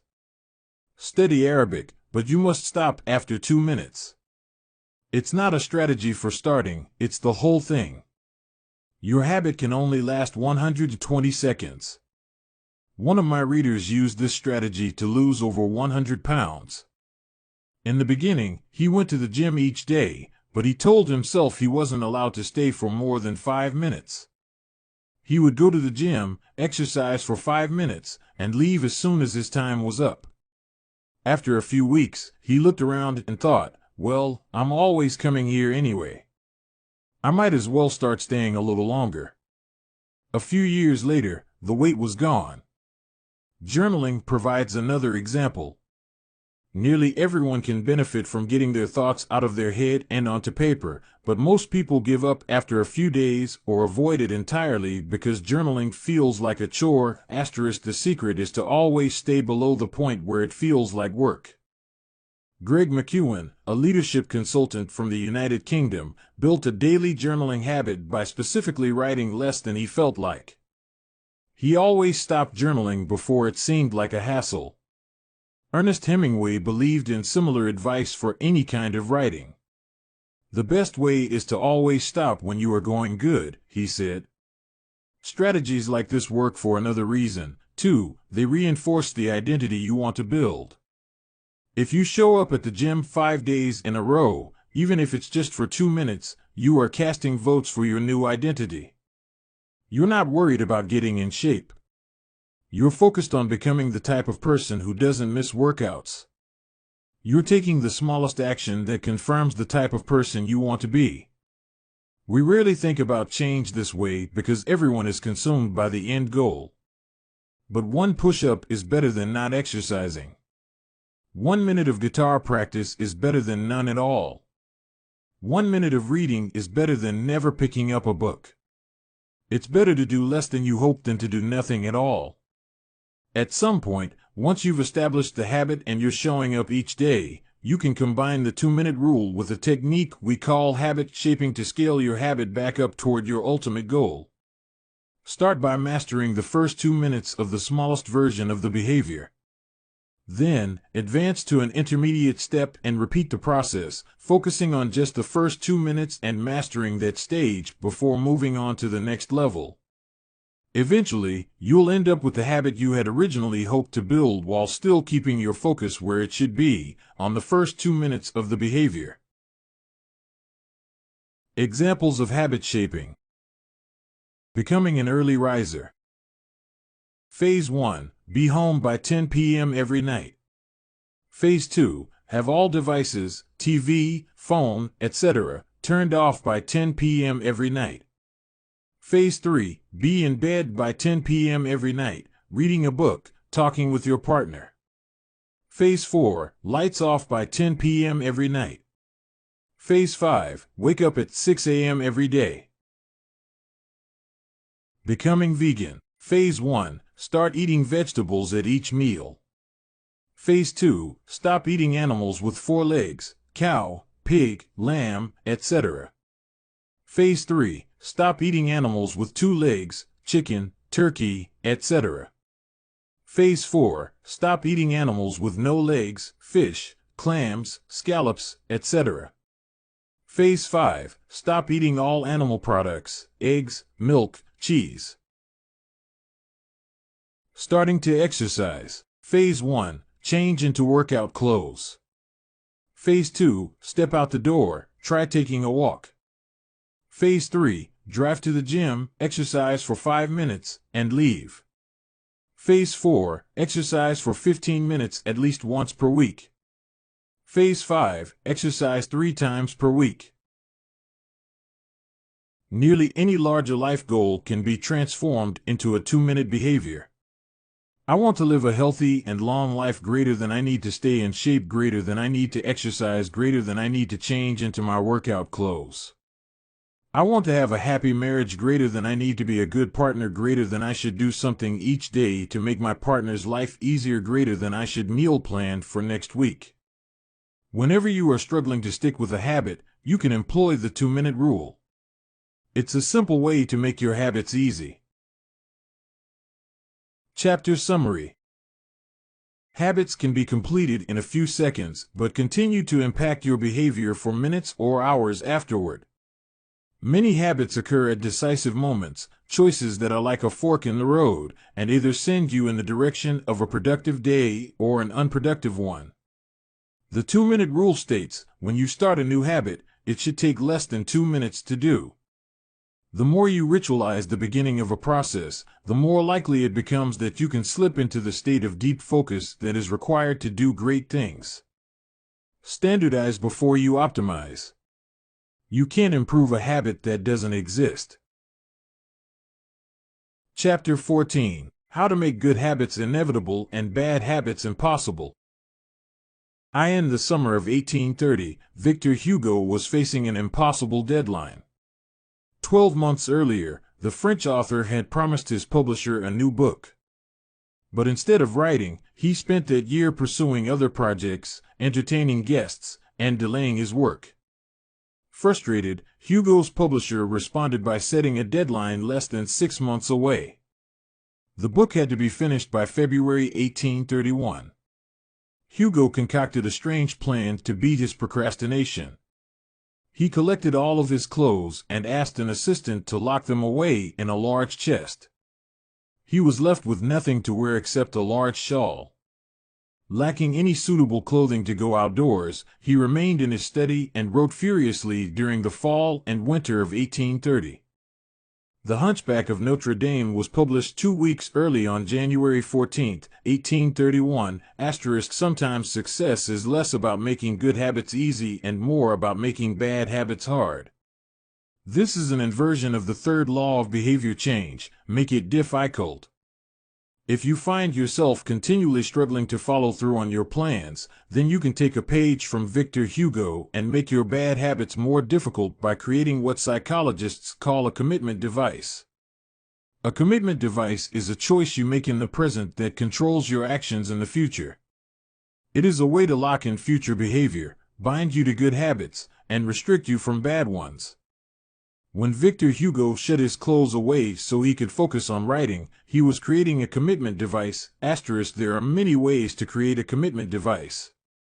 You can reduce overeating by purchasing food in individual packages rather than in bulk size.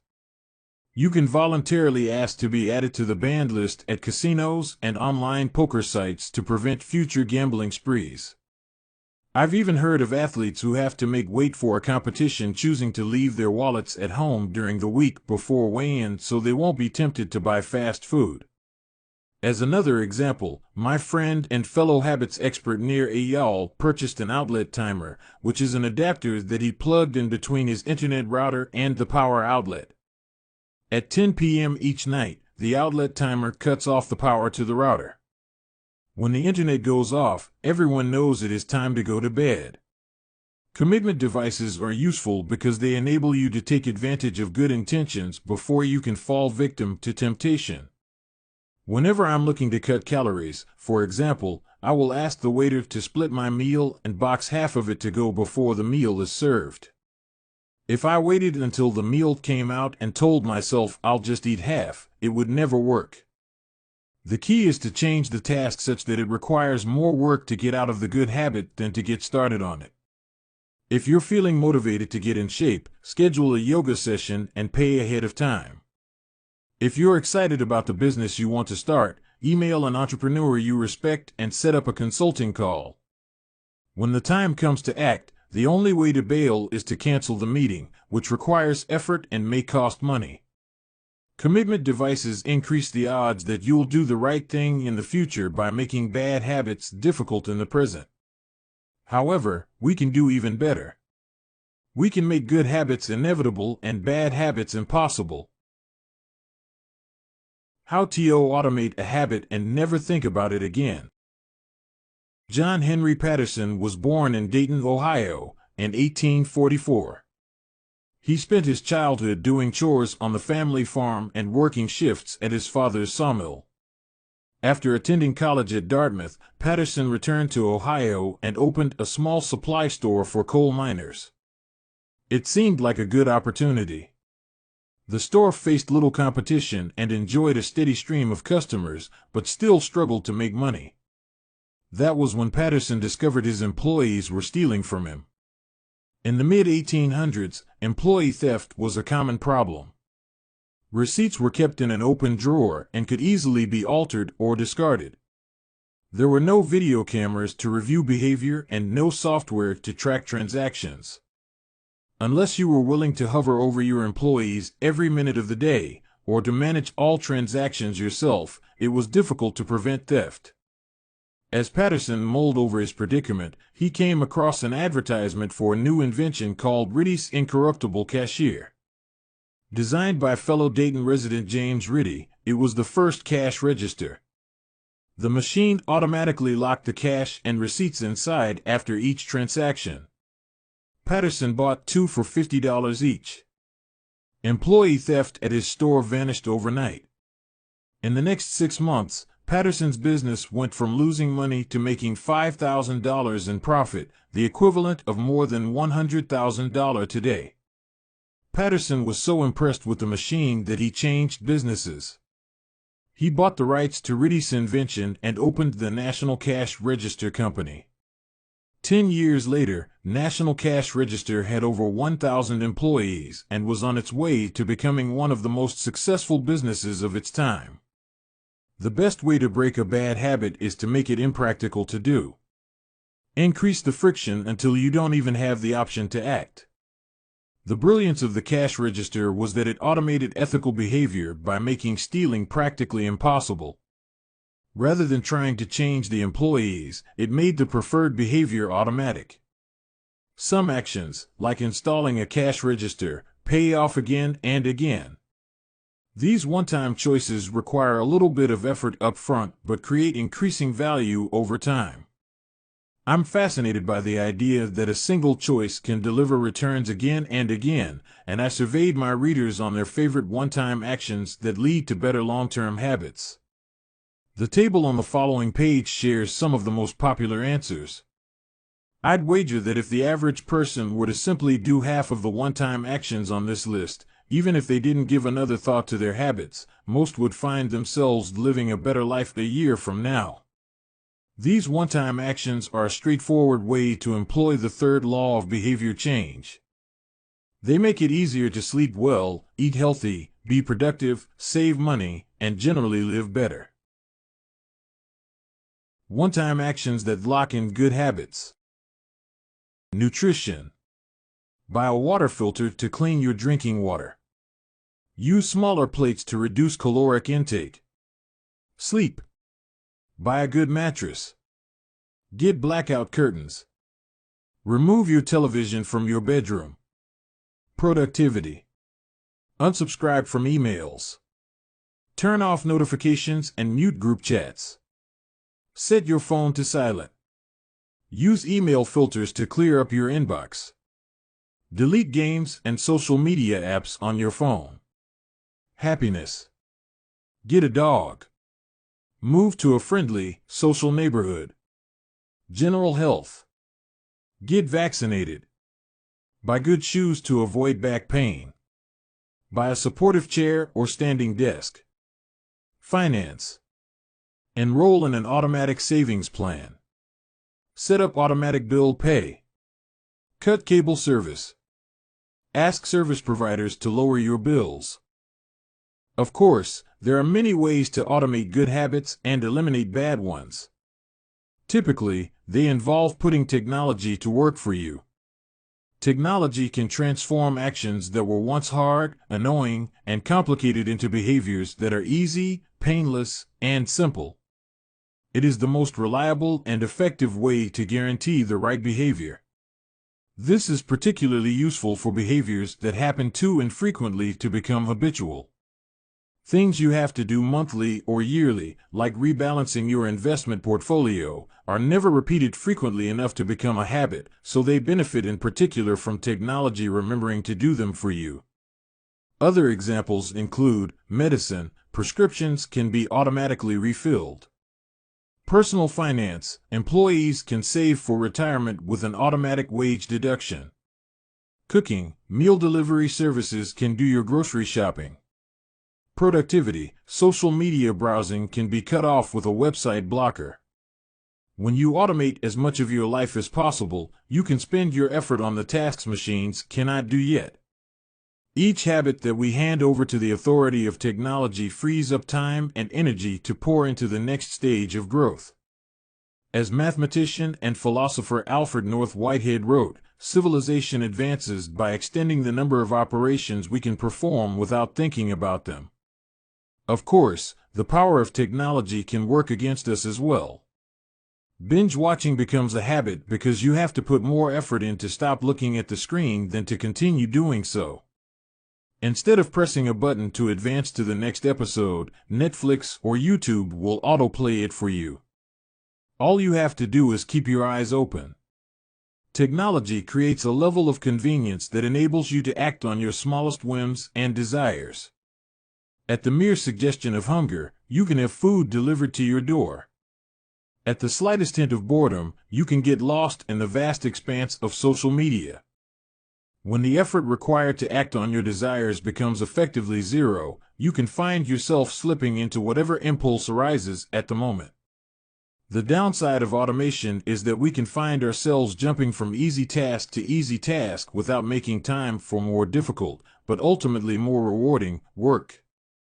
I often find myself gravitating toward social media during any downtime. If I feel bored for just a fraction of a second, I reach for my phone. It's easy to write off these minor distractions as just taking a break, but over time they can accumulate into a serious issue. The constant tug of just one more minute can prevent me from doing anything of consequence. I'm not the only one. The average person spends over 2 hours per day on social media. What could you do with an extra 600 hours per year? During the year I was writing this book, I experimented with a new time management strategy. Every Monday, my assistant would reset the passwords on all my social media accounts, which logged me out on each device. All week I worked without distraction. On Friday, she would send me the new passwords. I had the entire weekend to enjoy what social media had to offer until Monday morning when she would do it again. If you don't have an assistant, team up with a friend or family member and reset each other's passwords each week. One of the biggest surprises was how quickly I adapted. Within the first week of locking myself out of social media, I realized that I didn't need to check it nearly as often as I had been, and I certainly didn't need it each day. It had simply been so easy that it had become the default. Once my bad habit became impossible, I discovered that I did actually have the motivation to work on more meaningful tasks. After I removed the mental candy from my environment, it became much easier to eat the healthy stuff. When working in your favor, automation can make your good habits inevitable and your bad habits impossible. It is the ultimate way to lock in future behavior rather than relying on willpower in the moment. By utilizing commitment devices, strategic one-time decisions, and technology, you can create an environment of inevitability, a space where good habits are not just an outcome you hope for but an outcome that is virtually guaranteed. Chapter Summary. The inversion of the third law of behavior change is make it difficult. A commitment device is a choice you make in the present that locks in better behavior in the future. The ultimate way to lock in future behavior is to automate your habits. One-time choices, like buying a better mattress or enrolling in an automatic savings plan, are single actions that automate your future habits and deliver increasing returns over time. Using technology to automate your habits is the most reliable and effective way to guarantee the right behavior. The fourth law, make it satisfying. Chapter 15, The Cardinal Rule of Behavior Change. In the late 1990s, a public health worker named Stephen Luby left his hometown of Omaha, Nebraska, and bought a one-way ticket to Karachi, Pakistan. Karachi was one of the most populous cities in the world. By 1998, over 9 million people called it home. It was the economic center of Pakistan and a transportation hub, with some of the most active airports and seaports in the region. In the commercial parts of town, you could find all of the standard urban amenities and bustling downtown streets. But Karachi was also one of the least livable cities in the world. Over 60% of Karachi's residents lived in squatter settlements and slums. These densely packed neighborhoods were filled with makeshift houses cobbled together from old boards, cinder blocks, and other discarded materials. There was no waste removal system, no electricity grid, no clean water supply. When dry, the streets were a combination of dust and trash. When wet, they became a muddy pit of sewage. Mosquito colonies thrived in pools of stagnant water, and children played among the garbage. The unsanitary conditions lead to widespread illness and disease. Contaminated water sources caused epidemics of diarrhea, vomiting, and abdominal pain. Nearly 1/3 of the children living there were malnourished. With so many people crammed into such a small space, viruses and bacterial infections spread rapidly. It was this public health crisis that had brought Stephen Luby to Pakistan. Luby and his team realized that in an environment with poor sanitation, the simple habit of washing your hands could make a real difference in the health of the residents. But they soon discovered that many people were already aware that hand washing was important. And yet, despite this knowledge, many residents were washing their hands in a haphazard fashion. Some people would just run their hands under the water quickly. Others would only wash one hand. Many would simply forget to wash their hands before preparing food. Everyone said hand washing was important, but few people made a habit out of it. The problem wasn't knowledge. The problem was consistency.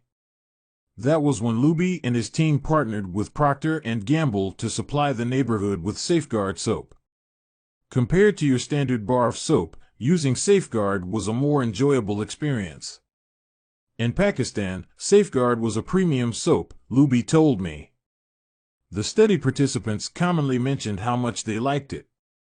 The soap foamed easily, and people were able to lather their hands with suds. It smelled great. Instantly, hand washing became slightly more pleasurable.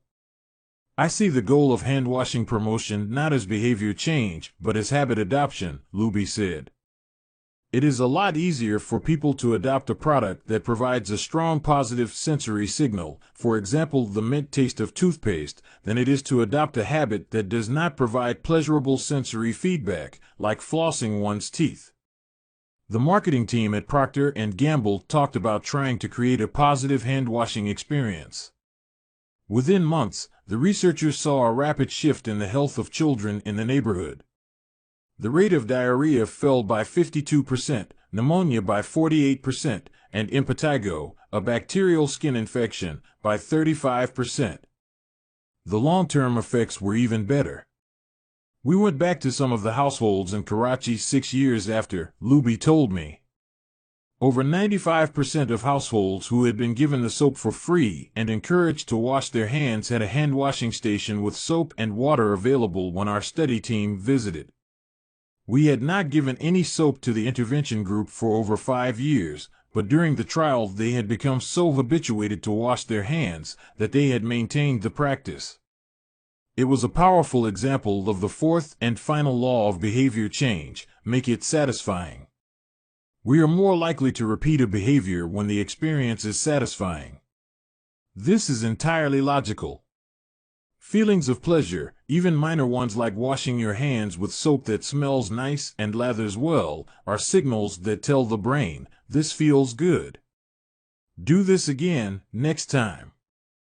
Pleasure teaches your brain that a behavior is worth remembering and repeating. Take the story of chewing gum. Chewing gum had been sold commercially throughout the 1800s, but it wasn't until Wrigley launched in 1891 that it became a worldwide habit. Early versions were made from relatively bland resins, chewy, but not tasty. Wrigley revolutionized the industry by adding flavors like spearmint and juicy fruit, which made the product flavorful and fun to use. Then they went a step further and began pushing chewing gum as a pathway to a clean mouth. Advertisements told readers to refresh your taste. Tasty flavors and the feeling of a fresh mouth provided little bits of immediate reinforcement and made the product satisfying to use. Consumption skyrocketed, and Wrigley became the largest chewing gum company in the world. Toothpaste had a similar trajectory. Manufacturers enjoyed great success when they added flavors like spearmint, peppermint, and cinnamon to their products. These flavors don't improve the effectiveness of toothpaste. They simply create a clean mouth feel and make the experience of brushing your teeth more pleasurable. My wife actually stopped using Sensodyne because she didn't like the aftertaste. She switched to a brand with a stronger mint flavor, which proved to be more satisfying. Conversely, if an experience is not satisfying, we have little reason to repeat it. In my research, I came across the story of a woman who had a narcissistic relative who drove her nuts. In an attempt to spend less time with this egomaniac, she acted as dull and as boring as possible whenever he was around. Within a few encounters, he started avoiding her because he found her so uninteresting. Stories like these are evidence of the cardinal rule of behavior change: what is rewarded is repeated. What is punished is avoided. You learn what to do in the future based on what you were rewarded for doing, or punished for doing, in the past. Positive emotions cultivate habits. Negative emotions destroy them. The first 3 laws of behavior change: make it obvious, make it attractive, and make it easy, increase the odds that a behavior will be performed this time. The 4th law of behavior change, make it satisfying, increases the odds that a behavior will be repeated next time. It completes the habit loop. But there is a trick. We are not looking for just any type of satisfaction. We are looking for immediate satisfaction. The mismatch between immediate and delayed rewards. Imagine you're an animal roaming the plains of Africa, a giraffe, or an elephant or a lion. On any given day, most of your decisions have an immediate impact. You are always thinking about what to eat or where to sleep or how to avoid a predator. You are constantly focused on the present or the very near future. You live in what scientists call an immediate return environment because your actions instantly deliver clear and immediate outcomes. Now switch back to your human self. In modern society, many of the choices you make today will not benefit you immediately. If you do a good job at work, you'll get a paycheck in a few weeks. If you exercise today, perhaps you won't be overweight next year. If you save money now, maybe you'll have enough for retirement decades from now. You live in what scientists call a delayed return environment because you can work for years before your actions deliver the intended payoff. The human brain did not evolve for life in a delayed return environment. The earliest remains of modern humans, known as Homo sapiens sapiens, are approximately 200,000 years old. These were the first humans to have a brain relatively similar to ours. In particular, the neocortex, the newest part of the brain and the region responsible for higher functions like language, was roughly the same size 200,000 years ago as today. You are walking around with the same hardware as your Paleolithic ancestors. It is only recently, during the last 500 years or so, that society has shifted to a predominantly delayed return environment. Compared to the age of the brain, modern society is brand new. In the last 100 years, we have seen the rise of the car, the airplane, the television, the personal computer, the internet, the smartphone, and Beyoncé. The world has changed much in recent years, but human nature has changed little. Similar to other animals on the African savanna, our ancestors spent their days responding to grave threats, securing the next meal, and taking shelter from a storm. It made sense to place a high value on instant gratification. The distant future was less of a concern. And after thousands of generations in an immediate return environment, our brains evolved to prefer quick payoffs to long-term ones. Behavioral economists refer to this tendency as time inconsistency. That is, the way your brain evaluates rewards is inconsistent across time. You value the present more than the future. Usually, this tendency serves us well. A reward that is certain right now is typically worth more than one that is merely possible in the future. But occasionally, our bias toward instant gratification causes problems. Why would someone smoke if they know it increases the risk of lung cancer? Why would someone overeat when they know it increases their risk of obesity? Why would someone have unsafe sex if they know it can result in sexually transmitted disease? Once you understand how the brain prioritizes rewards, the answers become clear. The consequences of bad habits are delayed while the rewards are immediate. Smoking might kill you in 10 years, but it reduces stress and eases your nicotine cravings now. Overeating is harmful in the long run but appetizing in the moment. Sex, safe or not, provides pleasure right away. Disease and infection won't show up for days or weeks, even years. Every habit produces multiple outcomes across time. Unfortunately, these outcomes are often misaligned. With our bad habits, the immediate outcome usually feels good, but the ultimate outcome feels bad. With good habits, it is the reverse. The immediate outcome is unenjoyable, but the ultimate outcome feels good. The French economist Frédéric Bastiat explained the problem clearly when he wrote, "It almost always happens that when the immediate consequence is favorable, the later consequences are disastrous, and vice versa." Often, the sweeter the first fruit of a habit, the more bitter are its later fruits. Put another way, the costs of your good habits are in the present. The costs of your bad habits are in the future. The brain's tendency to prioritize the present moment means you can't rely on good intentions. When you make a plan to lose weight, write a book, or learn a language, you are actually making plans for your future self. And when you envision what you want your life to be like, it is easy to see the value in taking actions with long-term benefits. We all want better lives for our future selves. However, when the moment of decision arrives, instant gratification usually wins. You are no longer making a choice for future you, who dreams of being fitter or wealthier or happier. You are choosing for present you, who wants to be full, pampered, and entertained. As a general rule, the more immediate pleasure you get from an action, the more strongly you should question whether it aligns with your long-term goals, with a fuller understanding of what causes our brain to repeat some behaviors and avoid others. Let's update the cardinal rule of behavior change. What is immediately rewarded is repeated. What is immediately punished is avoided. Our preference for instant gratification reveals an important truth about success. Because of how we are wired, most people will spend all day chasing quick hits of satisfaction.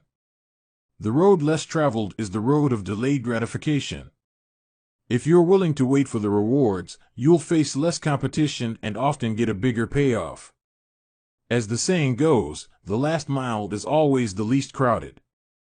This is precisely what research has shown. People who are better at delaying gratification have higher SAT scores, lower levels of substance abuse, lower likelihood of obesity, better responses to stress, and superior social skills. We've all seen this play out in our own lives. If you delay watching television and get your homework done, you'll generally learn more and get better grades. If you don't buy desserts and chips at the store, you'll often eat healthier food when you get home. At some point, success in nearly every field requires you to ignore an immediate reward in favor of a delayed reward. Here's the problem: most people know that delaying gratification is the wise approach. They want the benefits of good habits, to be healthy, productive, at peace.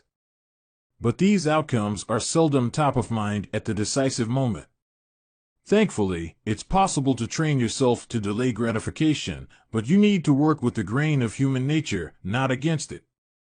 The best way to do this is to add a little bit of immediate pleasure to the habits that pay off in the long run and a little bit of immediate pain to ones that don't. How to turn instant gratification to your advantage. The vital thing in getting a habit to stick is to feel successful, even if it's in a small way. The feeling of success is a signal that your habit paid off and that the work was worth the effort. In a perfect world, the reward for a good habit is the habit itself. In the real world, good habits tend to feel worthwhile only after they have provided you with something. Early on, it's all sacrifice. You've gone to the gym a few times, but you're not stronger or fitter or faster, at least, not in any noticeable sense. It's only months later, once you shed a few pounds or your arms gain some definition, that it becomes easier to exercise for its own sake. In the beginning, you need a reason to stay on track. This is why immediate rewards are essential. They keep you excited while the delayed rewards accumulate in the background. What we're really talking about here, when we're discussing immediate rewards, is the ending of a behavior. The ending of any experience is vital because we tend to remember it more than other phases. You want the ending of your habit to be satisfying. The best approach is to use reinforcement, which refers to the process of using an immediate reward to increase the rate of a behavior. Habit stacking, which we covered in Chapter 5, ties your habit to an immediate cue, which makes it obvious when to start. Reinforcement ties your habit to an immediate reward, which makes it satisfying when you finish. Immediate reinforcement can be especially helpful when dealing with habits of avoidance, which are behaviors you want to stop doing. It can be challenging to stick with habits like no frivolous purchases or no alcohol this month because nothing happens when you skip happy hour drinks or don't buy that pair of shoes. It can be hard to feel satisfied when there is no action in the first place. All you're doing is resisting temptation, and there isn't much satisfying about that. One solution is to turn the situation on its head. You want to make avoidance visible. Open a savings account and label it for something you want, maybe leather jacket. Whenever you pass on a purchase, put the same amount of money in the account. Skip your morning latte? Transfer $5. Pass on another month of Netflix? Move $10 over. It's like creating a loyalty program for yourself. The immediate reward of seeing yourself save money toward the leather jacket feels a lot better than being deprived. You are making it satisfying to do nothing. One of my readers and his wife used a similar setup. They wanted to stop eating out so much and start cooking together more. They labeled their savings account Trip to Europe. Whenever they skipped going out to eat, they transferred $50 into the account. At the end of the year, they put the money toward the vacation. It is worth noting that it is important to select short-term rewards that reinforce your identity rather than ones that conflict with it. Buying a new jacket is fine if you're trying to lose weight or read more books, but it doesn't work if you're trying to budget and save money.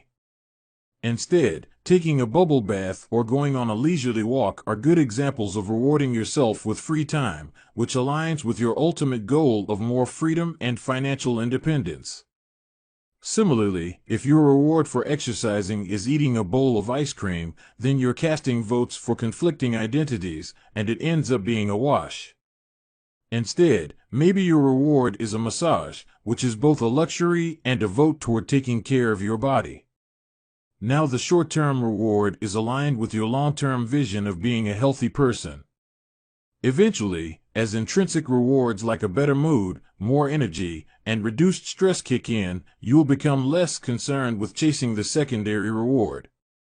The identity itself becomes the reinforcer. You do it because it's who you are and it feels good to be you. The more a habit becomes part of your life, the less you need outside encouragement to follow through. Incentives can start a habit. Identity sustains a habit. That said, it takes time for the evidence to accumulate and a new identity to emerge. Immediate reinforcement helps maintain motivation in the short term while you're waiting for the long-term rewards to arrive. In summary, a habit needs to be enjoyable for it to last. Simple bits of reinforcement, like soap that smells great or toothpaste that has a refreshing mint flavor or seeing $50 hit your savings account, can offer the immediate pleasure you need to enjoy a habit. And change is easy when it is enjoyable. Chapter Summary. The fourth law of behavior change is make it satisfying. We are more likely to repeat a behavior when the experience is satisfying. The human brain evolved to prioritize immediate rewards over delayed rewards. The cardinal rule of behavior change: what is immediately rewarded is repeated. What is immediately punished is avoided. To get a habit to stick, you need to feel immediately successful, even if it's in a small way. The first three laws of behavior change, make it obvious, make it attractive, and make it easy, increase the odds that a behavior will be performed this time. The fourth law of behavior change, make it satisfying, increases the odds that a behavior will be repeated next time. Chapter 16. How to stick with good habits every day. In 1993, a bank in Abbotsford, Canada, hired a 23-year-old stockbroker named Trent Dersmid. Abbotsford was a relatively small suburb, tucked away in the shadow of nearby Vancouver, where most of the big business deals were being made. Given the location, and the fact that Dersmid was a rookie, nobody expected too much of him. But he made brisk progress thanks to a simple daily habit. Dersmid began each morning with 2 jars on his desk. One was filled with 120 paper clips. The other was empty. As soon as he settled in each day, he would make a sales call. Immediately after, he would move 1 paper clip from the full jar to the empty jar, and the process would begin again.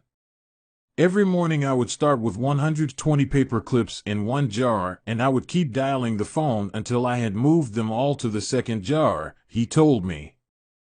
Within 18 months, Dersmid was bringing in $5 million to the firm.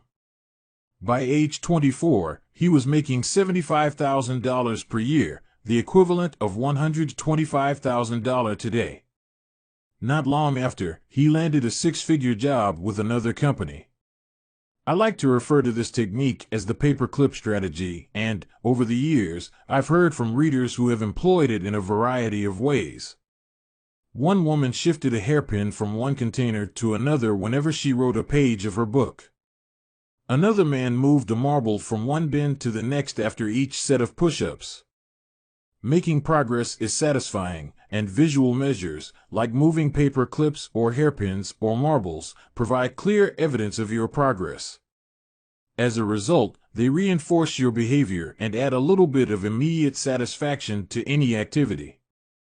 Visual measurement comes in many forms: food journals, workout logs, loyalty punch cards, the progress bar on a software download, even the page numbers in a book. But perhaps the best way to measure your progress is with a habit tracker. How to keep your habits on track. A habit tracker is a simple way to measure whether you did a habit. The most basic format is to get a calendar and cross off each day you stick with your routine. For example, if you meditate on Monday, Wednesday, and Friday, each of those dates gets an X. As time rolls by, the calendar becomes a record of your habit streak. Countless people have tracked their habits, but perhaps the most famous was Benjamin Franklin. Beginning at age 20, Franklin carried a small booklet everywhere he went and used it to track 13 personal virtues. This list included goals like lose no time, be always employed in something useful, and avoid trifling conversation. At the end of each day, Franklin would open his booklet and record his progress. Jerry Seinfeld reportedly uses a habit tracker to stick with his streak of writing jokes. In the documentary Comedian, he explains that his goal is simply to never break the chain of writing jokes every day. In other words, he is not focused on how good or bad a particular joke is or how inspired he feels. He is simply focused on showing up and adding to his streak. Don't break the chain is a powerful mantra. Don't break the chain of sales calls and you'll build a successful book of business. Don't break the chain of workouts and you'll get fit faster than you'd expect. Don't break the chain of creating every day and you will end up with an impressive portfolio. Habit tracking is powerful because it leverages multiple laws of behavior change. It simultaneously makes a behavior obvious, attractive, and satisfying. Let's break down each one. Benefit number 1, habit tracking is obvious. Recording your last action creates a trigger that can initiate your next one. Habit tracking naturally builds a series of visual cues like the streak of X's on your calendar or the list of meals in your food log. When you look at the calendar and see your streak, you'll be reminded to act again. Research has shown that people who track their progress on goals like losing weight, quitting smoking, and lowering blood pressure are all more likely to improve than those who don't. One study of more than 1,600 people found that those who kept a daily food log lost twice as much weight as those who did not. The mere act of tracking a behavior can spark the urge to change it. Habit tracking also keeps you honest. Most of us have a distorted view of our own behavior. We think we act better than we do. Measurement offers one way to overcome our blindness to our own behavior and notice what's really going on each day.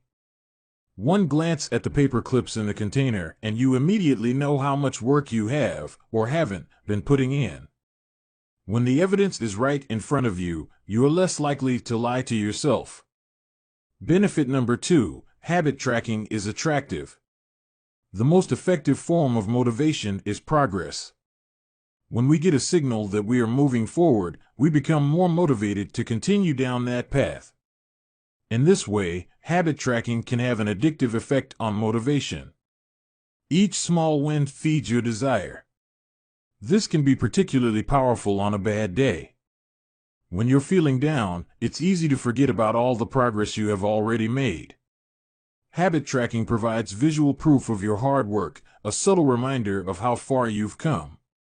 Plus, the empty square you see each morning can motivate you to get started because you don't want to lose your progress by breaking the streak. Benefit number 3, habit tracking is satisfying. This is the most crucial benefit of all. Tracking can become its own form of reward. It is satisfying to cross an item off your to-do list, to complete an entry in your workout log, or to mark an X on the calendar. It feels good to watch your results grow, the size of your investment portfolio, the length of your book manuscript, and if it feels good, then you're more likely to endure. Habit tracking also helps keep your eye on the ball. You're focused on the process rather than the result. You're not fixated on getting six-pack abs, you're just trying to keep the streak alive and become the type of person who doesn't miss workouts. In summary, habit tracking, 1. Creates a visual cue that can remind you to act. 2. Is inherently motivating because you see the progress you are making and don't want to lose it. And 3. Feels satisfying whenever you record another successful instance of your habit. Furthermore, habit tracking provides visual proof that you are casting votes for the type of person you wish to become, which is a delightful form of immediate and intrinsic gratification. Asterisk, you may be wondering, if habit tracking is so useful, why have I waited so long to talk about it? Despite all the benefits, I've left this discussion until now for a simple reason: many people resist the idea of tracking and measuring.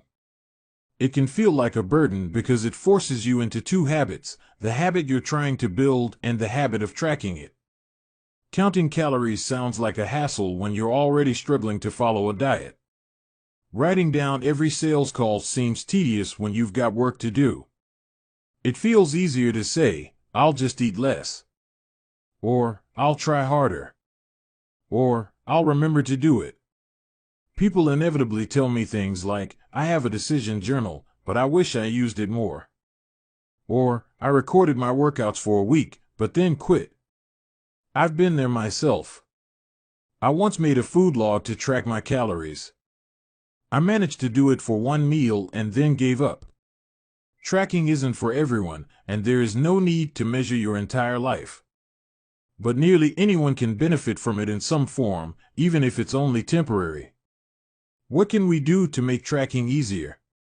First, whenever possible, measurement should be automated. You'll probably be surprised by how much you're already tracking without knowing it. Your credit card statement tracks how often you go out to eat. Your Fitbit registers how many steps you take and how long you sleep. Your calendar records how many new places you travel to each year. Once you know where to get the data, add a note to your calendar to review it each week or each month, which is more practical than tracking it every day. Second, manual tracking should be limited to your most important habits. It is better to consistently track one habit than to sporadically track 10. Finally, record each measurement immediately after the habit occurs. The completion of the behavior is the cue to write it down. This approach allows you to combine the habit stacking method mentioned in Chapter 5 with habit tracking. The habit stacking plus habit tracking formula is: after current habit, I will track my habit. After I hang up the phone from a sales call, I will move one paper clip over. After I finish each set at the gym, I will record it in my workout journal. After I put my plate in the dishwasher, I will write down what I ate. These tactics can make tracking your habits easier. Even if you aren't the type of person who enjoys recording your behavior, I think you'll find a few weeks of measurements to be insightful. It's always interesting to see how you've actually been spending your time. That said, every habit streak ends at some point. And, more important than any single measurement, is having a good plan for when your habits slide off track. How to recover quickly when your habits break down. No matter how consistent you are with your habits, it is inevitable that life will interrupt you at some point. Perfection is not possible. Before long, an emergency will pop up, you get sick or you have to travel for work or your family needs a little more of your time. Whenever this happens to me, I try to remind myself of a simple rule: never miss twice. If I miss one day, I try to get back into it as quickly as possible. Missing one workout happens, but I'm not going to miss 2 in a row. Maybe I'll eat an entire pizza, but I'll follow it up with a healthy meal. I can't be perfect, but I can avoid a second lapse. As soon as one streak ends, I get started on the next one. The first mistake is never the one that ruins you. It is the spiral of repeated mistakes that follows. Missing once is an accident. Missing twice is the start of a new habit. This is a distinguishing feature between winners and losers. Anyone can have a bad performance, a bad workout, or a bad day at work. But when successful people fail, they rebound quickly. The breaking of a habit doesn't matter if the reclaiming of it is fast. I think this principle is so important that I'll stick to it even if I can't do a habit as well or as completely as I would like. Too often, we fall into an all-or-nothing cycle with our habits. The problem is not slipping up. The problem is thinking that if you can't do something perfectly, then you shouldn't do it at all. You don't realize how valuable it is to just show up on your bad, or busy, days. Lost days hurt you more than successful days help you. If you start with $100, then a 50% gain will take you to $150. But you only need a 33% loss to take you back to $100. In other words, avoiding a 33% loss is just as valuable as achieving a 50% gain. As Charlie Munger says, the first rule of compounding, never interrupt it unnecessarily. This is why the bad workouts are often the most important ones. Sluggish days and bad workouts maintain the compound gains you accrued from previous good days. Simply doing something, 10 squats, 5 sprints, a push-up, anything really, is huge. Don't put up a zero. Don't let losses eat into your compounding. Furthermore, it's not always about what happens during the workout. It's about being the type of person who doesn't miss workouts. It's easy to train when you feel good, but it's crucial to show up when you don't feel like it, even if you do less than you hope. Going to the gym for 5 minutes may not improve your performance, but it reaffirms your identity. The all-or-nothing cycle of behavior change is just one pitfall that can derail your habits. Another potential danger, especially if you are using a habit tracker, is measuring the wrong thing. Knowing when, and when not, to track a habit. Say you're running a restaurant and you want to know if your chef is doing a good job. One way to measure success is to track how many customers pay for a meal each day. If more customers come in, the food must be good. If fewer customers come in, something must be wrong. However, this one measurement, daily revenue, only gives a limited picture of what's really going on. Just because someone pays for a meal doesn't mean they enjoy the meal. Even dissatisfied customers are unlikely to dine and dash. In fact, if you're only measuring revenue, the food might be getting worse, but you're making up for it with marketing or discounts or some other method. Instead, it may be more effective to track how many customers finish their meal or perhaps the percentage of customers who leave a generous tip. The dark side of tracking a particular behavior is that we become driven by the number rather than the purpose behind it. If your success is measured by quarterly earnings, you will optimize sales, revenue, and accounting for quarterly earnings. If your success is measured by a lower number on the scale, you will optimize for a lower number on the scale, even if that means embracing crash diets, juice cleanses, and fat loss pills. The human mind wants to win whatever game is being played. This pitfall is evident in many areas of life. We focus on working long hours instead of getting meaningful work done. We care more about getting 10,000 steps than we do about being healthy. We teach for standardized tests instead of emphasizing learning, curiosity, and critical thinking. In short, we optimize for what we measure. When we choose the wrong measurement, we get the wrong behavior. This is sometimes referred to as Goodhart's law. Named after the economist Charles Goodhart, the principle states, when a measure becomes a target, it ceases to be a good measure. Measurement is only useful when it guides you and adds context to a larger picture, not when it consumes you. Each number is simply one piece of feedback in the overall system. In our data-driven world, we tend to overvalue numbers and undervalue anything ephemeral, soft, and difficult to quantify. We mistakenly think the factors we can measure are the only factors that exist. But just because you can measure something doesn't mean it's the most important thing. And just because you can't measure something doesn't mean it's not important at all. All of this to say, it's crucial to keep habit tracking in its proper place. It can feel satisfying to record a habit and track your progress, but the measurement is not the only thing that matters. Furthermore, there are many ways to measure progress, and sometimes it helps to shift your focus to something entirely different. This is why non-scale victories can be effective for weight loss. The number on the scale may be stubborn, so if you focus solely on that number, your motivation will sag. But you may notice that your skin looks better, or you wake up earlier, or your sex drive got a boost. All of these are valid ways to track your improvement. If you're not feeling motivated by the number on the scale, perhaps it's time to focus on a different measurement, one that gives you more signals of progress. No matter how you measure your improvement, habit tracking offers a simple way to make your habits more satisfying. Each measurement provides a little bit of evidence that you're moving in the right direction and a brief moment of immediate pleasure for a job well done. Chapter Summary. One of the most satisfying feelings is the feeling of making progress. A habit tracker is a simple way to measure whether you did a habit, like marking an X on a calendar. Habit trackers and other visual forms of measurement can make your habits satisfying by providing clear evidence of your progress. Don't break the chain. Try to keep your habit streak alive. Never miss twice. If you miss one day, try to get back on track as quickly as possible. Just because you can measure something doesn't mean it's the most important thing.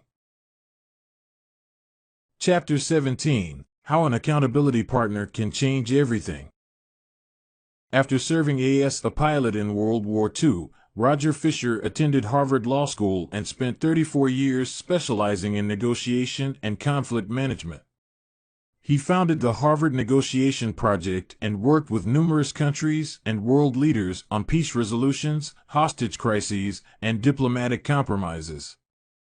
But it was in the 1970s and 1980s, as the threat of nuclear war escalated, that Fisher developed perhaps his most interesting idea.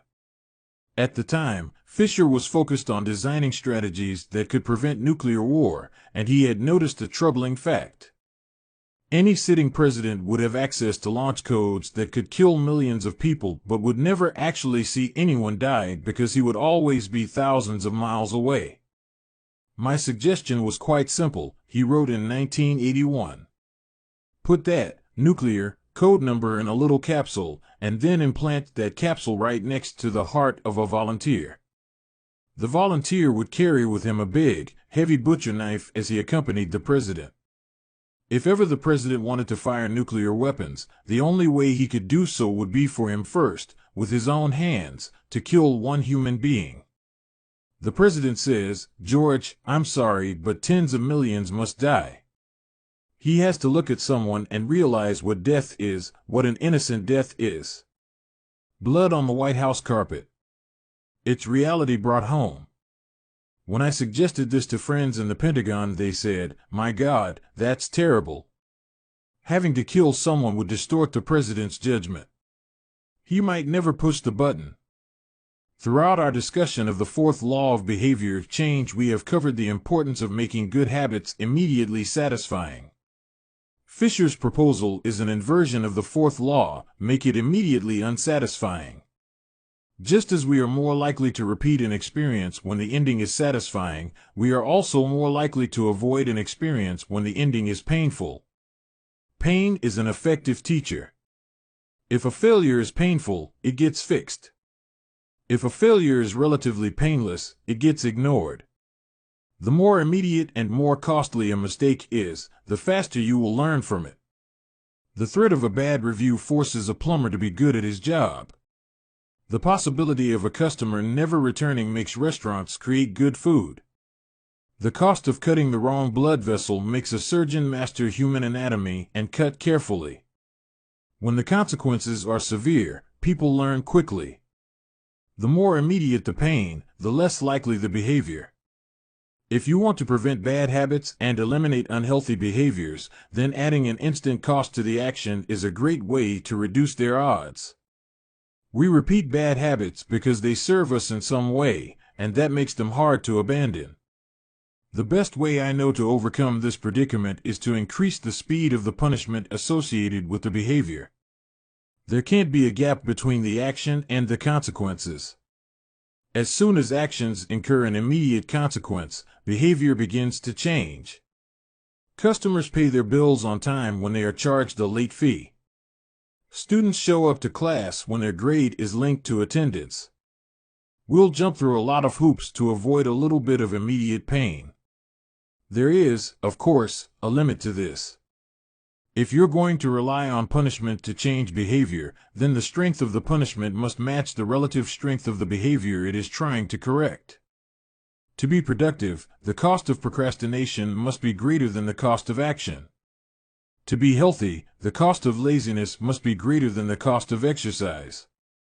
Getting fined for smoking in a restaurant or failing to recycle adds consequence to an action. Behavior only shifts if the punishment is painful enough and reliably enforced. In general, the more local, tangible, concrete, and immediate the consequence, the more likely it is to influence individual behavior. The more global, intangible, vague, and delayed the consequence, the less likely it is to influence individual behavior. Thankfully, there is a straightforward way to add an immediate cost to any bad habit. Create a habit contract.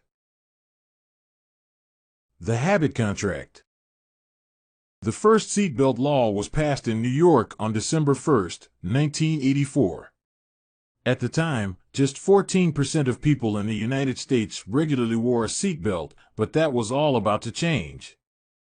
Within 5 years, over half of the nation had seatbelt laws. Today, wearing a seatbelt is enforceable by law in 49 of the 50 states.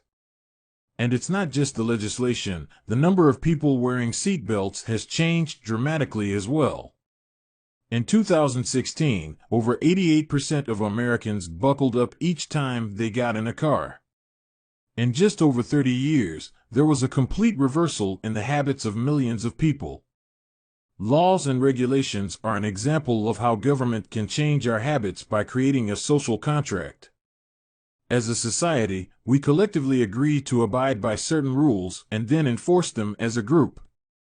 Whenever a new piece of legislation impacts behavior, seatbelt laws, banning smoking inside restaurants, mandatory recycling, it is an example of a social contract shaping our habits. The group agrees to act in a certain way, and if you don't follow along, you'll be punished. Just as governments use laws to hold citizens accountable, you can create a habit contract to hold yourself accountable. A habit contract is a verbal or written agreement in which you state your commitment to a particular habit and the punishment that will occur if you don't follow through. Then you find 1 or 2 people to act as your accountability partners and sign off on the contract with you. Brian Harris, an entrepreneur from Nashville, Tennessee, was the first person I saw put this strategy into action. Shortly after the birth of his son, Harris realized he wanted to shed a few pounds. He wrote up a habit contract between himself, his wife, and his personal trainer.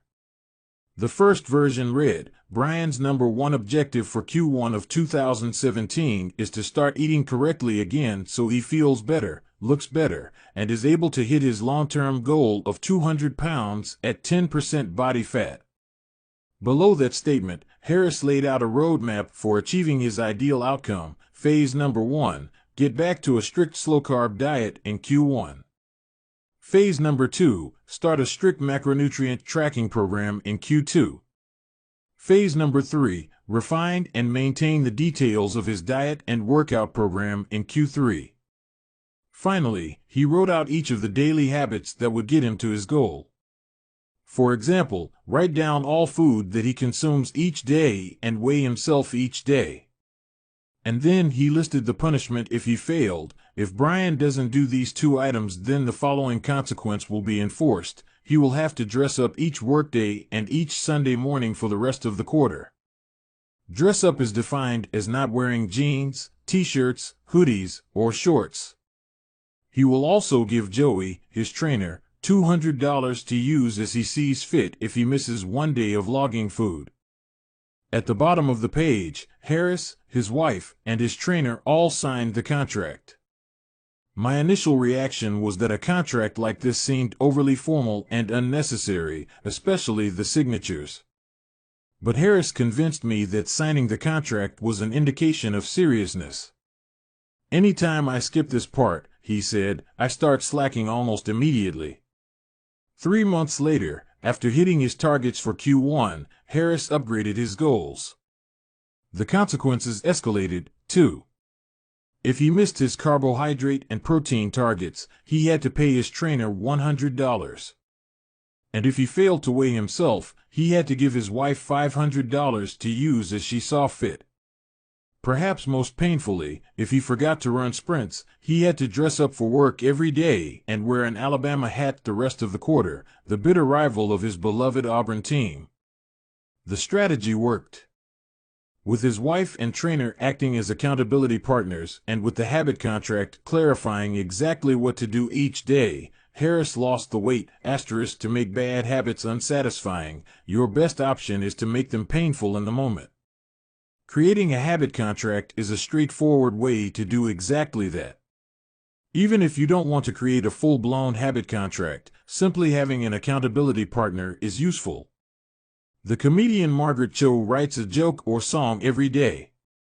She does the Song a Day challenge with a friend, which helps them both stay accountable. Knowing that someone is watching can be a powerful motivator. You are less likely to procrastinate or give up because there is an immediate cost.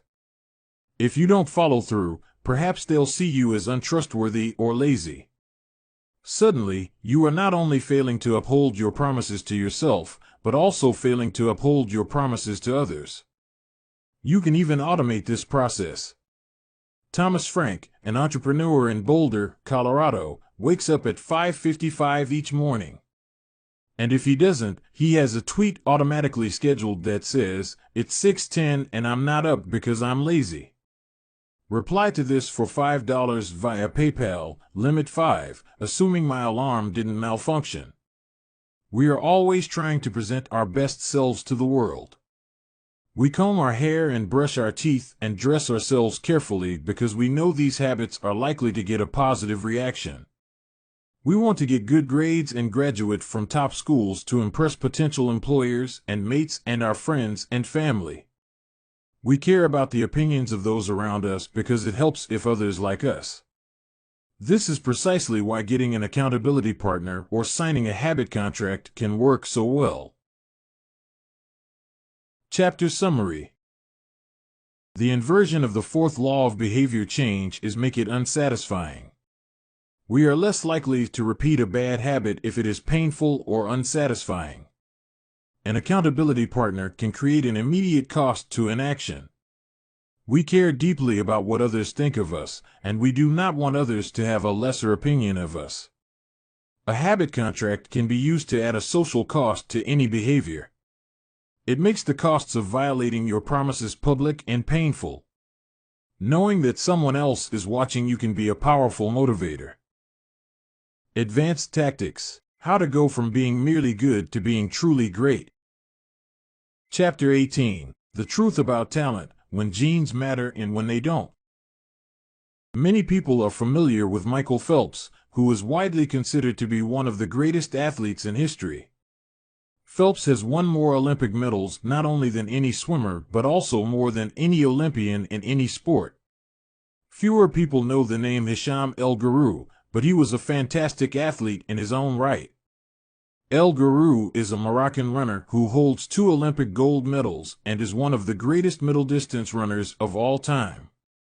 For many years, he held the world record in the mile, 1,500-meter, and 2,000-meter races. At the Olympic Games in Athens, Greece, in 2004, he won gold in the 1,500-meter and 5,000-meter races. These two athletes are wildly different in many ways. For starters, one competed on land and the other in water. But most notably, they differ significantly in height. El Guru is 5 feet, 9 inches tall. Phelps is 6 feet, 4 inches tall. Despite this 7-inch difference in height, the two men are identical in one respect. Michael Phelps and Hisham El Guru were the same length inseam on their pants. How is this possible? Phelps has relatively short legs for his height and a very long torso, the perfect build for swimming. El Guru has incredibly long legs and a short upper body, an ideal frame for distance running. Now, imagine if these world-class athletes were to switch sports. Given his remarkable athleticism, could Michael Phelps become an Olympic-caliber distance runner with enough training? It's unlikely. At peak fitness, Phelps weighed 194 pounds, which is 40% heavier than El Guru, who competed at an ultralight 138 pounds. Taller runners are heavier runners, and every extra pound is a curse when it comes to distance running. Against elite competition, Phelps would be doomed from the start. Similarly, El Guru might be one of the best runners in history, but it's doubtful he would ever qualify for the Olympics as a swimmer. Since 1976, the average height of Olympic gold medalists in the men's 1,500-meter run is 5 feet, 10 inches. In comparison, the average height of Olympic gold medalists in the men's 100-meter freestyle swim is 6 feet, 4 inches. Swimmers tend to be tall and have long backs and arms, which are ideal for pulling through the water. El Guru would be at a severe disadvantage before he ever touched the pool. The secret to maximizing your odds of success is to choose the right field of competition. This is just as true with habit change as it is with sports and business. Habits are easier to perform and more satisfying to stick with when they align with your natural inclinations and abilities. Like Michael Phelps in the pool or Hisham El Guru on the track, you want to play a game where the odds are in your favor. Embracing this strategy requires the acceptance of the simple truth that people are born with different abilities. Some people don't like to discuss this fact. On the surface, your genes seem to be fixed, and it's no fun to talk about things you cannot control. Plus, phrases like biological determinism makes it sound like certain individuals are destined for success and others doomed to failure. But this is a short-sighted view of the influence of genes on behavior. The strength of genetics is also their weakness. Genes cannot be easily changed, which means they provide a powerful advantage in favorable circumstances and a serious disadvantage in unfavorable circumstances. If you want to dunk a basketball, being 7 feet tall is very useful. If you want to perform a gymnastics routine, being 7 feet tall is a great hindrance. Our environment determines the suitability of our genes and the utility of our natural talents. When our environment changes, so do the qualities that determine success.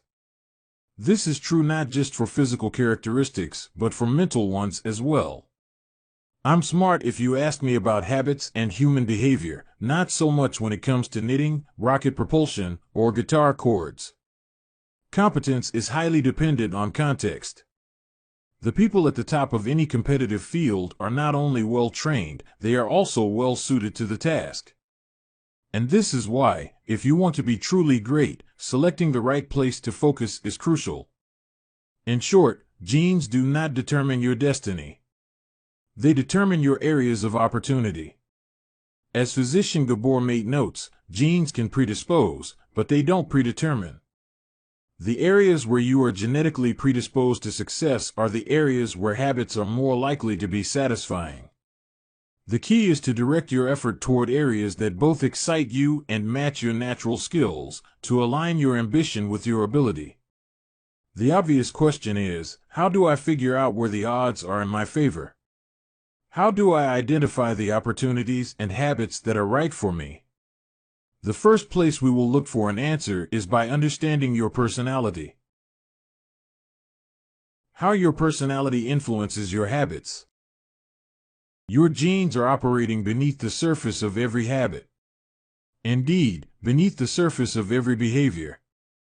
Genes have been shown to influence everything from the number of hours you spend watching television to your likelihood to marry or divorce to your tendency to get addicted to drugs, alcohol, or nicotine. There's a strong genetic component to how obedient or rebellious you are when facing authority, how vulnerable or resistant you are to stressful events, how proactive or reactive you tend to be, and even how captivated or bored you feel during sensory experiences like attending a concert. As Robert Plowman, a behavioral geneticist at King's College in London, told me, it is now at the point where we have stopped testing to see if traits have a genetic component because we literally can't find a single one that isn't influenced by our genes. Bundled together, your unique cluster of genetic traits predispose you to a particular personality.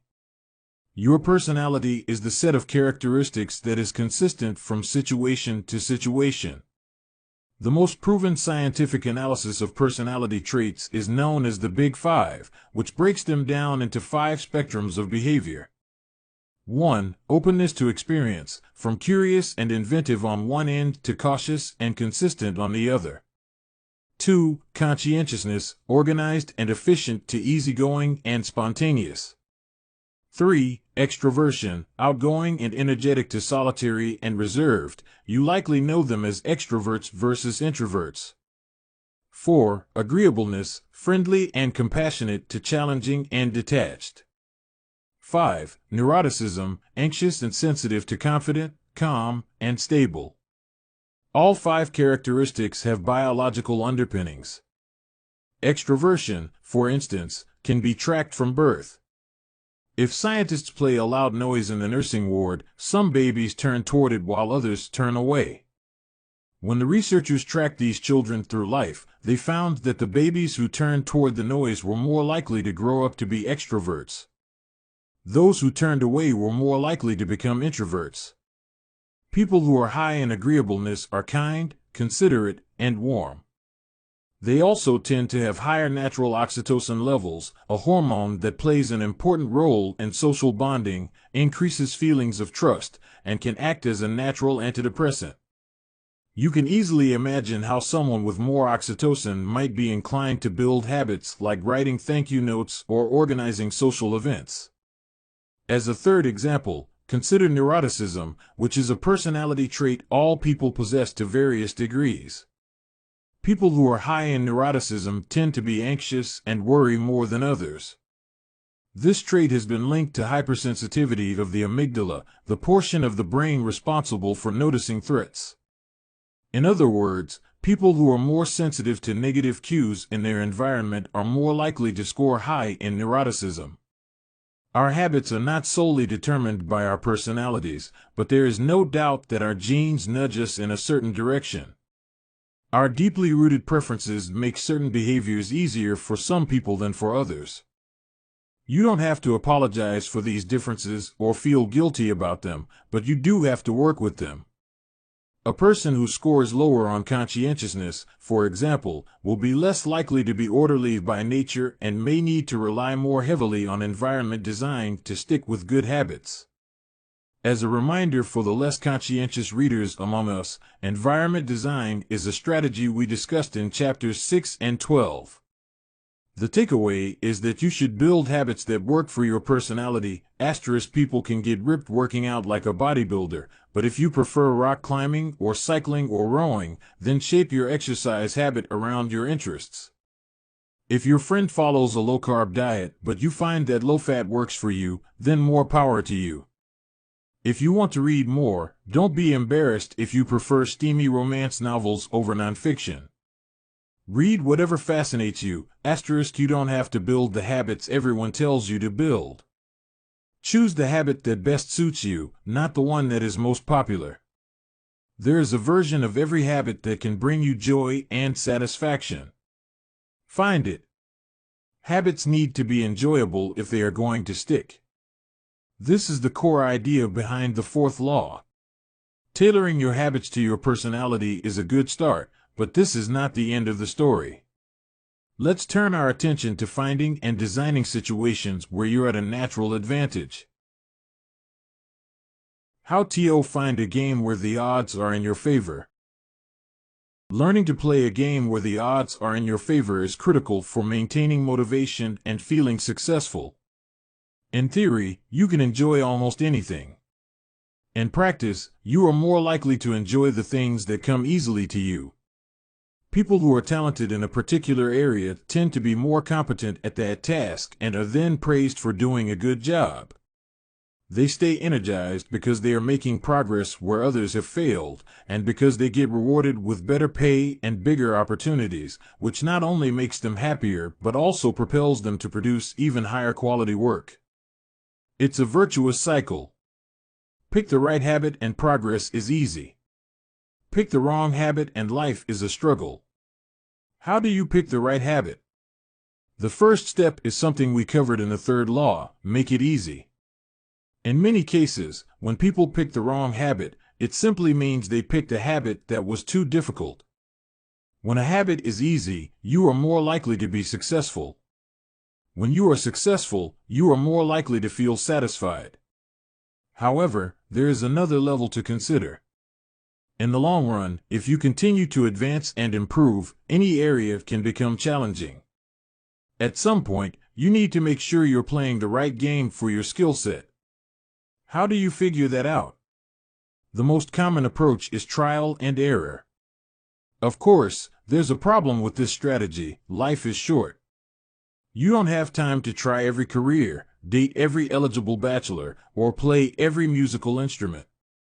Thankfully, there is an effective way to manage this conundrum, and it is known as the explore/exploit trade-off. In the beginning of a new activity, there should be a period of exploration. In relationships, it's called dating. In college, it's called the liberal arts. In business, it's called split testing. The goal is to try out many possibilities, research a broad range of ideas, and cast a wide net. After this initial period of exploration, shift your focus to the best solution you've found, but keep experimenting occasionally. The proper balance depends on whether you're winning or losing. If you are currently winning, you exploit, exploit, exploit. If you are currently losing, you continue to explore, explore, explore.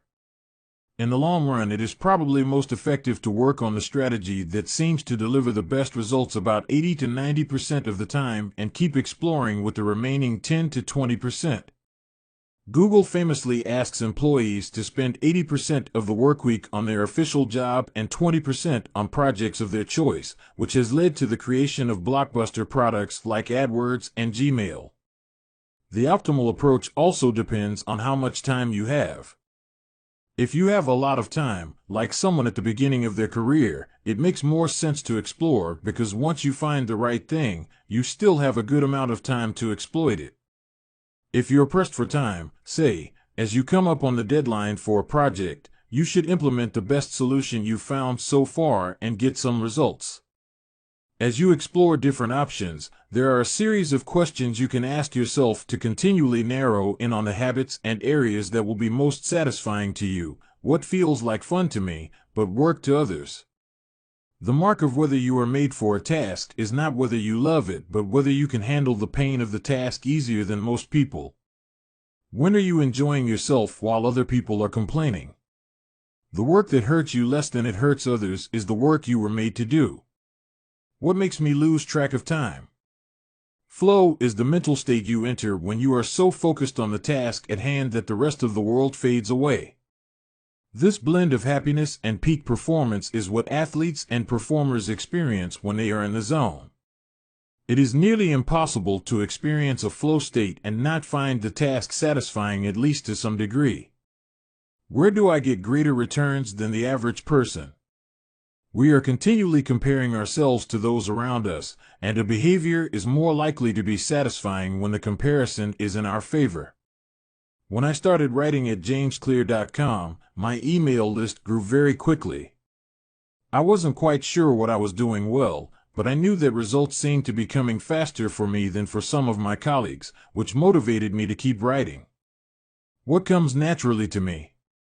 For just a moment, ignore what you have been taught. Ignore what society has told you. Ignore what others expect of you. Look inside yourself and ask, what feels natural to me?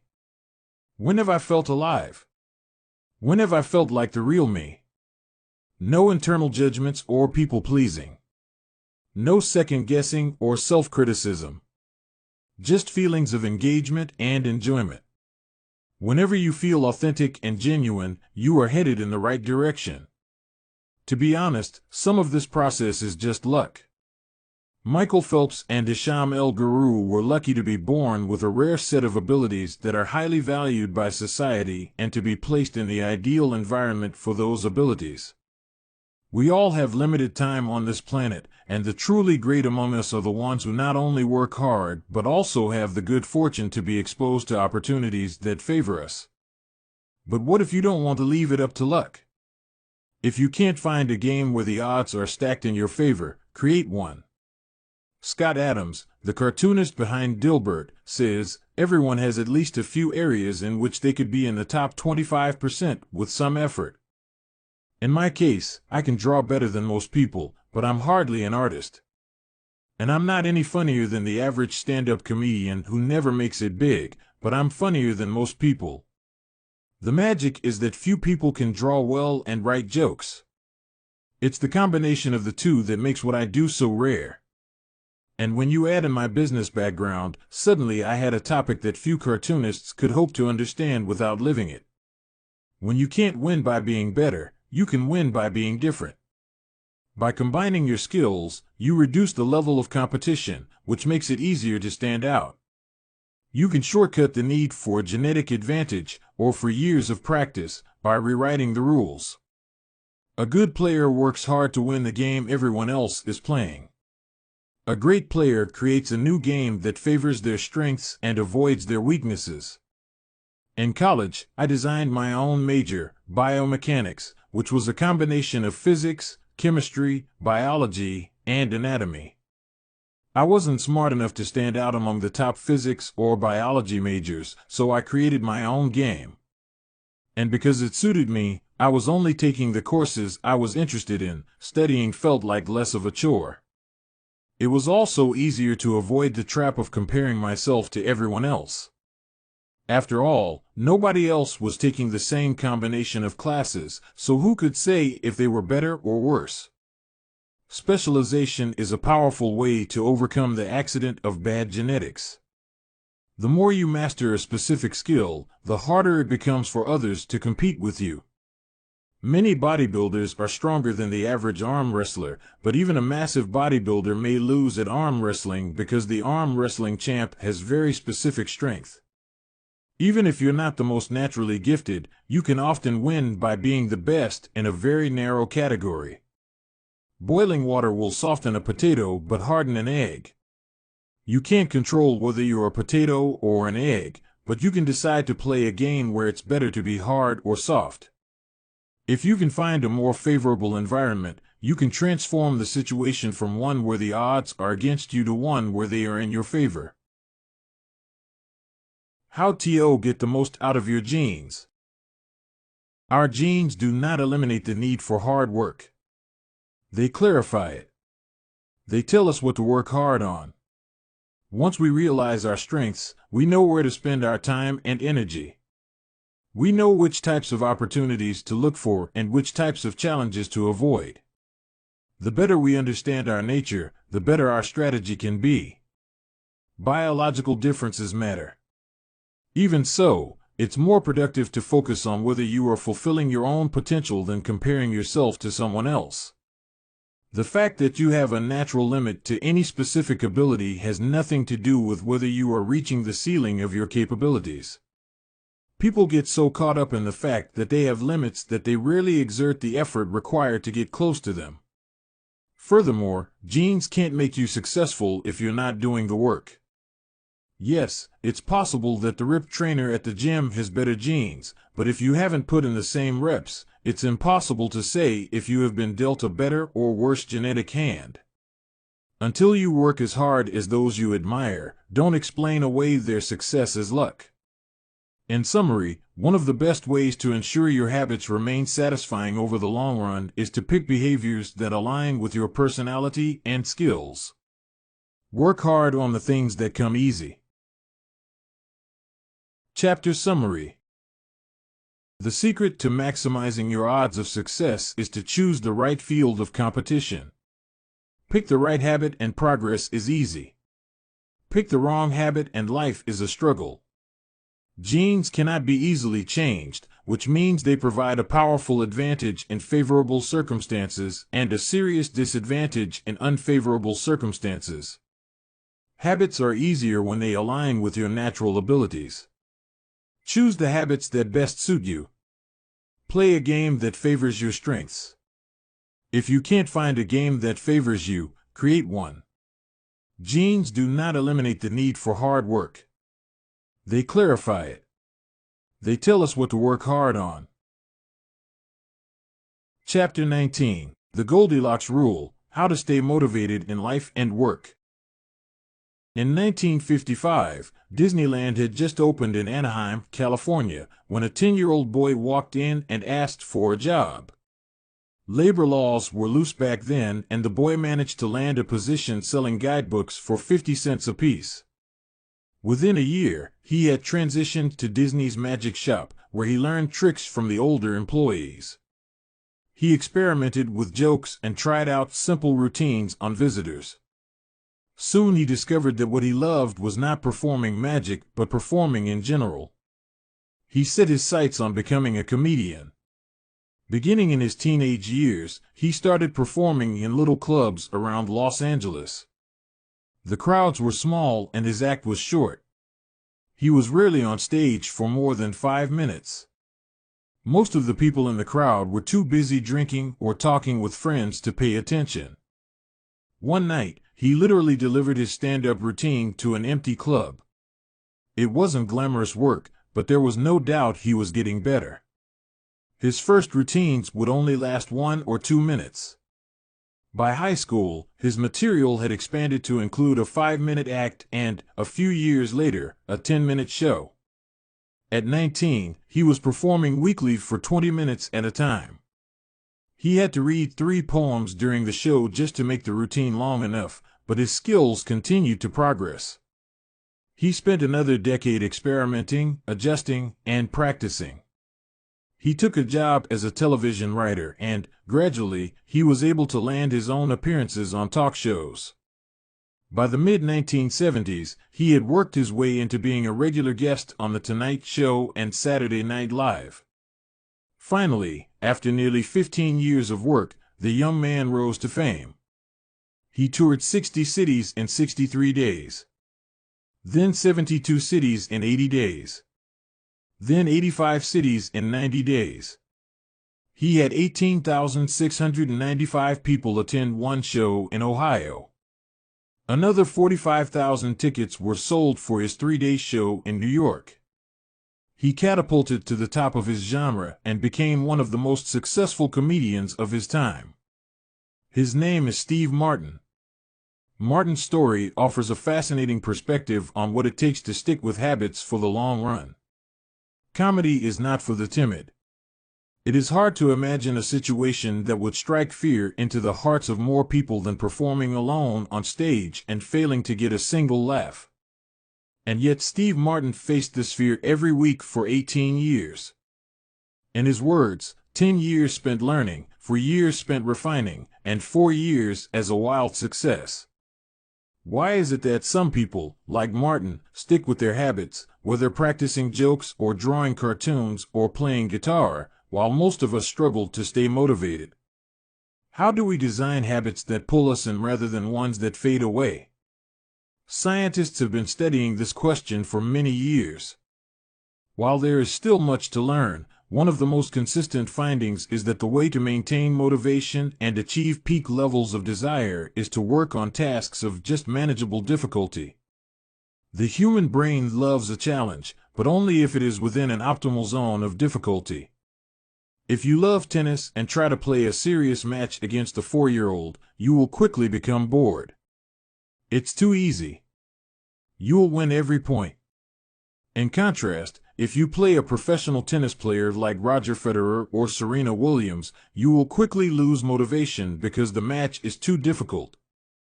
Now consider playing tennis against someone who is your equal. As the game progresses, you win a few points and you lose a few.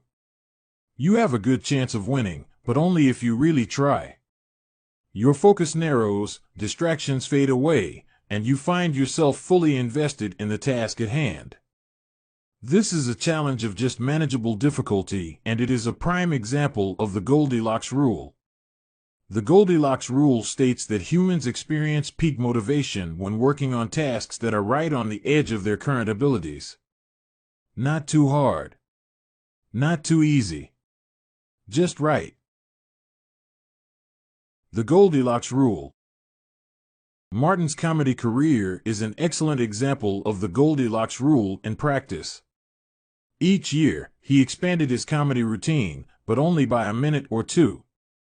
He was always adding new material, but he also kept a few jokes that were guaranteed to get laughs.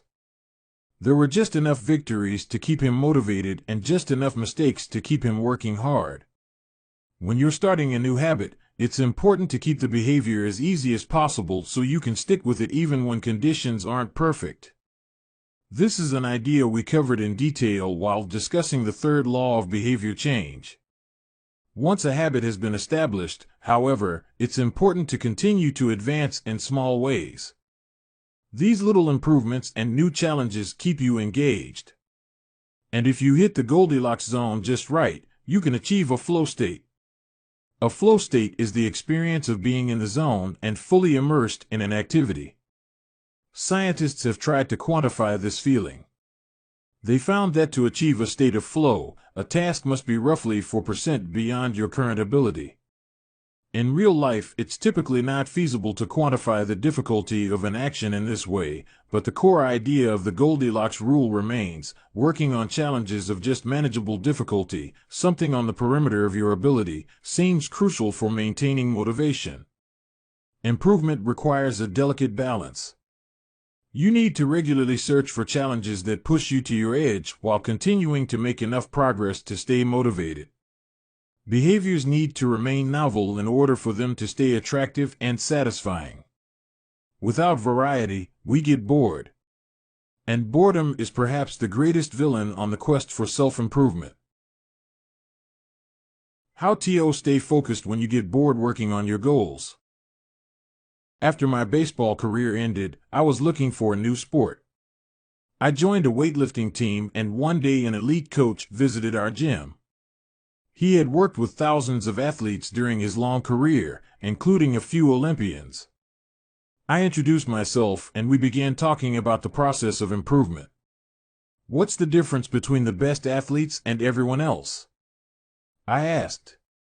What do the really successful people do that most don't? He mentioned the factors you might expect: genetics, luck, talent.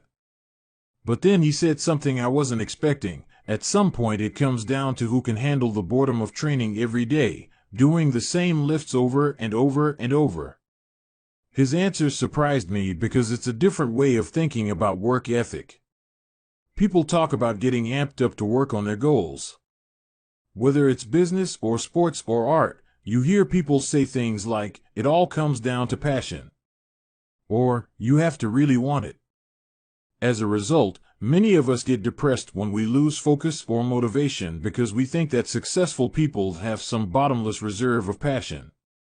But this coach was saying that really successful people feel the same lack of motivation as everyone else.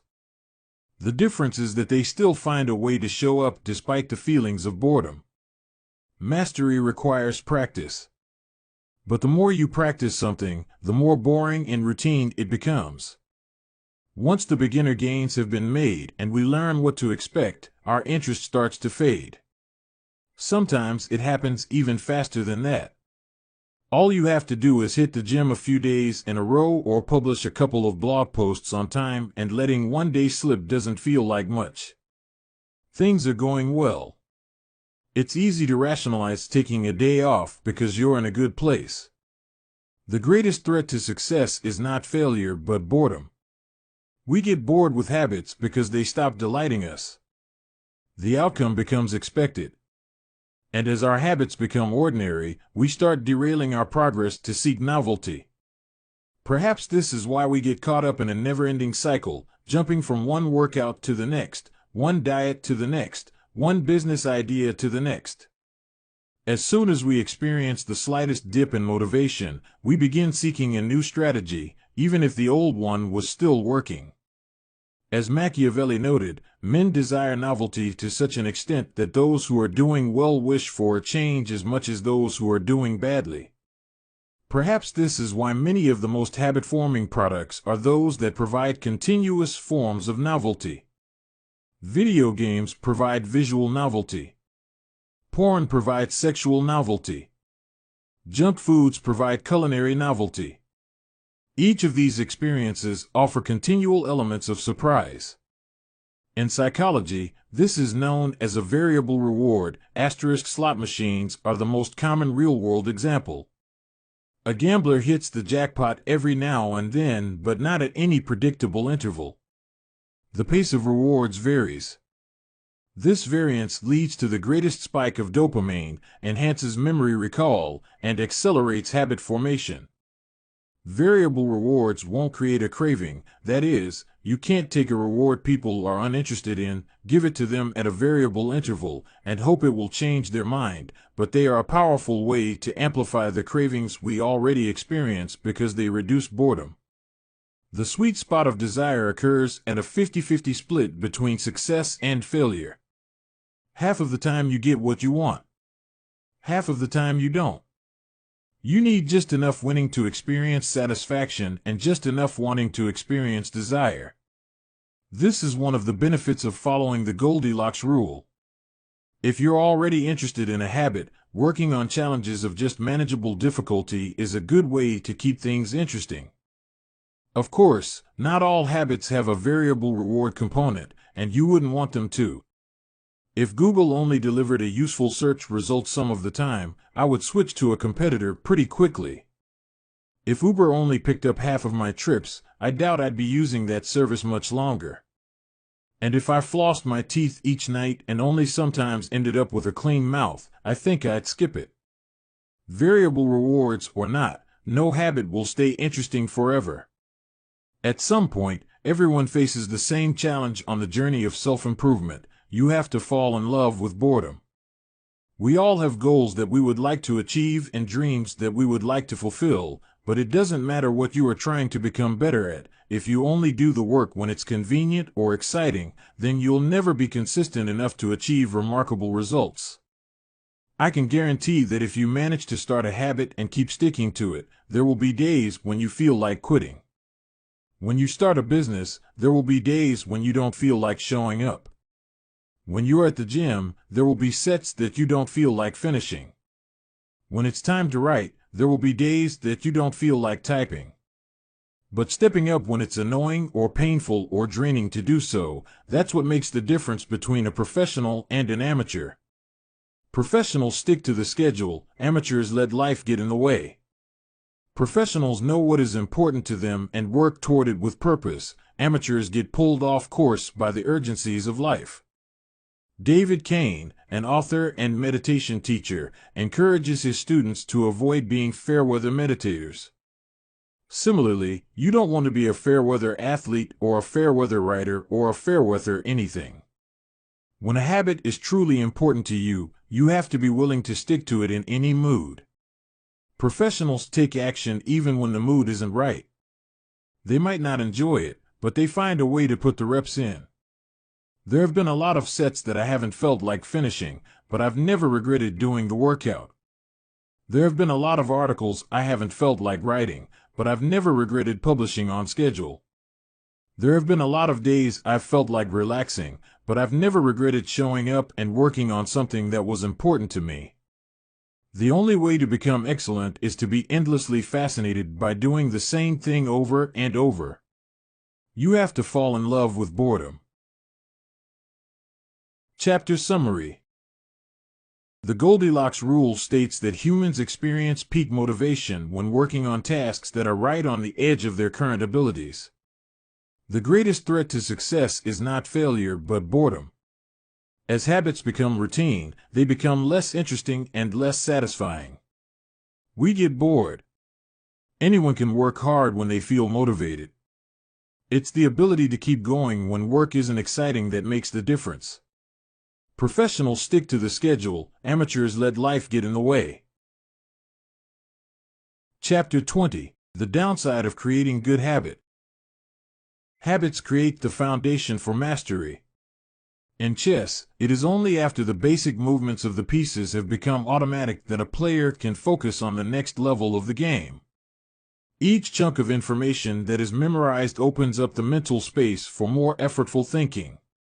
This is true for any endeavor. When you know the simple movements so well that you can perform them without thinking, you are free to pay attention to more advanced details.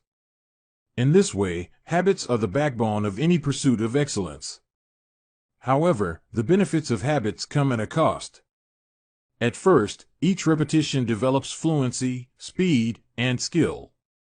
But then, as a habit becomes automatic, you become less sensitive to feedback. You fall into mindless repetition. It becomes easier to let mistakes slide. When you can do it good enough on autopilot, you stop thinking about how to do it better. The upside of habits is that we can do things without thinking. The downside of habits is that you get used to doing things a certain way and stop paying attention to little errors. You assume you're getting better because you're gaining experience. In reality, you are merely reinforcing your current habits, not improving them. In fact, some research has shown that once a skill has been mastered, there is usually a slight decline in performance over time. Usually, this minor dip in performance is no cause for worry. You don't need a system to continuously improve how well you brush your teeth or tie your shoes or make your morning cup of tea. With habits like these, good enough is usually good enough. The less energy you spend on trivial choices, the more you can spend it on what really matters. However, when you want to maximize your potential and achieve elite levels of performance, you need a more nuanced approach. You can't repeat the same things blindly and expect to become exceptional. Habits are necessary, but not sufficient for mastery. What you need is a combination of automatic habits and deliberate practice. Habits plus deliberate practice equals mastery. To become great, certain skills do need to become automatic.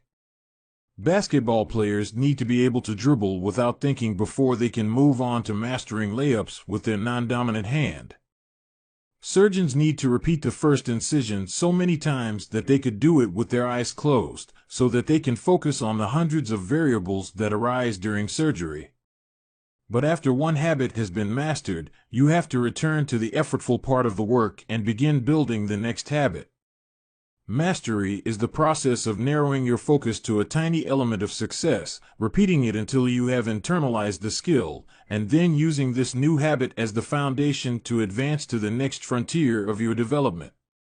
Old tasks become easier the second time around, but it doesn't get easier overall because now you're pouring your energy into the next challenge.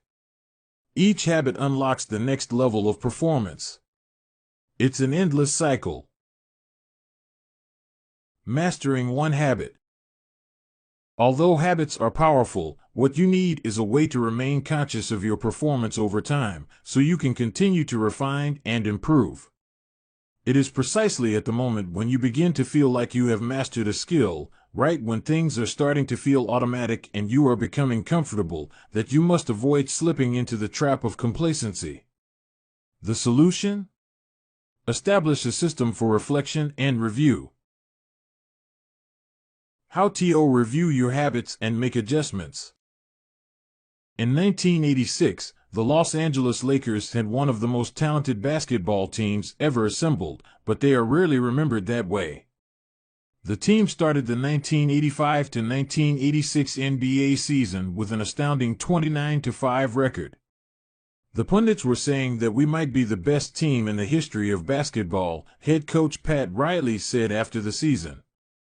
Surprisingly, the Lakers stumbled in the 1986 playoffs and suffered a season-ending defeat in the Western Conference Finals. The best team in the history of basketball didn't even play for the NBA championship. After that blow, Riley was tired of hearing about how much talent his players had and about how much promise his team held. He didn't want to see flashes of brilliance followed by a gradual fade in performance. He wanted the Lakers to play up to their potential, night after night. In the summer of 1986, he created a plan to do exactly that, a system that he called the Career Best Effort Program, or CBE. When players first joined the Lakers, Riley explained, we track their basketball statistics all the way back to high school. I call this taking their number. We look for an accurate gauge of what a player can do, then build him into our plan for the team, based on the notion that he will maintain and then improve upon his averages. After determining a player's baseline level of performance, Riley added a key step. He asked each player to improve their output by at least 1% over the course of the season. If they succeeded, it would be a CBE, or Career Best Effort. Similar to the British cycling team that we discussed in Chapter 1, the Lakers sought peak performance by getting slightly better each day. Riley was careful to point out that CBE was not merely about points or statistics, but about giving your best effort spiritually and mentally and physically. Players got credit for allowing an opponent to run into you when you know that a foul will be called against him, diving for loose balls, going after rebounds whether you are likely to get them or not, helping a teammate when the player he's guarding has surged past him, and other unsung hero deeds. As an example, let's say that Magic Johnson, the Lakers' star player at the time, had 11 points, 8 rebounds, 12 assists, 2 steals, and 5 turnovers in a game. Magic also got credit for an unsung hero deed by diving after a loose ball, +1. Finally, he played a total of 33 minutes in this imaginary game. The positive numbers, 11 plus 8 plus 12 plus 2 plus 1, add up to 34. Then, we subtract the 5 turnovers, 34 to 5, to get 29. Finally, we divide 29 by 33 minutes played. 29 divided by 33 is equal to 0.879. Magic's CBE number here would be 879. This number was calculated for all of a player's games, and it was the average CBE that a player was asked to improve by 1% over the season. Riley compared each player's current CBE to not only their past performances but also those of other players in the league. As Riley put it, we rank team members alongside league opponents who play the same position and have similar role definitions. Sports writer Jackie McMullen noted, Riley trumpeted the top performers in the league in bold lettering on the blackboard each week and measured them against the corresponding players on his own roster. Solid, reliable players generally rated a score in the 600s, while elite players scored at least 800. Magic Johnson, who submitted 138 triple-doubles in his career, often scored over 1,000. The Lakers also emphasized year-over-year progress by making historical comparisons of CBE data. Riley said, we stacked the month of November 1986 next to November 1985 and showed the players whether they were doing better or worse than at the same point last season. Then we showed them how their performance figures for December 1986 stacked up against November's. The Lakers rolled out CBE in October 1986. 8 months later, they were NBA champions. The following year, Pat Riley led his team to another title as the Lakers became the first team in 20 years to win back-to-back NBA championships. Afterward, he said, sustaining an effort is the most important thing for any enterprise. The way to be successful is to learn how to do things right, then do them the same way every time. The CBE program is a prime example of the power of reflection and review. The Lakers were already talented. CBE helped them get the most out of what they had and made sure their habits improved rather than declined.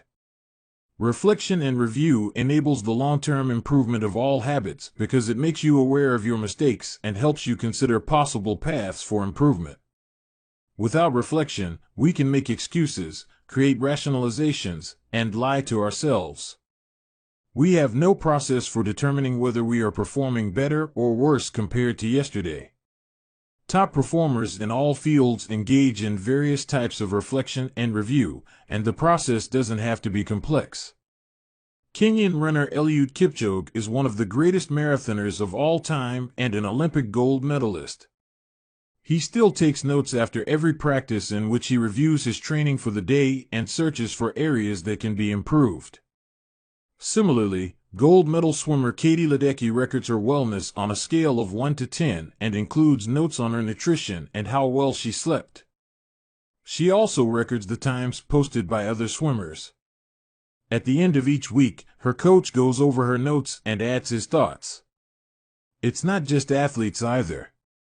When comedian Chris Rock is preparing fresh material, he will first appear at small nightclubs dozens of times and test hundreds of jokes.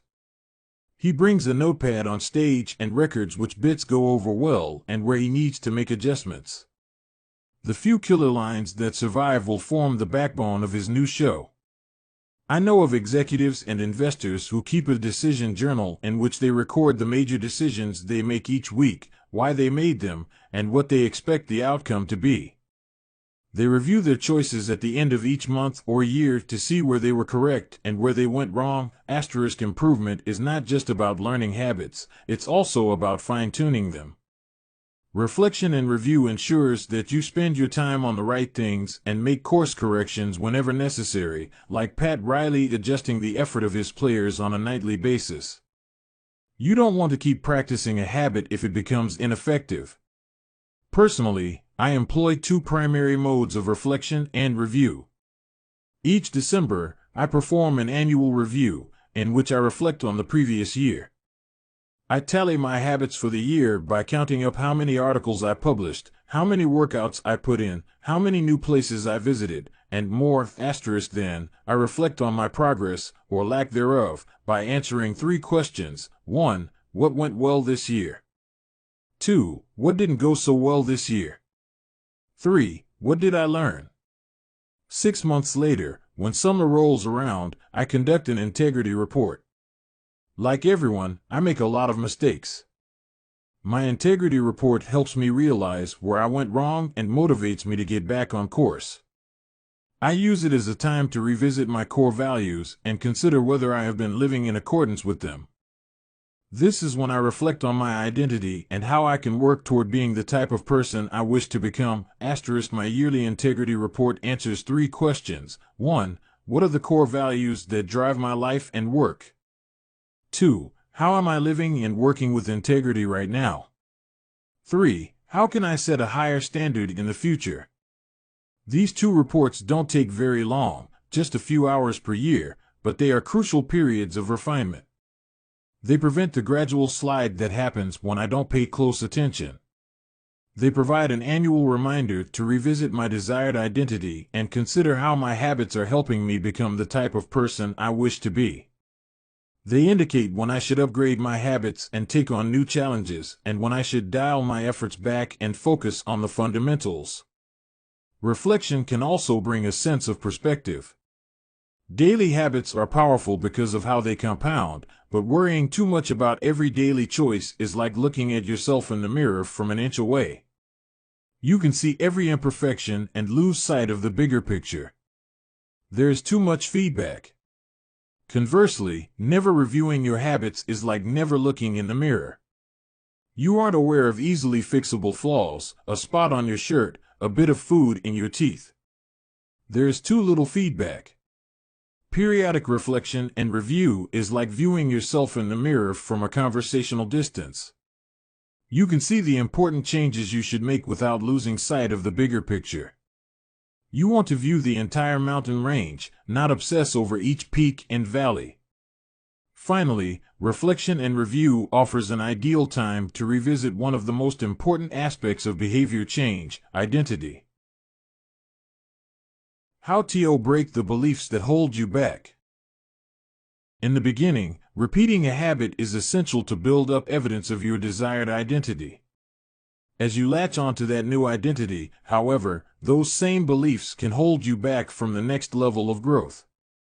When working against you, your identity creates a kind of pride that encourages you to deny your weak spots and prevents you from truly growing. This is one of the greatest downsides of building habits. The more sacred an idea is to us, that is, the more deeply it is tied to our identity, the more strongly we will defend it against criticism. You see this in every industry. The schoolteacher who ignores innovative teaching methods and sticks with her tried-and-true lesson plans. The veteran manager who is committed to doing things his way. The surgeon who dismisses the ideas of her younger colleagues. The band who produces a mind-blowing first album and then gets stuck in a rut. The tighter we cling to an identity, the harder it becomes to grow beyond it. One solution is to avoid making any single aspect of your identity an overwhelming portion of who you are. In the words of investor Paul Graham, keep your identity small.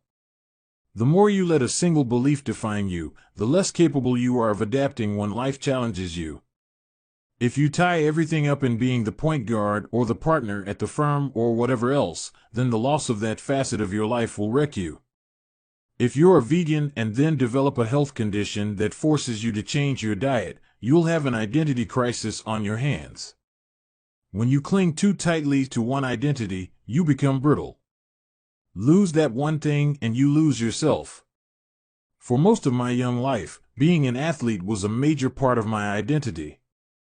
After my baseball career ended, I struggled to find myself. When you spend your whole life defining yourself in one way and that disappears, who are you now? Military veterans and former entrepreneurs report similar feelings. If your identity is wrapped up in a belief like "I'm a great soldier," what happens when your period of service ends? For many business owners, their identity is something along the lines of "I'm the CEO" or "I'm the founder." If you have spent every waking moment working on your business, how will you feel after you sell the company? The key to mitigating these losses of identity is to redefine yourself such that you get to keep important aspects of your identity even if your particular role changes. "I'm an athlete" becomes "I'm the type of person who is mentally tough and loves a physical challenge." "I'm a great soldier" transforms into "I'm the type of person who is disciplined, reliable, and great on a team." "I'm the CEO" translates to "I'm the type of person who builds and creates things." When chosen effectively, an identity can be flexible rather than brittle. Like water flowing around an obstacle, your identity works with the changing circumstances rather than against them. The following quote from the Tao Te Ching encapsulates the ideas perfectly: "Men are born soft and supple, dead, they are stiff and hard. Plants are born tender and pliant, dead, they are brittle and dry. Thus whoever is stiff and inflexible is a disciple of death. Whoever is soft and yielding is a disciple of life. The hard and stiff will be broken. The soft and supple will prevail." Lao Tzu. Habits deliver numerous benefits, but the downside is that they can lock us into our previous patterns of thinking and acting, even when the world is shifting around us. Everything is impermanent.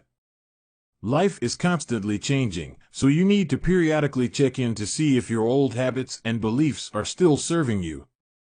A lack of self-awareness is poison. Reflection and review is the antidote.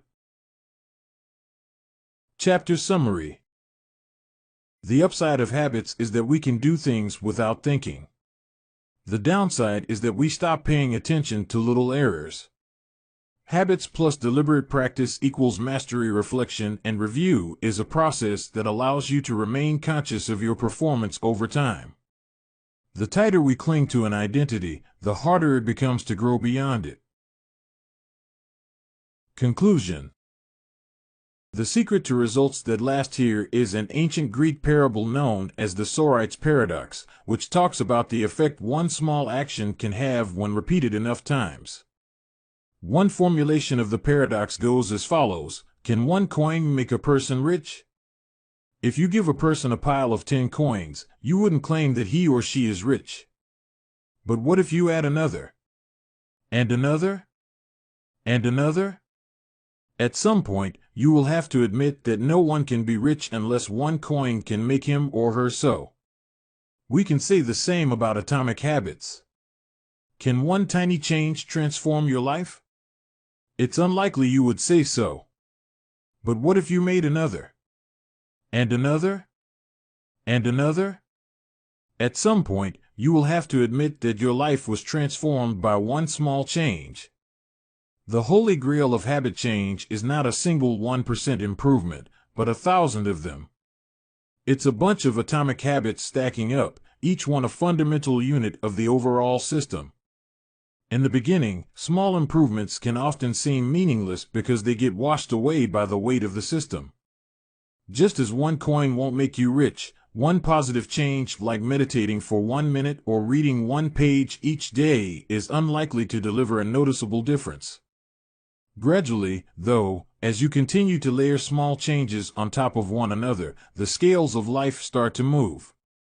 Each improvement is like adding a grain of sand to the positive side of the scale, slowly tilting things in your favor. Eventually, if you stick with it, you hit a tipping point. Suddenly, it feels easier to stick with good habits. The weight of the system is working for you rather than against you. Over the course of this book, we've looked at dozens of stories about top performers. We've heard about Olympic gold medalists, award-winning artists, business leaders, life-saving physicians, and star comedians who have all used the science of small habits to master their craft and vault to the top of their field. Each of the people, teams, and companies we have covered has faced different circumstances, but ultimately progressed in the same way, through a commitment to tiny, sustainable, unrelenting improvements. Success is not a goal to reach or a finish line to cross. It is a system to improve, an endless process to refine. In Chapter 1, I said, if you're having trouble changing your habits, the problem isn't you. The problem is your system. Bad habits repeat themselves again and again not because you don't want to change, but because you have the wrong system for change. As this book draws to a close, I hope the opposite is true. With the 4 laws of behavior change, you have a set of tools and strategies that you can use to build better systems and shape better habits. Sometimes a habit will be hard to remember and you'll need to make it obvious. Other times you won't feel like starting and you'll need to make it attractive. In many cases, you may find that a habit will be too difficult and you'll need to make it easy. And sometimes, you won't feel like sticking with it and you'll need to make it satisfying. You want to push your good habits toward the left side of the spectrum by making them obvious, attractive, easy, and satisfying. Meanwhile, you want to cluster your bad habits toward the right side by making them invisible, unattractive, hard, and unsatisfying.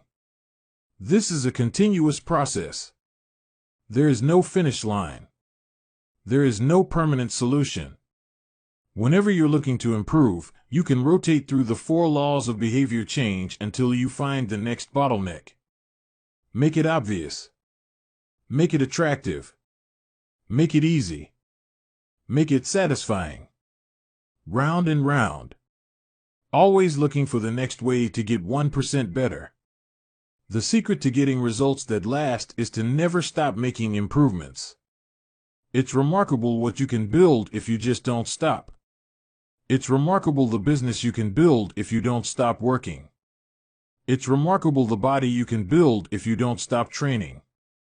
It's remarkable the knowledge you can build if you don't stop learning. It's remarkable the fortune you can build if you don't stop saving. It's remarkable the friendships you can build if you don't stop caring. Small habits don't add up. They compound. That's the power of atomic habits. Tiny changes. Remarkable results. Appendix. What should you read next? Thank you so much for taking the time to read this book. It has been a pleasure sharing my work with you. If you are looking for something to read next, allow me to offer a suggestion. If you enjoyed Atomic Habits, then you may like my other writing as well. My latest articles are sent out in my free weekly newsletter. Subscribers are also the first to hear about my newest books and projects. Finally, in addition to my own work, each year I send out a reading list of my favorite books from other authors on a wide range of subjects. You can sign up at jamesclear.com/newsletter. Little Lessons from the Four Laws. In this book, I have introduced a 4-step model for human behavior: cue, craving, response, reward. This framework not only teaches us how to create new habits, but also reveals some interesting insights about human behavior. In this section, I have compiled some lessons and a few bits of common sense that are confirmed by the model. The purpose of these examples is to clarify just how useful and wide-ranging this framework is when describing human behavior. Once you understand the model, you'll see examples of it everywhere. Awareness comes before desire. A craving is created when you assign meaning to a cue. Your brain constructs an emotion or feeling to describe your current situation, and that means a craving can only occur after you have noticed an opportunity. Happiness is simply the absence of desire. When you observe a cue, but do not desire to change your state, you are content with the current situation. Happiness is not about the achievement of pleasure, which is joy or satisfaction, but about the lack of desire. It arrives when you have no urge to feel differently. Happiness is the state you enter when you no longer want to change your state. However, happiness is fleeting because a new desire always comes along. As Claude Boudris says, happiness is the space between one desire being fulfilled and a new desire forming. Likewise, suffering is the space between craving a change in state and getting it. It is the idea of pleasure that we chase. We seek the image of pleasure that we generate in our minds. At the time of action, we do not know what it will be like to attain that image, or even if it will satisfy us. The feeling of satisfaction only comes afterward. This is what the Austrian neurologist Viktor Frankl meant when he said that happiness cannot be pursued, it must ensue. Desire is pursued. Pleasure ensues from action. Peace occurs when you don't turn your observations into problems. The first step in any behavior is observation. You notice a cue, a bit of information, an event. If you do not desire to act on what you observe, then you are at peace. Craving is about wanting to fix everything. Observation without craving is the realization that you do not need to fix anything. Your desires are not running rampant. You do not crave a change in state. Your mind does not generate a problem for you to solve. You're simply observing and existing. With a big enough why you can overcome any how. Friedrich Nietzsche, the German philosopher and poet, famously wrote, "He who has a why to live for can bear almost any how." This phrase harbors an important truth about human behavior. If your motivation and desire are great enough, that is, why you are acting, you'll take action even when it is quite difficult. Great craving can power great action, even when friction is high. Being curious is better than being smart. Being motivated and curious counts for more than being smart because it leads to action. Being smart will never deliver results on its own because it doesn't get you to act. It is desire, not intelligence, that prompts behavior. As Naval Ravikant says, the trick to doing anything is first cultivating a desire for it. Emotions drive behavior. Every decision is an emotional decision at some level. Whatever your logical reasons are for taking action, you only feel compelled to act on them because of emotion. In fact, people with damage to emotional centers of the brain can list many reasons for taking action but still will not act because they do not have emotions to drive them. This is why craving comes before response. The feeling comes first, and then the behavior. We can only be rational and logical after we have been emotional. The primary mode of the brain is to feel, the secondary mode is to think. Our first response, the fast, non-conscious portion of the brain, is optimized for feeling and anticipating. Our second response, the slow, conscious portion of the brain, is the part that does the thinking. Psychologists refer to this as System 1, feelings and rapid judgments, versus System 2, rational analysis. The feeling comes first, System 1, the rationality only intervenes later, System 2. This works great when the two are aligned, but it results in illogical and emotional thinking when they are not. Your response tends to follow your emotions. Our thoughts and actions are rooted in what we find attractive, not necessarily in what is logical. Two people can notice the same set of facts and respond very differently because they run those facts through their unique emotional filter. This is one reason why appealing to emotion is typically more powerful than appealing to reason. If a topic makes someone feel emotional, they will rarely be interested in the data. This is why emotions can be such a threat to wise decision-making. Put another way, most people believe that the reasonable response is the one that benefits them, the one that satisfies their desires. To approach a situation from a more neutral emotional position allows you to base your response on the data rather than the emotion. Suffering drives progress. The source of all suffering is the desire for a change in state. This is also the source of all progress. The desire to change your state is what powers you to take action. It is wanting more that pushes humanity to seek improvements, develop new technologies, and reach for a higher level. With craving, we are dissatisfied but driven. Without craving, we are satisfied but lack ambition. Your actions reveal how badly you want something. If you keep saying something is a priority but you never act on it, then you don't really want it. It's time to have an honest conversation with yourself. Your actions reveal your true motivations. Reward is on the other side of sacrifice. Response, sacrifice of energy, always precedes reward, the collection of resources. The runner's high only comes after the hard run. The reward only comes after the energy is spent. Self-control is difficult because it is not satisfying. A reward is an outcome that satisfies your craving.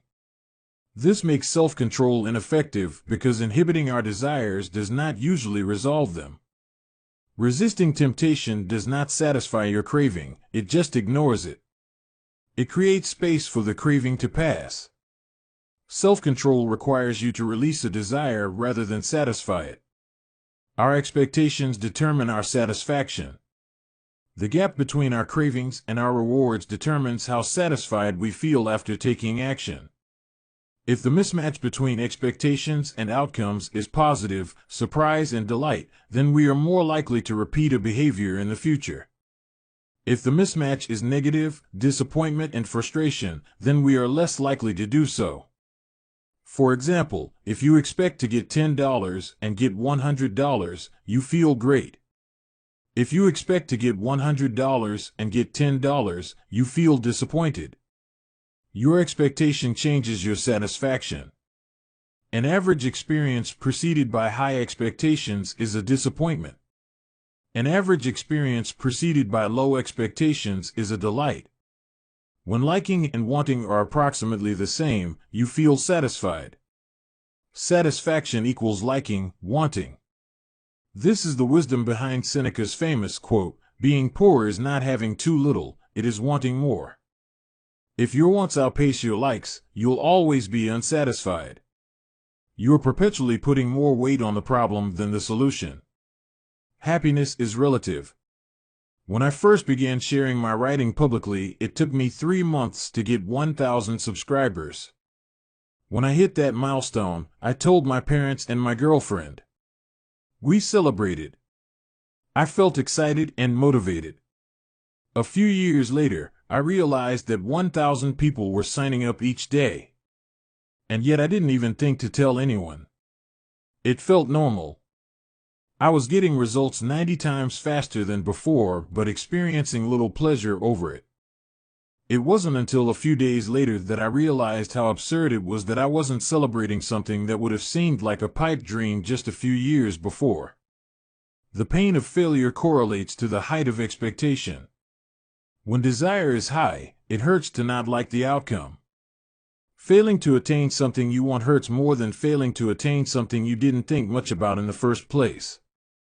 This is why people say, "I don't want to get my hopes up." Feelings come both before and after the behavior. Before acting, there is a feeling that motivates you to act, the craving. After acting, there is a feeling that teaches you to repeat the action in the future, the reward. Q greater than craving, feeling, greater than response, greater than reward, feeling. How we feel influences how we act, and how we act influences how we feel. Desire initiates. Pleasure sustains. Wanting and liking are the two drivers of behavior. If it's not desirable, you have no reason to do it. Desire and craving are what initiate a behavior. But if it's not enjoyable, you have no reason to repeat it. Pleasure and satisfaction are what sustain a behavior. Feeling motivated gets you to act. Feeling successful gets you to repeat. Hope declines with experience and is replaced by acceptance. The first time an opportunity arises, there is hope of what could be. Your expectation, cravings, is based solely on promise. The second time around, your expectation is grounded in reality. You begin to understand how the process works, and your hope is gradually traded for a more accurate prediction and acceptance of the likely outcome. This is one reason why we continually grasp for the latest get-rich-quick or weight loss scheme.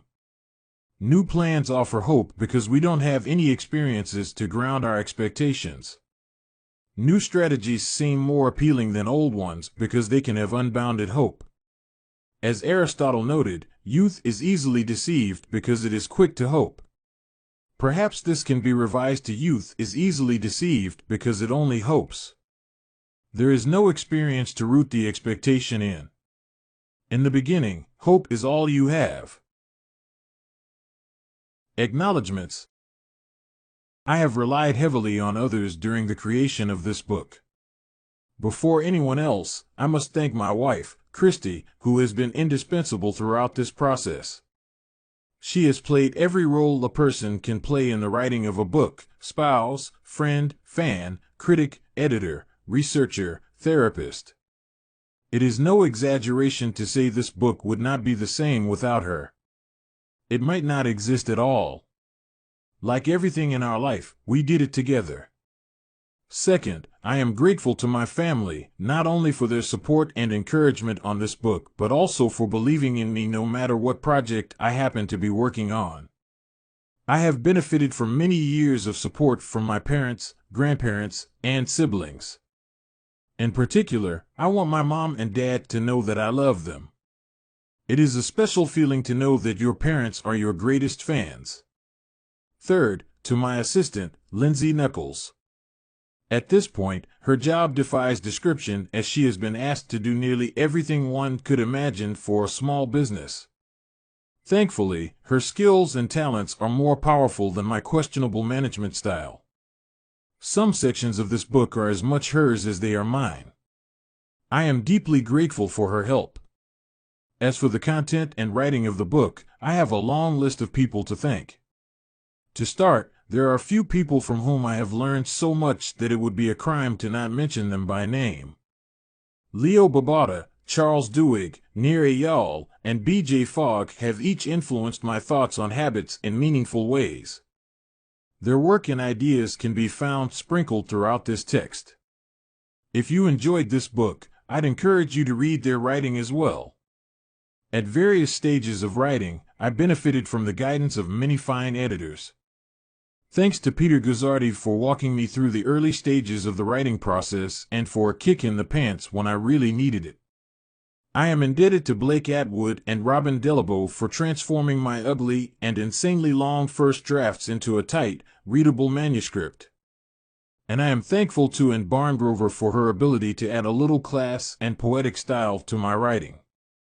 I'd like to thank the many people who read early versions of the manuscript, including Bruce Ammons, Darcy Ansell, Tim Ballard, Vishal Bardwaj, Charlotte Blank, Jerome Burt, Sim Campbell, Alabama Carlos, Nikki Case, Julie Chang, Jason Collins, Deborah Croy, Roger Dooley, Tiago Forte, Matt Gartland, Andrew Gearer, Randy Giffen, John Gigante, Adam Gilbert, Stephen Guyanet, Jeremy Hendon, Jane Horvath, Joachim Jansen, Josh Kaufman, and Kavanaugh, Chris Klaus, Zeke Lopez, Katie Macon, Sid Matson, Kiera McGrath, Amy Mitchell, Anna Moise, Stacy Morris, Tara Nicole Nelson, Taylor Pearson, Max Shank, Trey Shelton, Jason Shen, Jacob Zangelitis, and Ari Zelmano. The book benefited greatly from your feedback. To the team at Avery and Penguin Random House who made this book a reality, thank you. I owe a debt of special thanks to my publisher, Megan Newman, for her endless patience as I continually pushed back deadlines. She gave me the space I needed to create a book I was proud of and championed my ideas at every step. To Nina, for her ability to transform my writing while still retaining my original message. To Lindsay, Farron, Casey, and the rest of the PRH team for spreading the message of this book to more people than I could ever reach on my own. To Pete Garceau, for designing a beautiful cover for this book. And to my agent, Lisa DeMona, for her guidance and insight at every step of the publishing process. To the many friends and family members who asked how's the book going, and offered a word of encouragement when I inevitably replied slowly, thank you. Every author faces a few dark moments when writing a book, and one kind word can be enough to get you to show up again the next day. I am sure there are people I have forgotten, but I keep an updated list of anyone who has influenced my thinking in meaningful ways at jamesclear.com/thanks. And finally, to you. Life is short and you have shared some of your precious time with me by reading this book. Thank you.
Sponsor letexia.com.